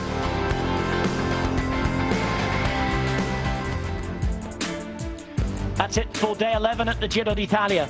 A sprinter's day as expected, not without its interest or an explosive finish. Arnaud Demar taking it. Remember to catch the highlights tonight. Also on the breakaway on the GCN Race Pass and Eurosport Player.